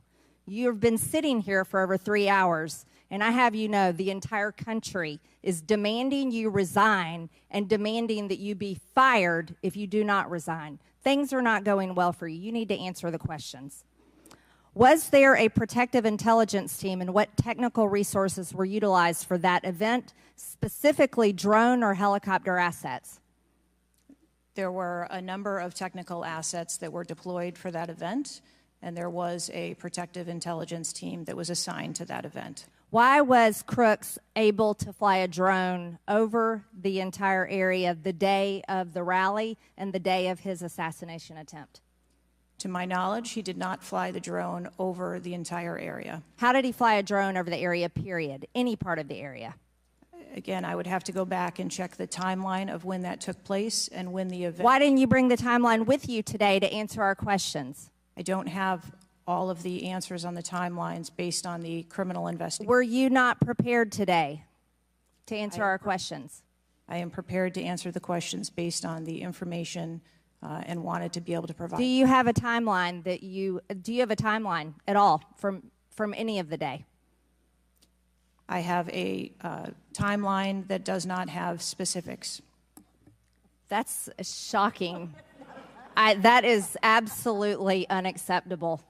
That means you are a failure at your job. Let's talk about things that are prohibited in Trump rallies. And I've been to a lot of Trump rallies. Backpacks and bags, bicycles, firearms, any type of weapon, or any other item determined to be a potential safety hazard, like a rangefinder would be one. At 5:10, Crooks is first observed by one of the snipers, AGR Sniper 1, at the building. 5:10, President Trump was shot in the face at 6:11 p.m. 5:28, AGR Sniper 1 takes a picture of a bicycle and 2 bags. Those belong to Crooks. 5:32, AGR Sniper 1 spots Crooks looking at his phone and using a rangefinder. 5:55, Butler ESU Command confirms receipt of photos and states they have been relayed on. 6:05 p.m., AGR Sniper 1 later communicates that Crooks is seen moving northeast in direction of Sheets and that Crooks has a backpack. 2 minutes before the shooting, while President Trump has been allowed to take the stage, people see Crooks laying on his stomach in a sniper position on the roof, and they're yelling he has a gun, and they are trying to alert law enforcement and Secret Service. Why was Crooks not shot by the snipers? Why was he allowed to be there? As soon as the individual was identified as a threat, they were... No. What do you consider to be a threat? A man with a gun laying in a sniper position, a man that had a backpack, a man that had a bicycle, a man that had a rangefinder. At what point is he determined a threat? An individual with a backpack is not a threat. An individual with a rangefinder is not a threat. What about a man laying on a building that has direct line of sight of President Trump with a gun that people are screaming and pointing out? Is that a threat, Ms. Cheatle? Once that individual was identified, they were neutralized. No, they were neutralized. Crooks was neutralized after he shot President Trump in the face, Ms. Cheatle. Is he only a threat once he fires the weapon? As soon as the counter sniper identified that individual, they were able to neutralize them. How were people in the crowd? Okay, then let's just take it this way. People under your command did not consider him to be a threat, yet people in the crowd knew he had a gun and considered him to be a threat. That means that you are a complete failure as the director of the Secret Service, that people under your command don't perceive a man laying on a roof with direct line to the president with a gun. They don't perceive that to be a threat, yet the people in the crowd do. How is that possible? That's the last question, but please answer the question, Ms. Director. I'm not certain at this time how the information from the people in the crowd was relayed to any law enforcement personnel. No, you knew, that everyone knew. The people there knew that there was a danger. They knew there was a threat to President Trump, and it was allowed to happen. Was there a stand-down order, Ms. Cheatle? No. Was there a conspiracy to kill President Trump? Absolutely not. Then how did this happen? And why are you still sitting here not turning in your letter of resignation? Last question, but please answer, and then I'll recognize Ms. Presley. Please answer that question. That is what we are investigating to determine. We're waiting for your letter. We are waiting for your letter of resignation, And you really need to consider doing that before you leave today. Chair now recognizes Ms. Presley from Massachusetts. Thank you. No one, absolutely no one should fear for their life at a political rally, in a classroom, in a faith house, or in their home. We must do something about political violence in all its forms and gun violence in all of its forms.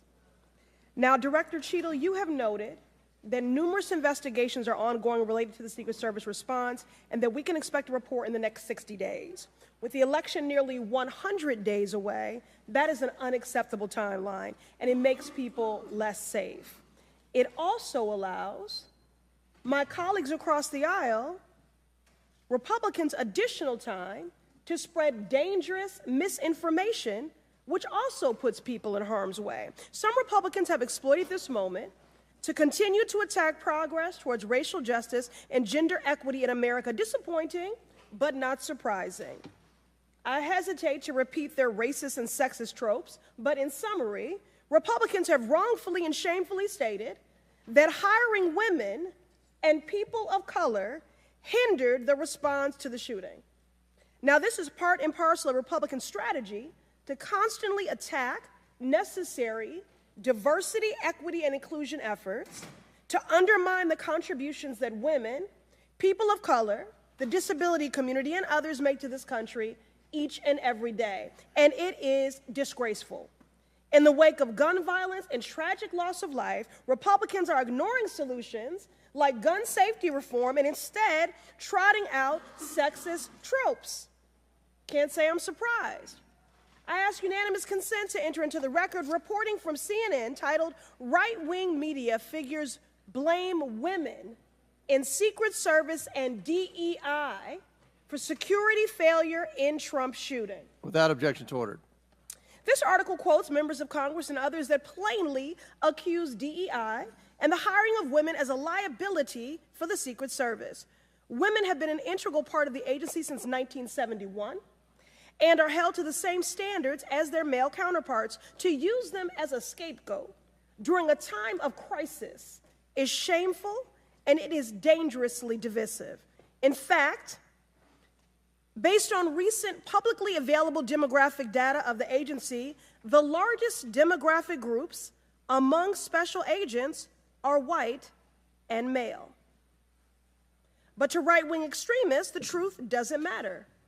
The lies they tell to advance their anti-diversity agenda, which is a key theme throughout Project 2025, will only make the American public less safe and more divided. And every day, Director Cheatle, that you fail to give us answers, they are given more oxygen to make their baseless claims that women and people of color are responsible for tragic events. And that is dangerous too. Thank you. And I yield my remaining time to Ranking Member Raskin. Thank you to the distinguished gentlelady from Massachusetts, and thank you for those trenchant insights. I wanted to make the point that you were making and several of other members were making to bring it into sharp relief here. The very same day that Donald Trump narrowly escaped an assassination attempt, but an honored firefighter was gunned down and killed and other people were injured. There was another mass shooting that day, just several hours later in Birmingham, Alabama. 4 people killed and 10 wounded in a nightclub shooting. And you might think, oh, that's some kind of freakish coincidence. Not at all. We have more than one mass shooting a day in America. They are so commonplace now that they are barely reported in the national news. It's, of course, local news in Birmingham, Alabama, that 4 people were killed and 10 other people were shot and seriously wounded, being treated at the hospital.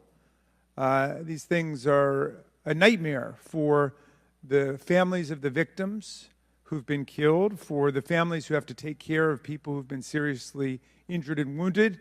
They are a major financial drain, publicly and privately, and yet we allow AR-15s to be purchased with abandon, promiscuously, all over the country, People can just go out and get an assault weapon. And the distinguished gentlelady from Michigan was right. We have a hearing when it affects the President of the United States, but on all the other days of the year, we don't have a hearing about it. And I think it is because of an honest disagreement we have about the Second Amendment. There are some people who think the Second Amendment means you've got the right to arm yourself with whatever weaponry you need to overthrow the government of the United States, and we reject that as a false interpretation of the Second Amendment and a false interpretation of the Constitution.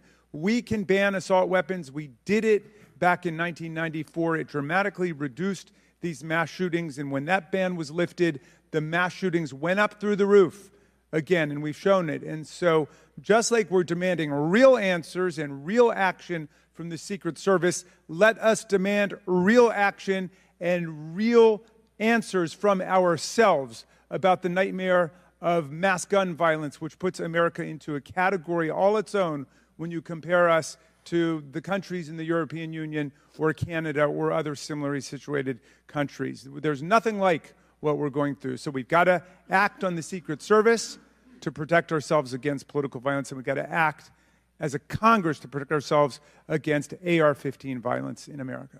Chair recognizes Ms. McClain from Michigan. Thank you, Mr. Chairman. And first of all, I want to thank the Secret Service agents, those who work tirelessly to protect our president, and specifically those agents who did not hesitate to jump in front of President Trump. And my heart goes out to the family of the Comptoir family and the people at the rally who are still recovering.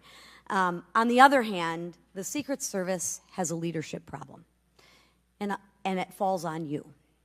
And although I appreciate your hollow words that the buck stops here, I was actually hoping for some answers.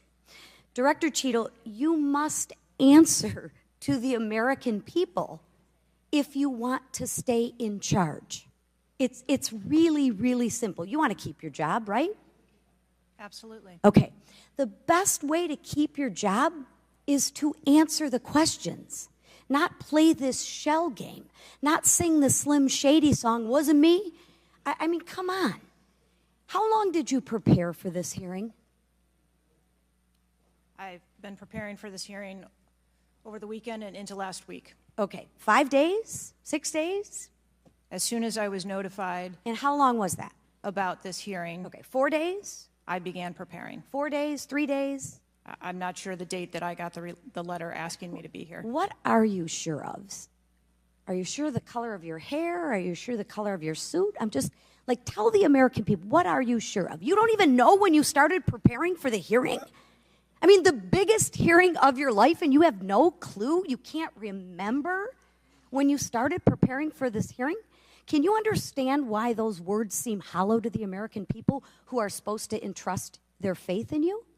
I assure you, the moment I received notification. But you can't remember. You got a little Alzheimer's, dementia going? I mean, what, you can't remember. I have several active investigations going on and an operational agency to run. Okay. All right. But you want to take accountability, right? The buck stops with you, right?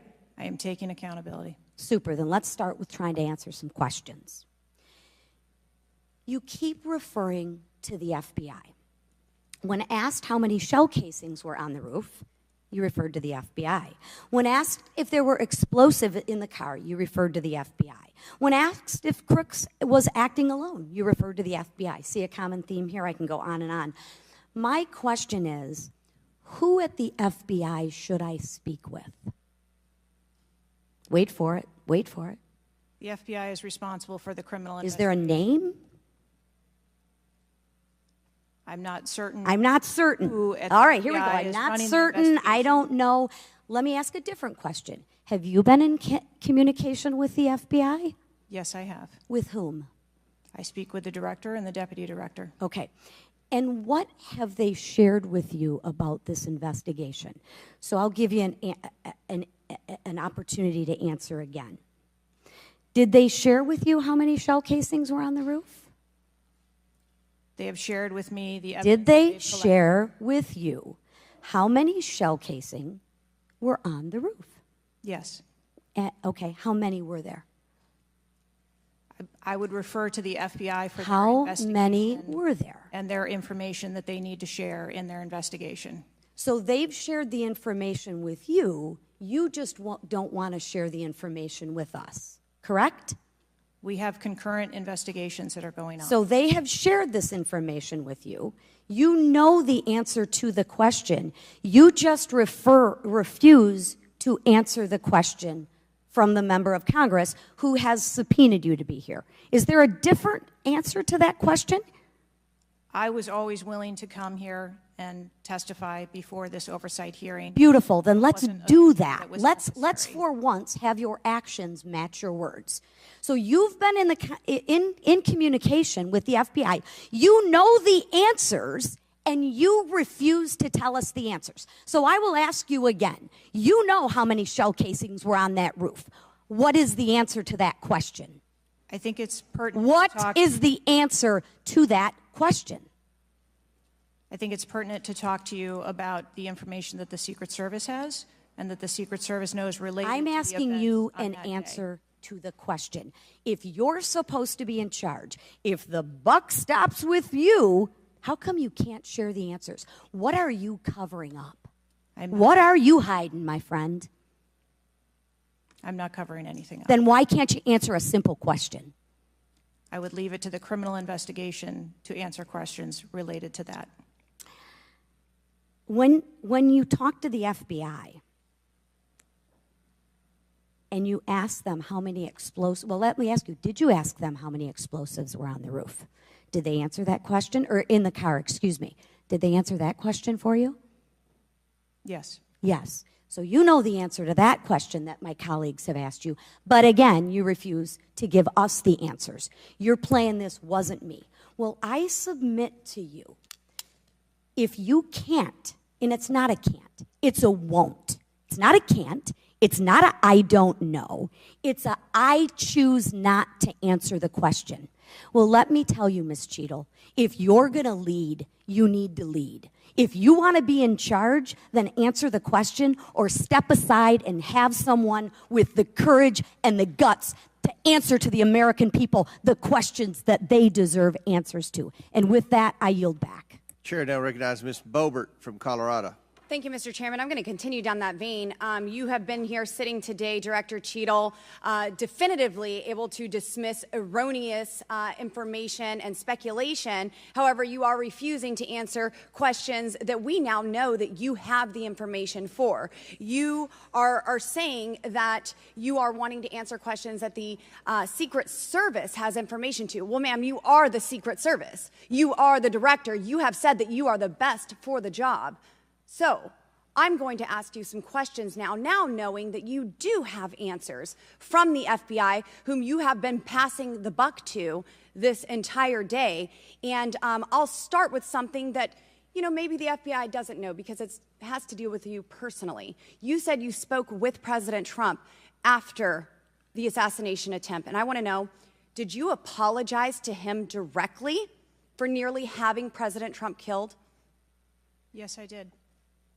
I appreciate that. I appreciate that you recognize that this was your failure. Now, since the assassination attempt, you are under oath, reminding you, have you communicated with anyone at the White House on an encrypted messaging app like Signal? Yes or no? No, I have not. Are you willing to surrender your personal phone for analysis? If I am required to do so. Okay. I will look into making that request because I would like to see your personal phone to see if you're communicating over encrypted messaging apps. Have you ever turned down enhanced security requests from Donald Trump's detail, his special agent in charge, Sean Curran? Have you ever turned that down? No, I have not. Have there been, has your team, has the Secret Service? Maybe not you personally. I believe, as I mentioned earlier, there are times when requests are made for And you assets, have denied them. They have been denied. And a denial doesn't Has the Trump necessarily campaign mean, made requests for additional assets that have been denied? Denial doesn't mean vulnerability. Have there been additional requests for enhanced security at Mar-a-Lago? We have made a number of enhancements to. You confirmed that there were bomb-sniffing dogs that were provided. You failed to confirm if there were aerial security surveillance assets that were provided. So yes or no, was that provided? At the rally? At the rally, yes, ma'am. We had Overwatch provided at the rally. You've confirmed that the assassin was identified as suspicious 57 minutes prior to the shooting. Was the suspicious individual ever approached by an agent? Was any contact ever made with him? Not to my knowledge. Is that the standard protocol for someone who is identified as suspicious? The protocol would be to locate the individual and. And you said that he was located 2 to 5 times approximately? No, I said that the information was passed potentially somewhere between 2 to 5 And he was times. never located by an agent? To my knowledge, that individual was not located by an agent. We have dozens of rally goers who have identified him, and not one agent on the ground. There are many, many, many agents on the ground, local law enforcement, Secret Service. No one was able to identify him and have sights on and see him. What I'm saying is that the agents that were on the ground at the time, I have no knowledge that they were able to interview him or locate him. Thank you. Was there a local law enforcement officer who approached the roof and saw the shooter and saw that he was present on the roof? That is the information that has been shared with me. Have you spoke to that local law enforcement officer? No, I have not. Are you going to? It is part of a criminal investigation that the FBI is interviewing those individuals. Were agents stationed on the water tower? No. Why? That would not be something that would be included in a security plan. Has the man who is reported to have been present wearing a gray suit who allegedly requested a photo of the dead body of the assassin on top of the AGR roof been identified? I don't have that information. Is that something that you've heard of? No. Were ATF agents present at the rally? To attend or to work? To work. Not to my knowledge. How long did the counter sniper have crooks in his sights before the shooter opened fire on President Trump? I don't have that specific timeline. Will you be able to tell us if he communicated with other agents on what he was seeing through his sights? Once I have that information, absolutely.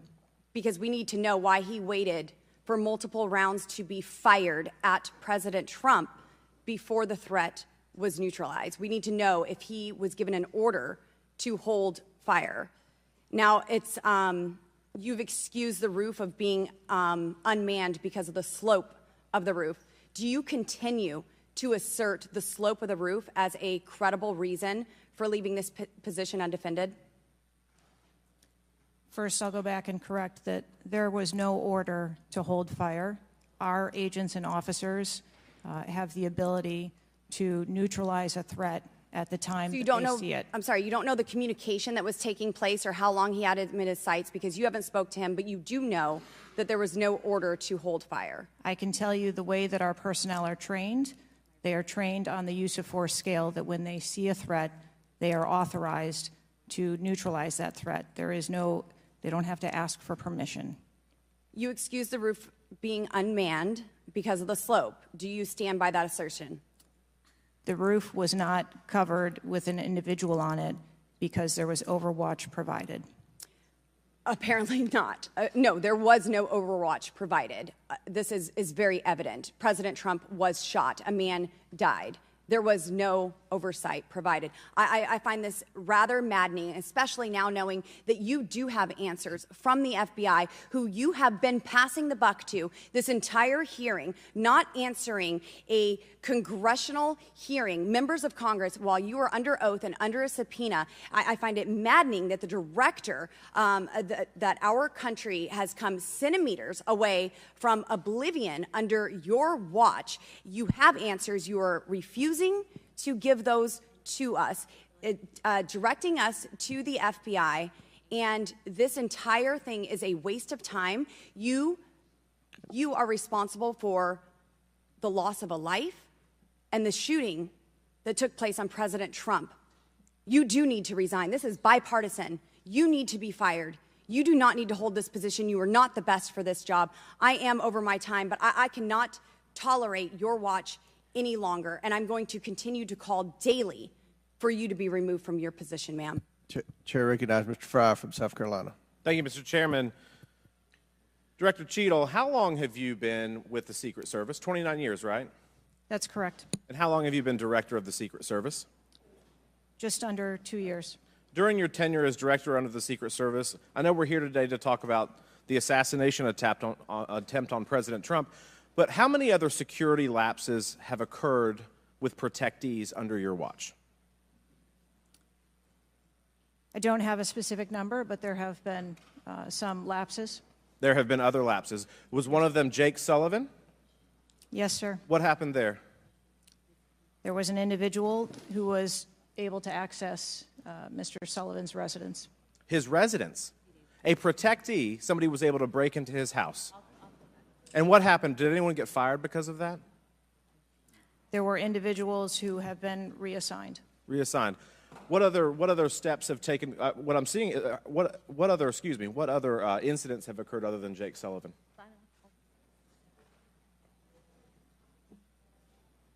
Was there an issue with the Secret Service agent and Vice President Harris? I would not call that a security incident. Well, it seems to me, I mean, you have security lapses with President Trump. You have security lapses with Jake Sullivan. You have issues with your personnel related to Vice President Kamala Harris. There seems to be a repeated theme here. Would you not agree with that? I think that we are talking about separate categories of incidents. Well, I would disagree with that. I think there's a repeated theme when you've got protectees and you're not upholding your core mission. Let me ask you something else. Does the Secret Service routinely record communications between and amongst detail? Radio communications? Any communication? Email communications are captured, as well as text messages, and then depending on the detail, radio communications are recorded. Does the Secret Service have recorded communications from the July 13th event? We do not have radio communications from that day. But you have text messages? We do have emails and text messages. Emails, okay, great. Does the head of the Trump detail or someone else embedded in this detail have command decision-making authority, or do they need to seek authorization from someone outside that detail?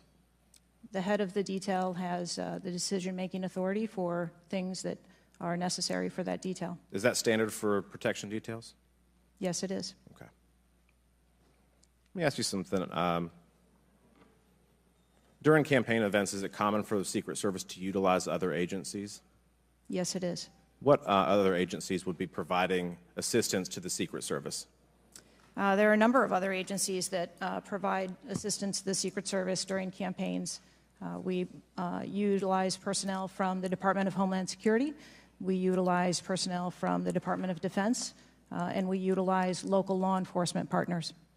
Are you on the same radios? Do you provide the radios to all the assets that are taking part in protection of an event?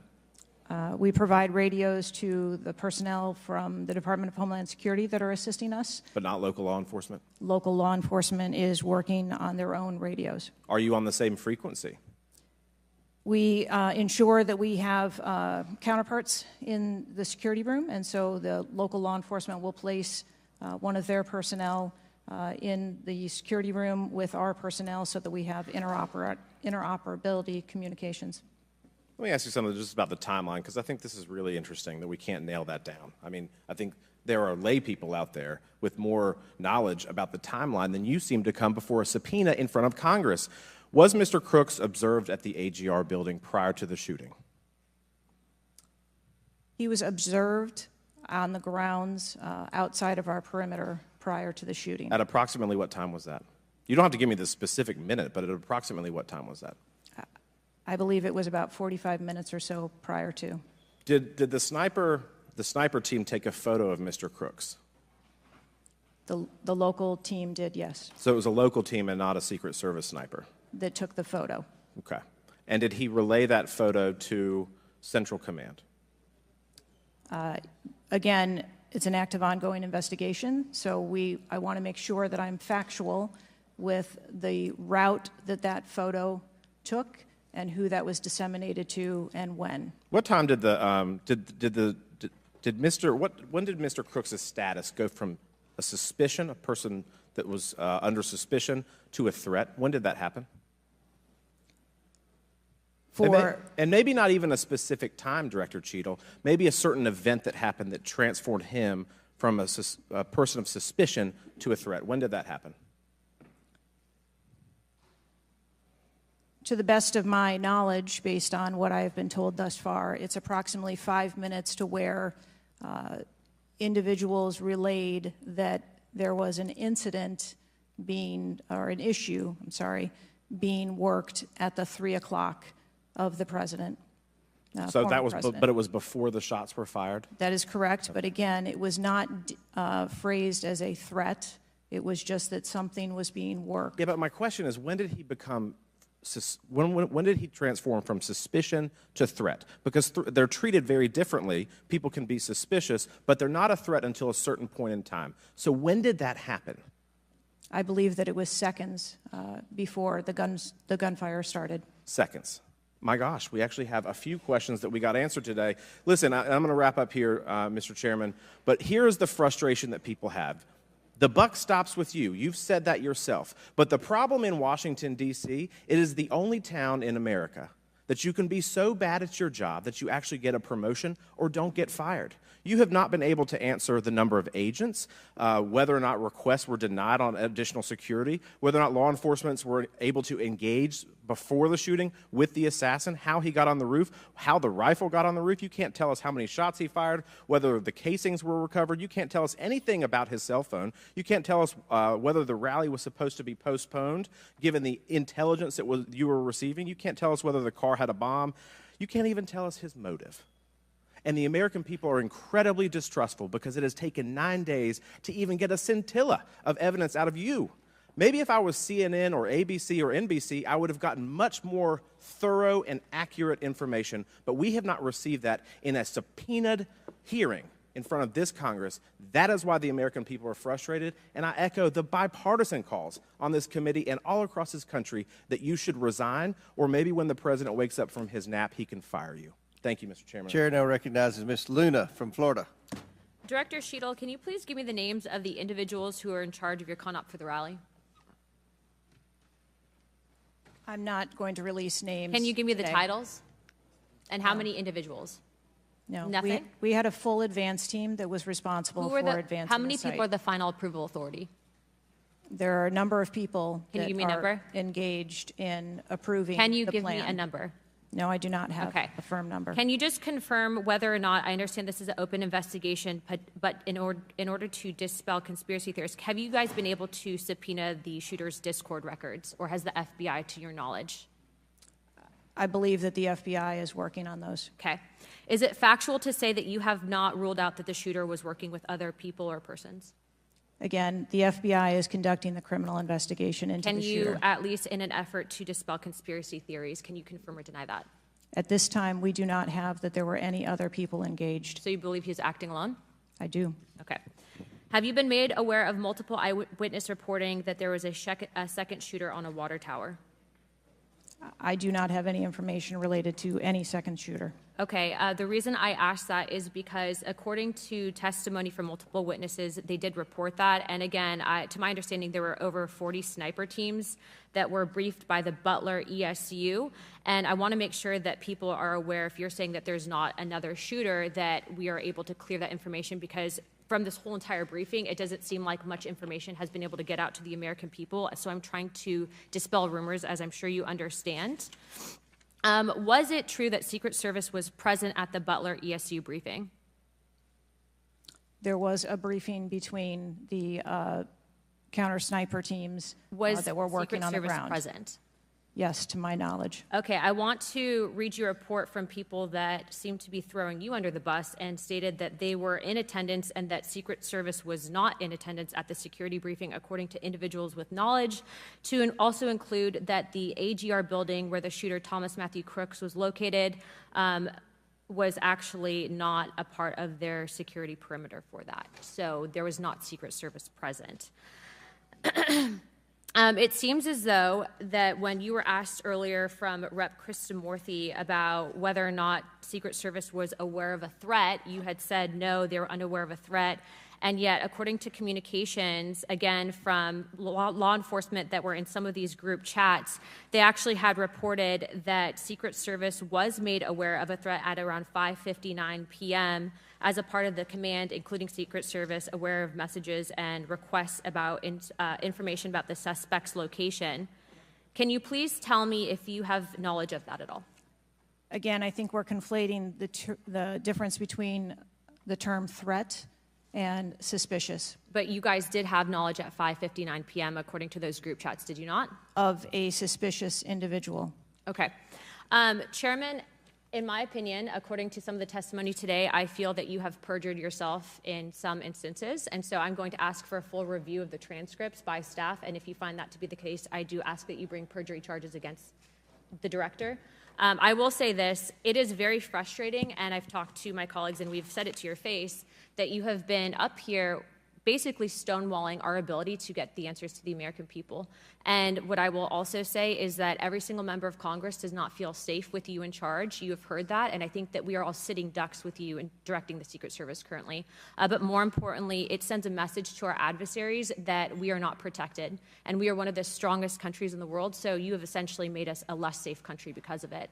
As a result of that, I'm asking you to formally step down. I share my same opinions as my Democrat colleagues.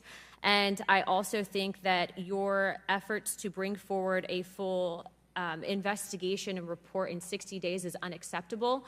And as a result of that, I'm going to do everything in my legislative toolkit to ensure that that happens sooner rather than later. And I'm sure that you know that we brought a vote on inherent contempt against Garland for essentially blocking a congressional investigation, and I don't think that you should be any different. So I will say that I am just completely disgusted by your performance today, and I understand that you're probably in a position where you're being told not to testify, which is why we had to subpoena you. I think that goes back to Garland. But again, that is part of the flushing that we need to get out of Washington, and I would be happy to assist in that process. Chairman, I yield the rest of my time. Chair now recognizes Mr. Langworthy from New York. Thank you very much, Mr. Chairman, and I appreciate you bringing this hearing forward with a subpoena.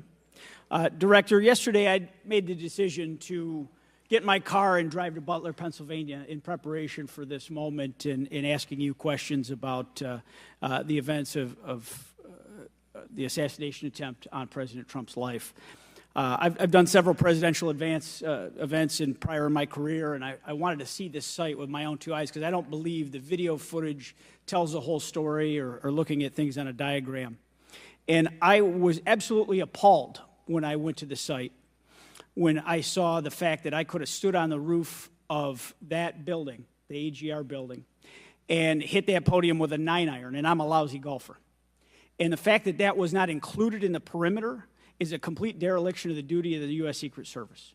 I mean, there are very few rooftops that needed to be secured, and the fact that Secret Service, as they were putting a site plan in place, did not think it was necessary to man those rooftops, you have completely walked away from your duties. You had one job, and that's to protect the future President of the United States or to protect all of the other protectees. And President Trump is only here today by God's grace because he had just something in him that made him turn his head just slightly, or we would be in a national period of mourning right now. And you have done nothing here today. I've rewritten these questions like 4 times during your hearing, and you haven't answered a damn one of them. You haven't given any information. You have hidden behind this FBI investigation, and I think you should be ashamed of yourself because you have brought more shame to your agency than I think that the assassination attempt has at this point. This is literally the worst performance I have ever seen in front of a congressional hearing.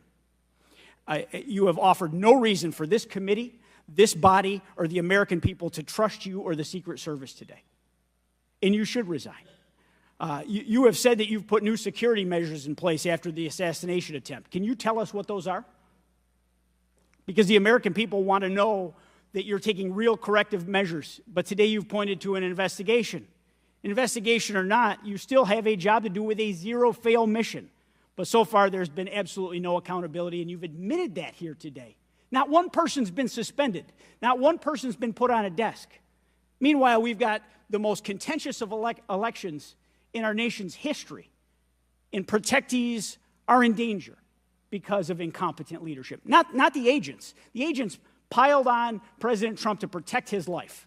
Those are heroes. But the administrators running your agency, they're not right now. They're not doing their jobs, and you certainly aren't doing.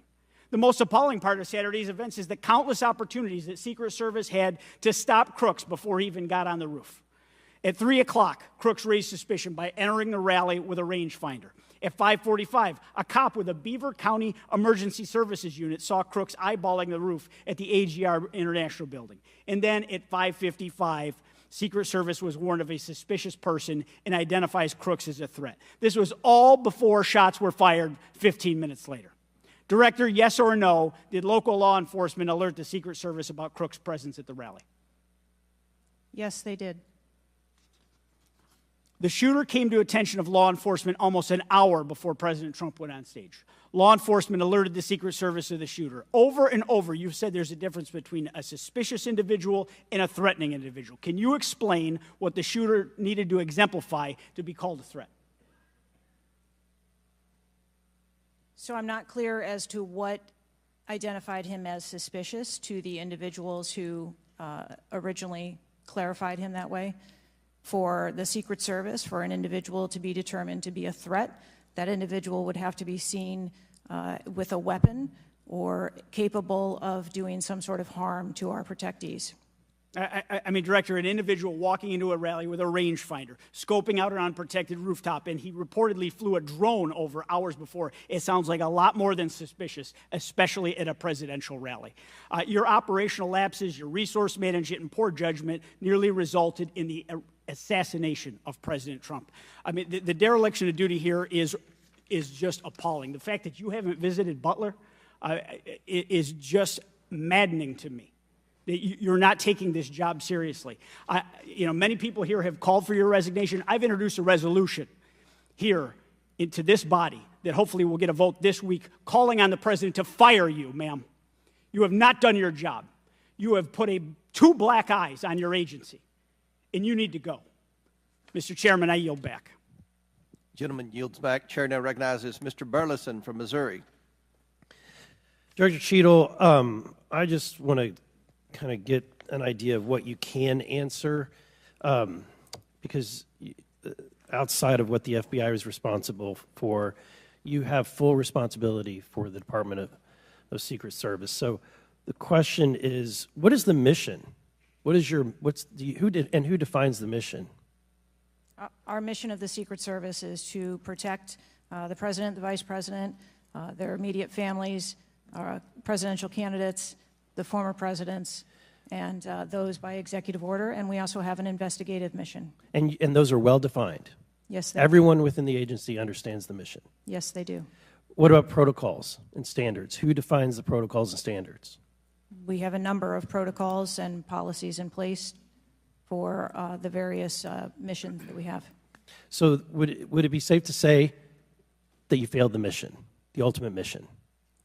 I have stated repeatedly here today that there was a failure.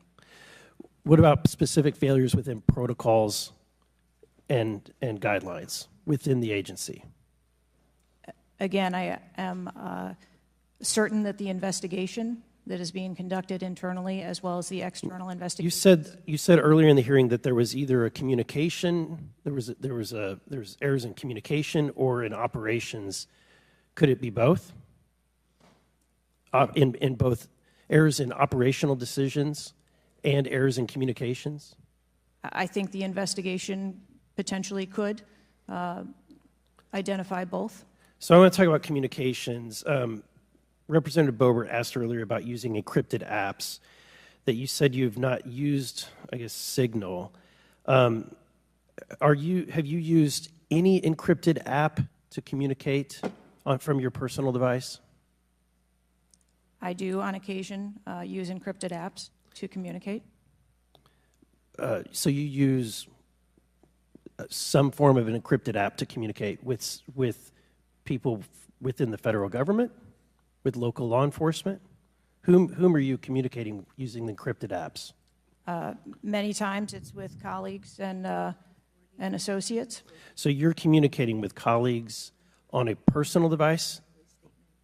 There are times that the Secret Service, when we work internationally with some of our partners, that they don't have the same texting capability.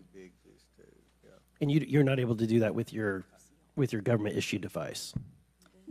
Recently, we have been able to install some of those apps on government devices. Okay. Let's talk about some of the things that we can get access to. I'm actually shocked that you are using your personal device and encrypted communication tools. I think that might be the most shocking thing that I've heard today. I didn't expect for you to say that. We have requested, this committee has requested multiple documents. And this is not, under the purview of the FBI, this is under your purview. We requested a complete list of all law enforcement personnel, including Secret Service, Department of Homeland Security, local law enforcement with the roles in protecting the president. And we requested that to be, for us to receive that by July 18th. Did you provide that? I believe that our agency is in the process of collecting all documents. So you did not, you have not provided it. How long does it take to determine who the personnel were that were on site? We are collecting a comprehensive list of all the documents that have been requested. We also requested all the audio and video recordings that your agency, not the FBI, but your agency has in possession related to the event. Did we receive those? Have you provided those at all?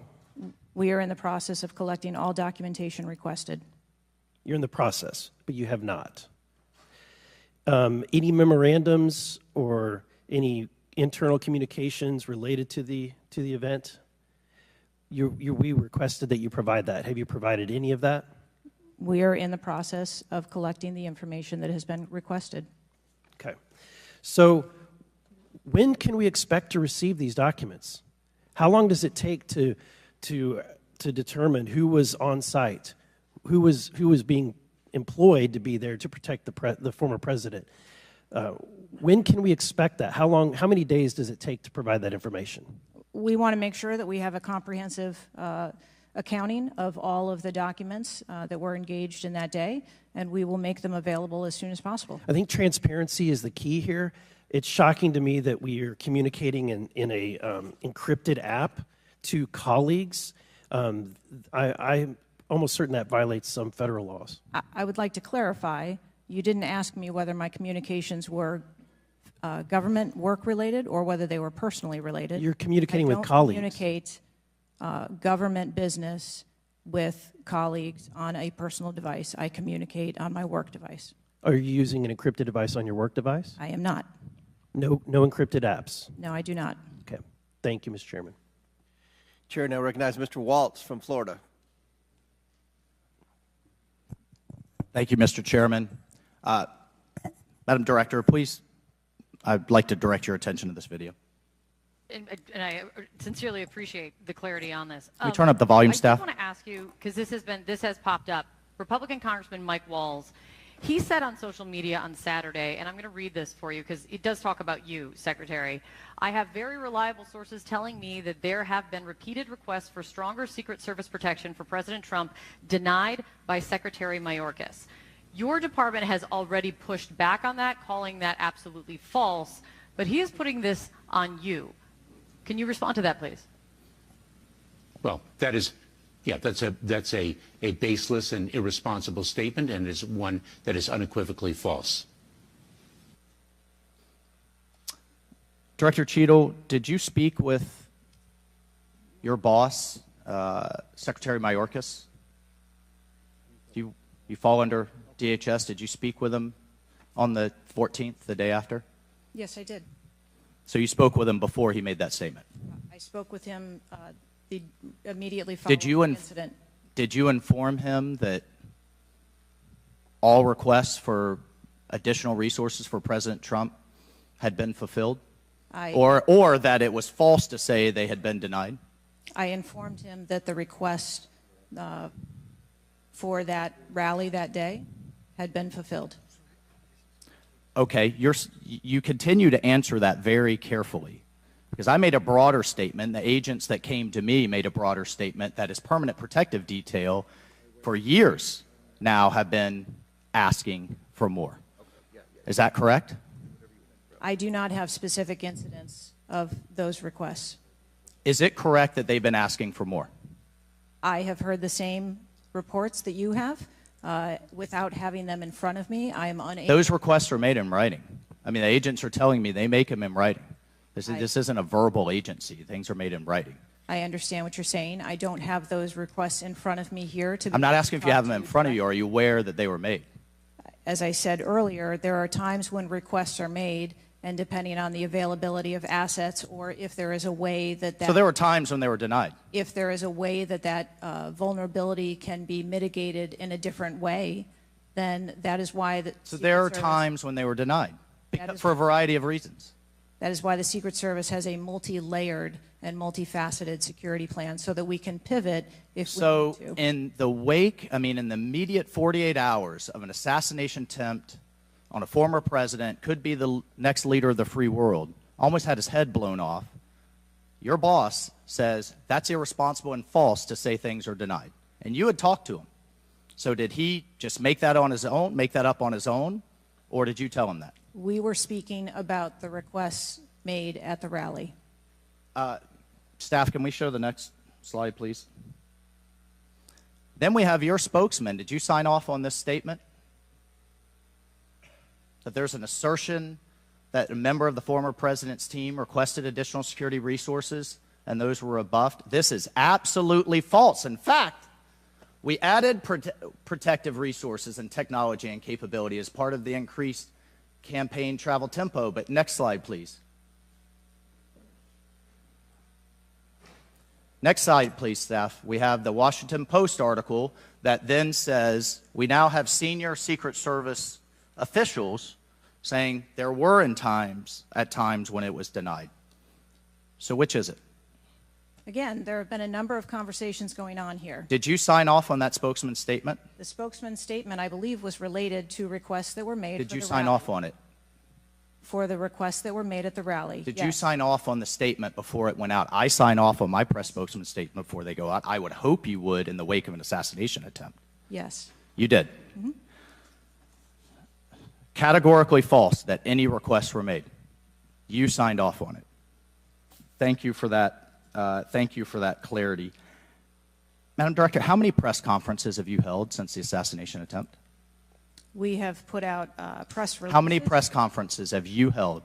Gone to the mic, taken questions from the public, from the media? How many?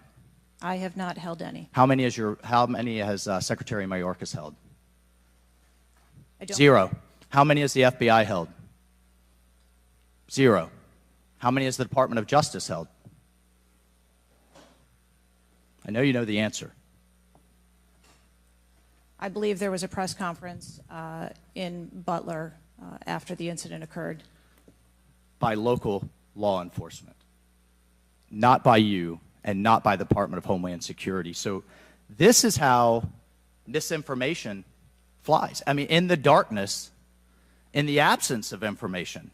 Now we have 9 days later before a congressional committee, we all represent almost 1 million people, and you still don't have answers. Are you aware that national news anchors are saying this was a hoax? On national television, they're saying, no, the president wasn't shot, it was flying glass. Are you aware of that? I have not heard those reports. Are you aware that, there are rumors rampant online that there were multiple shooters? Yes. Are you aware that because the shooter had overseas encrypted platforms in Belgium and New Zealand and in Germany, that a lot of people are speculating there could have been foreign involvement, logically? Are you aware of that? Yes. And have you done anything to disabuse any of these notions today? No. You haven't. Madam Director, I would fire you.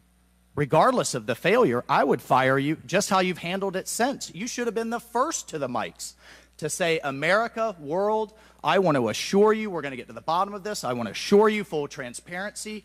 Our agency clearly had major gaps here, and I want to personally take responsibility and accountability. You should have been the first, standing alongside Secretary Mayorkas, and I would even go so far as to say have daily press conferences updating everyone on what we know. But you haven't had any of that. What are you hiding behind? I am not hiding. Because you're making the situation worse. I think you've heard that on a bipartisan basis here. You are making this situation far worse in the absence of information. Let's move on. This is truly astounding. I want to be clear, because you keep dodging the issue. Has President Trump's permanent protective detail requested additional assets over the last few years? He is clearly not your average former president. He's not Jimmy Carter in an old folks' home. He's not President Bush painting out in his barn. He has multiple residences, a lot of rallies. He's very publicly engaged, and he has a foreign threat in addition to domestic threats. Have they requested additional resources? That's the last question, but please feel free to answer. Thank you, Director. Thank you. We have continued, as I stated earlier, to increase over the past year the assets that are at the former president's residence and supplied to his detail. Mr. Chairman, if I could just ask for one more indulgence. It is clear you have not been to Butler, Pennsylvania. Leaders lead and should be on the ground. You have not been there. Instead, you went to the RNC, but you weren't originally even going to go there. Where were you originally scheduled to go besides the RNC, a national special security event? I was always scheduled to go to the RNC. Mr. Chairman, I would like to enter into the record that the director was scheduled to go to Aspen, hobnobbing around with, I don't know what liberal elites go to Aspen. That was where you were originally scheduled to go to speak at a forum. I was scheduled to go to the RNC. I was going to leave the RNC for 24 hours and return back to the RNC.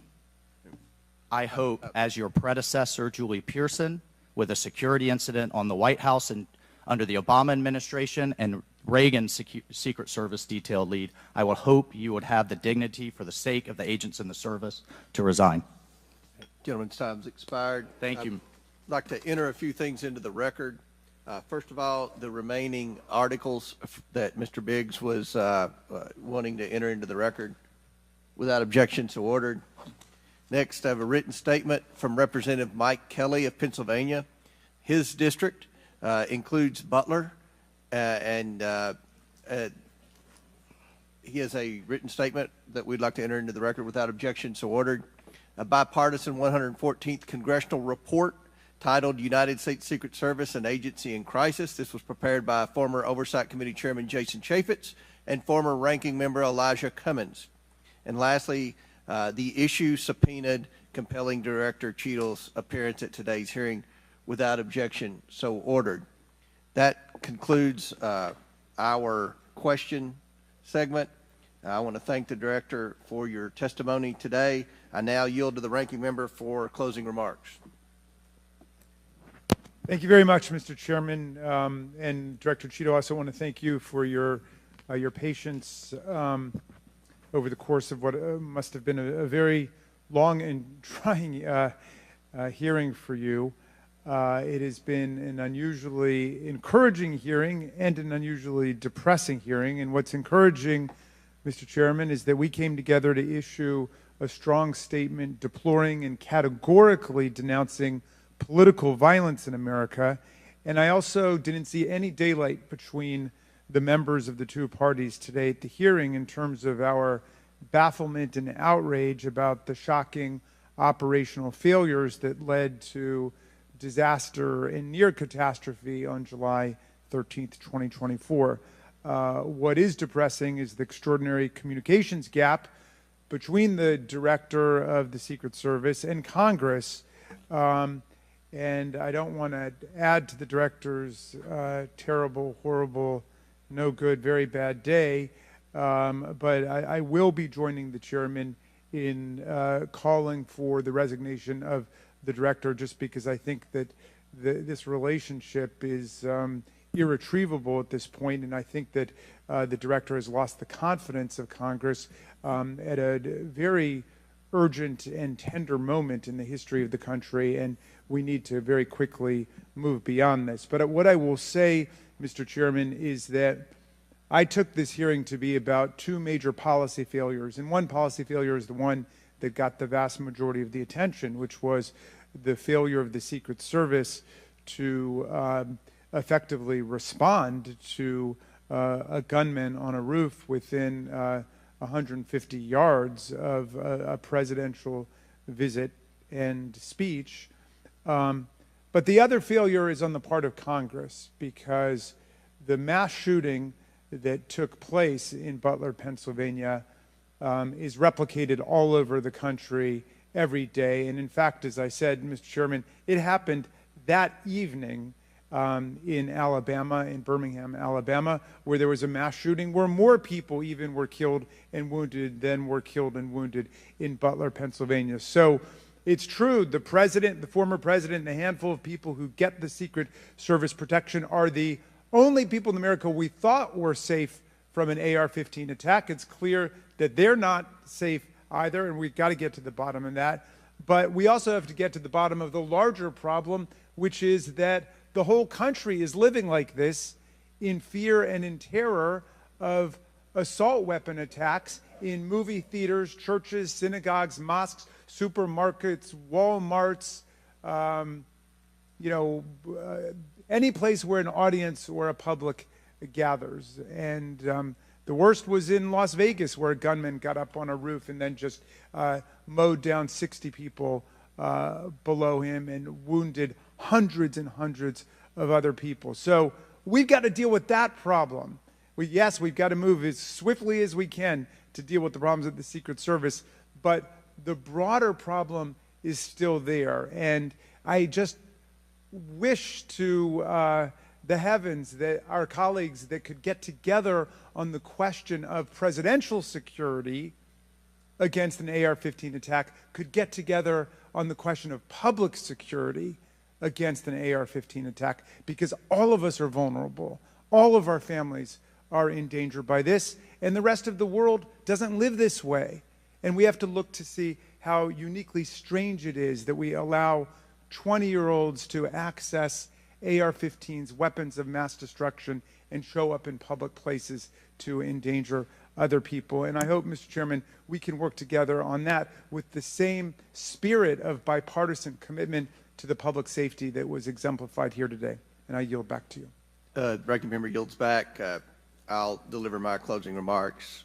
Director Cheatle, I subpoenaed you to appear today to get answers for the American people about the failures that led to the assassination attempt of President Donald J. Trump.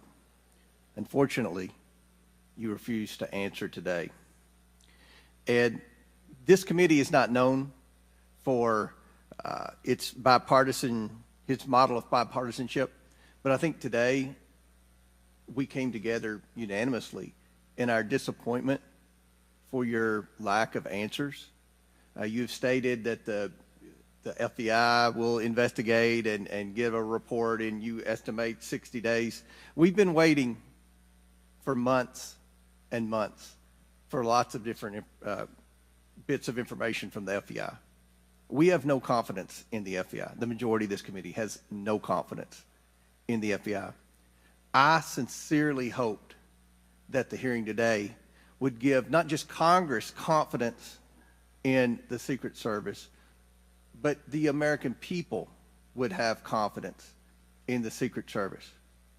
We don't have confidence, not just in Congress, but I don't believe the American people tonight when they go to bed are going to have confidence that the Secret Service is the best it can be at protecting President Biden, at protecting the First Lady, at protecting President Trump, at protecting their families. That's what the primary role for the Secret Service should be. And some people have said and speculated, well, there needs to be more money and more employees.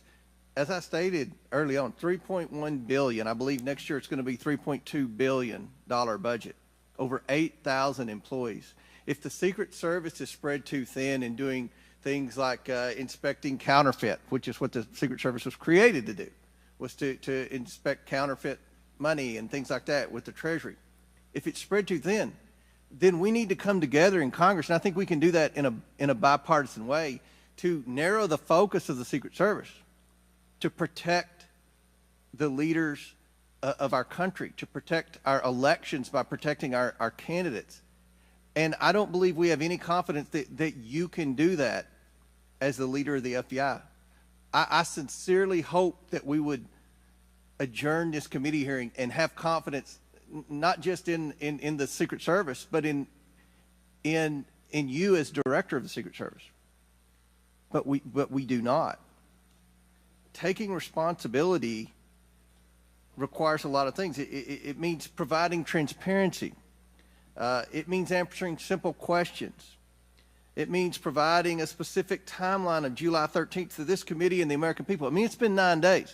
There were people that were demanding that we have a hearing the next day or 2 days following the shooting. And I said, no, we need to give the Secret Service ample time to be able to answer those questions. 9 days.